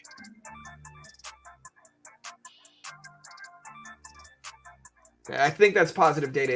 Again, it's more nuanced than just a general normal response, but that's what we got right now, guys.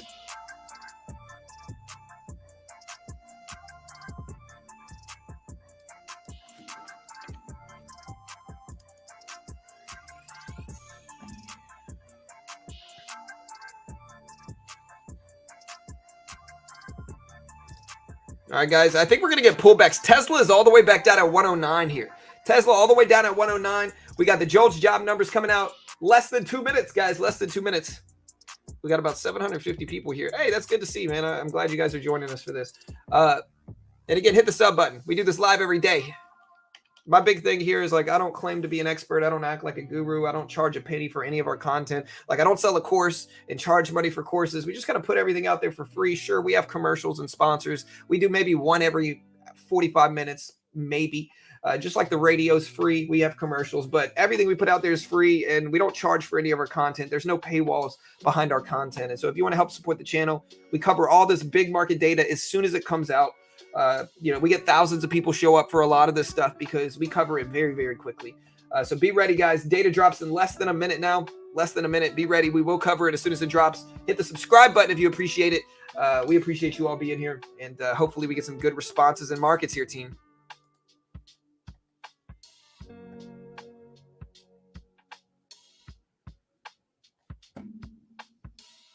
Here, this is the S&P 500. So if you want to see what the S&P 500 reaction is going to be, this is the S&P 500 right here. Again, less than 30 seconds. 30 seconds or less right now. Be ready.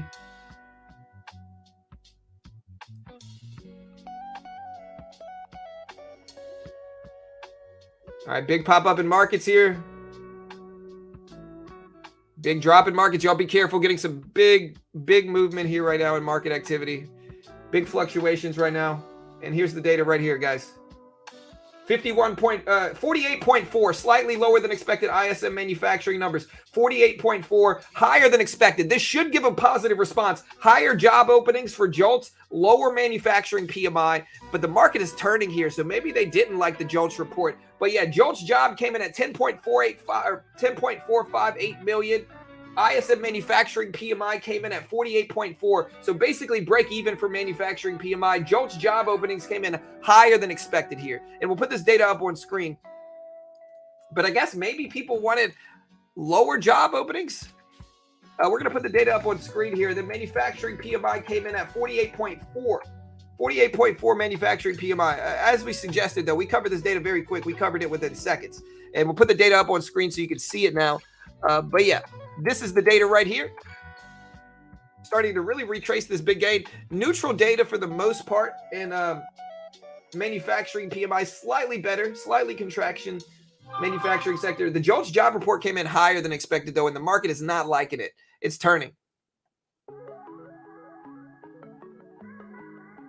Which is, again, as I said, you never really know what we're going to get with this data here. So market could be reversing here, though. Starting to move back up. SPY starting to bounce back. Are starting to see some bounce backs here.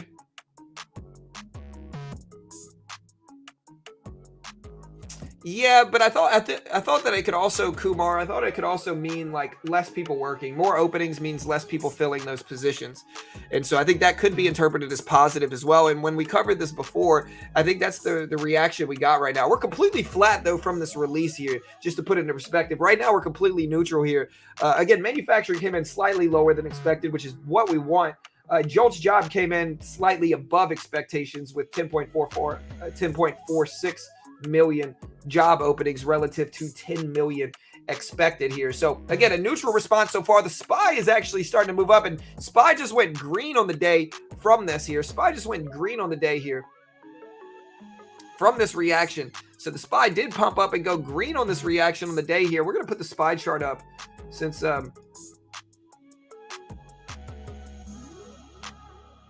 yeah, guys, look at the SPY rip up here. So the SPY just went green on the day right now. So the market started to turn. As I suggested, both of these should be interpreted as better than expected.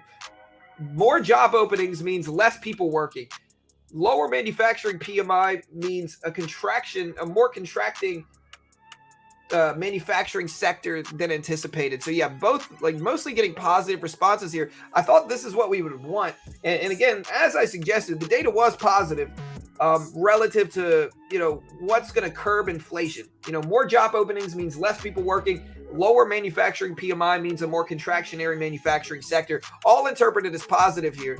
And look at it. I think we're getting a little bit of latency here on Quant Tower. So we're going to put up the TOS chart right here so you can see it. But yeah, this is what's going on right now. Again, mostly being interpreted as positive.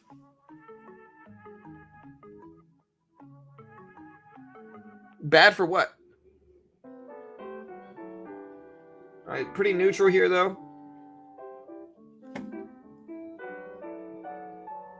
Yeah, it looks like this is a little bit late.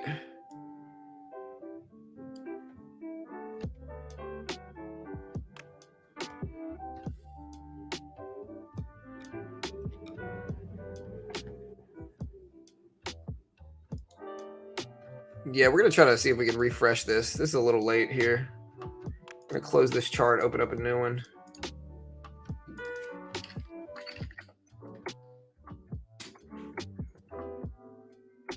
Okay, this is more realistic. All right, so this one's a little bit better. All right, market started to turn back down.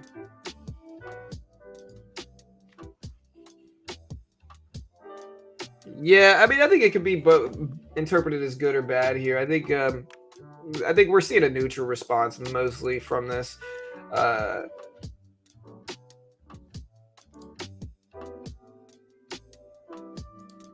Again, if we start to break down, we will short though. The next Fed meeting's at the end of January.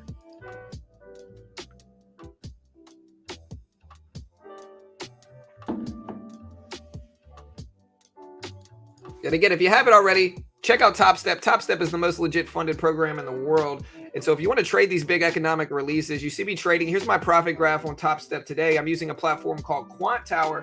Here's my graph on Top Step today. We're working our way on getting funded. And again, Top Step is the most legit one in the world. They give you a demo. If you can hit their target on the demo while following their rules, they fund you. Regardless of whether you get funded, it's an amazing test of skill. And it really is a great middle ground where it gives you some pressure, but not the full extent of risking thousands of dollars. I saw somebody say, oh, you could trade futures for $200. Yeah, but you can't get anything done. Like to buy the E-mini, you need what, 4K?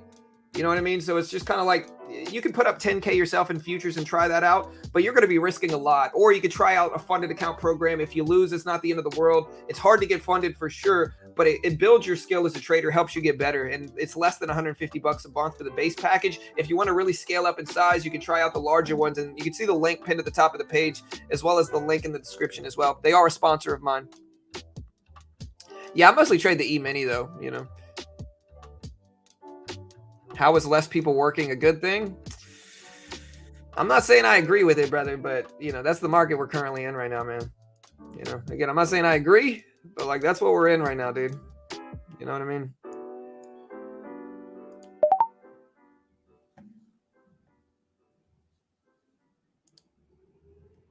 We just took one little contract here. We're going to short the market. Market's breaking down. You can see it. All right, just covered. Made a little bit here from that.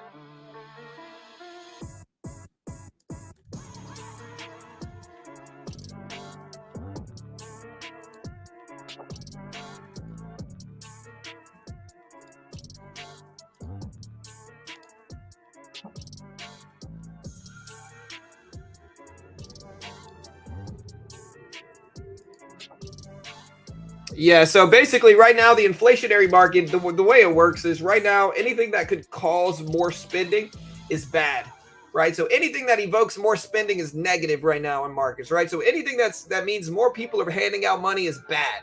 So with that in mind, when inflation is bad, what causes inflation, right? What causes inflation is more people spending money. When people spend money and when businesses continue to sell their products, what do they have the advantage in doing? In raising prices, right? When more spending is out there, what do businesses do? They raise prices. By raising pricing, that makes inflation worse, obviously, because inflation is rising prices. And so anything that evokes more spending is negative right now. It's going to be interpreted as negative in the market.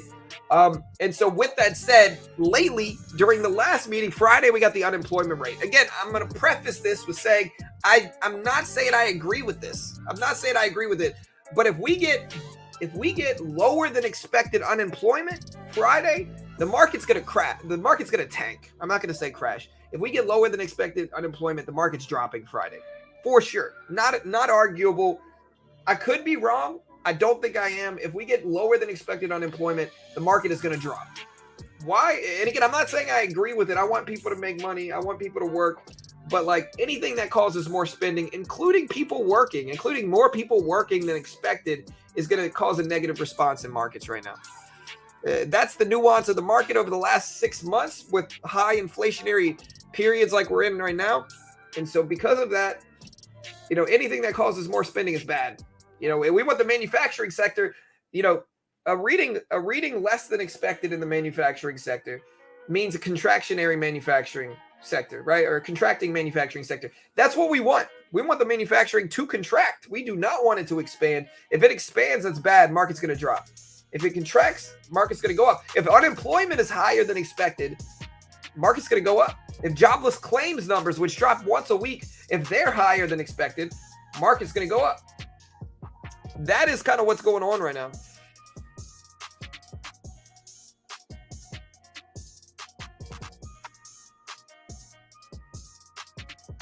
Now it's not the same. Like conventionally, that's not usually what happens. Like conventionally, you want lower unemployment, more people working, you know, people spending, higher GDP growth, you know, all that stuff conventionally. But right now, throw convention out the window. We don't, you know, the market's not looking at any of that right now. All the market is looking at is spending.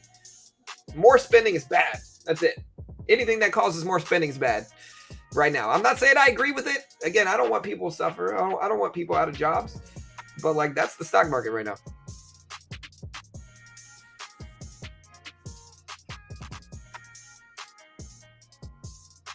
All right, market's bouncing up right at the previous closing price. Let me see if my chart refreshed a little bit yet.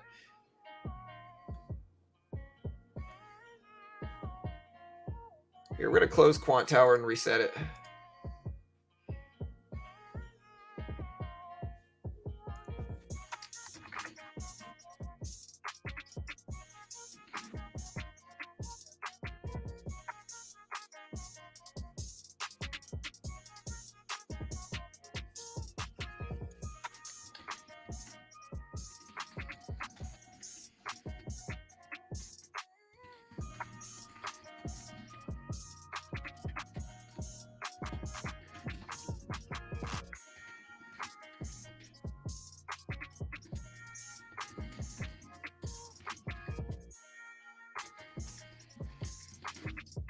All right, guys. So let's see if we can get this up.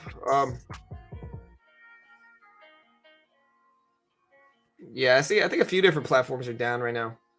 And remember, guys, today we got the Fed minutes report. It will be very relevant to market activity right now.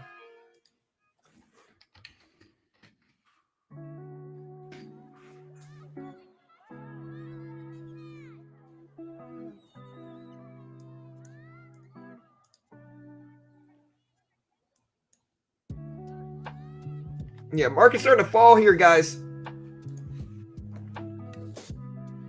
Yeah, I don't know. I hope not, Kumar, but certainly possible, brother. Certainly possible, man. I mean, I hope not, but again, you never really know.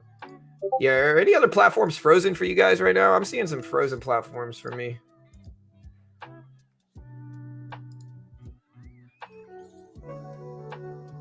Dead cat bounce. Oof, I don't know. We're dropping right now for sure. I mean, here's my P&L today, though. We're nicely green on the day.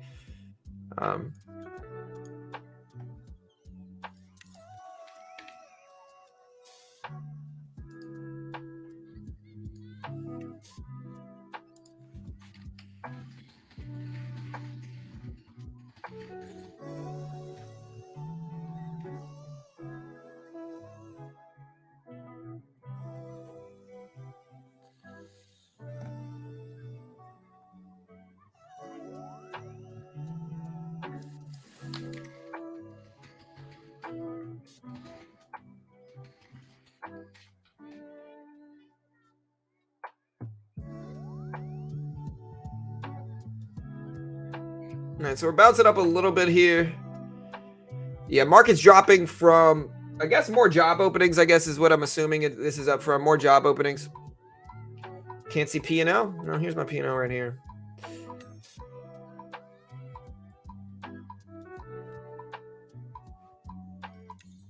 And stocks are up a little bit too, so we're green a little bit in stocks right now.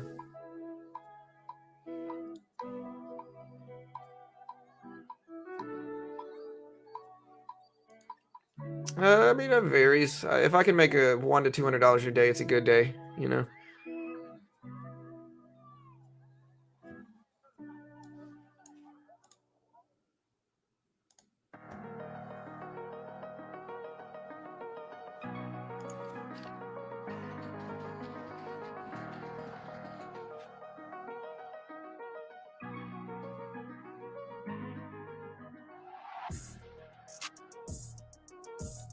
All right, so we're starting to get a little pop bounce in markets here. Yeah,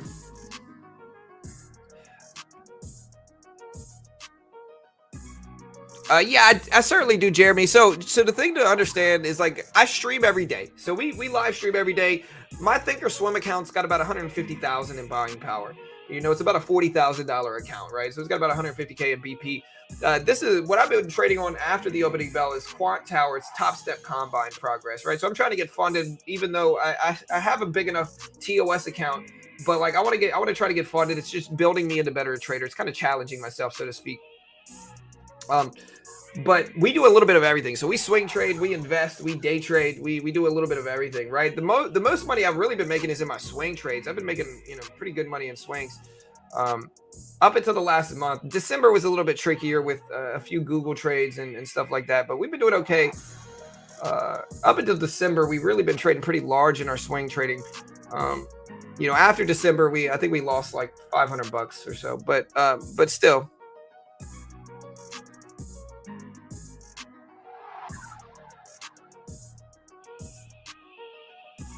Yeah, so the Fed minutes reports at 2 p.m. Yeah, I know. I definitely got to size up Fuji. I'm working on getting like 5 to 6 contracts, though. Right now, there's just too much volatility for my taste here, to be honest. Like, I just don't like this volatility. I can try to trade more, but I got to get used to 5 or 6 contracts, which we've been doing all right. Like I said, this is the last week. Like, for this one, we got to make about 9K in profit. So it's like, if we look at this here, for instance, the last week we've made about 700. So if we make 700 a week, in about a month and a half, 2 months, we could get funded. It would take a while though. So we do want to scale up in size and we're working on it. But again, just to show you, like, this is the last week since December 26th. This is my graph. I don't think we've had a losing day since, to be honest.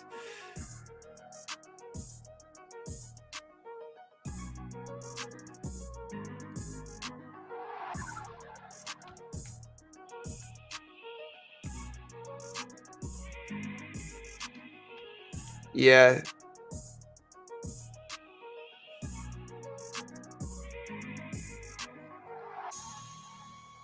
Getting a nice little pop back in markets here. I might short this real quick. I might short this just because right now, hold on, let me pull the chart up.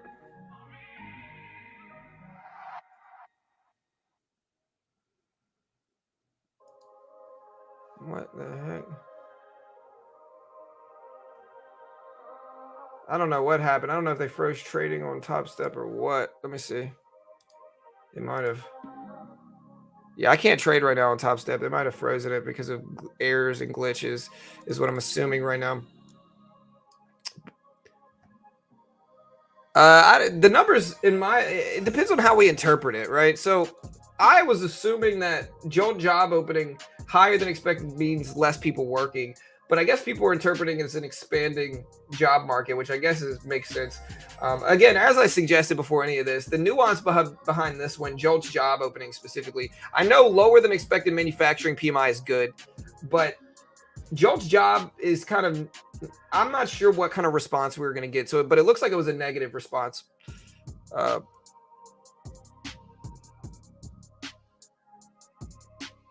But with that said, though, guys, I'm probably going to see you guys a little bit later. Before we take a look at that, though, check out Top Step. Again, if you want to compete in this challenge, we're working our way on getting funded. It's an amazing test of your skill. Again, here's my graph on Top Step.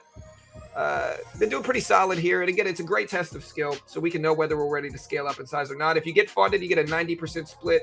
Beautiful test of your trading. Check out the link in the description. The other sponsor that we have is called Chart Prime. Chart Prime is a trading view indicator service, super useful because what they do is they document support or resistance for you. They document trading indicators. They documented all that stuff. So if you look at Trading View here, you can use it in stocks, crypto, Forex, futures. Let's just look at the SPY because I usually trade the SPY, which is really the S&P 500, right? Like, look how accurate this is. Like, I want you guys to see how accurate this is. You know, like, look, okay, so just look at where they identify. So you can see they show you reversal signals. They automatically document support or resistance. But like, let me make sure you guys can see this. Okay, yeah, y'all can see it. I'm going to move it up a little bit here so you can see it even better. But look at this, right? So they show you candlestick patterns. Here's a bullish engulfing candle. Here's another bullish candlestick pattern, right? Here's a bullish engulfing candle right here. Look, so bullish engulfing candles predicted the bottoms. Look, bounce, bounce, bounce. Not just that, but if you look at this here, reversal down, drop. Reversal down, drop over the next 5 minutes. Bearish engulfing candle, drop. Reversal up, bounce. Possible reversal down and bearish engulfing candle, drop over like a decent period. Possible reversal up, small bounce. Possible reversal down, drop. And so they're actually surprisingly accurate. They are a sponsor of mine. I can't guarantee you're going to make money, but you can get a profound edge by using this in your trading systems. Again, look at how accurate the reversal down signals. Drop afterwards, bounce afterwards, drop afterwards, bounce afterwards, drop afterwards. So over a 5, 10, 15-minute period, they can be surprisingly accurate. And this is just a small percentage of what they show you. The real edge is when you find multiple showing up together at once, like a bullish engulfing and reversal down signal. That's usually a really profound edge. And again, you can use it in stocks, crypto, Forex, futures. It's less than $60 a month. You can get a pretty good deal if you use my link at checkout. Check out the link in the description. They are a sponsor of mine. I'm certainly biased in their favor. But yeah, with that said, we will be back for the Fed Minutes. Guys, we'll be back for the Fed Minutes report. That drops at 2 p.m. today. We will stream that. So hit the subscribe button if you haven't already. We appreciate you all. And yeah, let's get ready for the Fed Minutes report. It does drop in a little bit. Listen, guys, we only need 80 subscribers left. 80 little baby subscribers to hit 95,000 today. Just 80 subs to hit 95,000. Hit the sub button, hit the notification bell. We will be back. We stream all these major releases here. The reason people sub to this channel is because we stream all the big releases and we cover it within seconds of the report, as we did today. You know, so again, love you all. Y'all be safe. We'll see you guys in a few hours.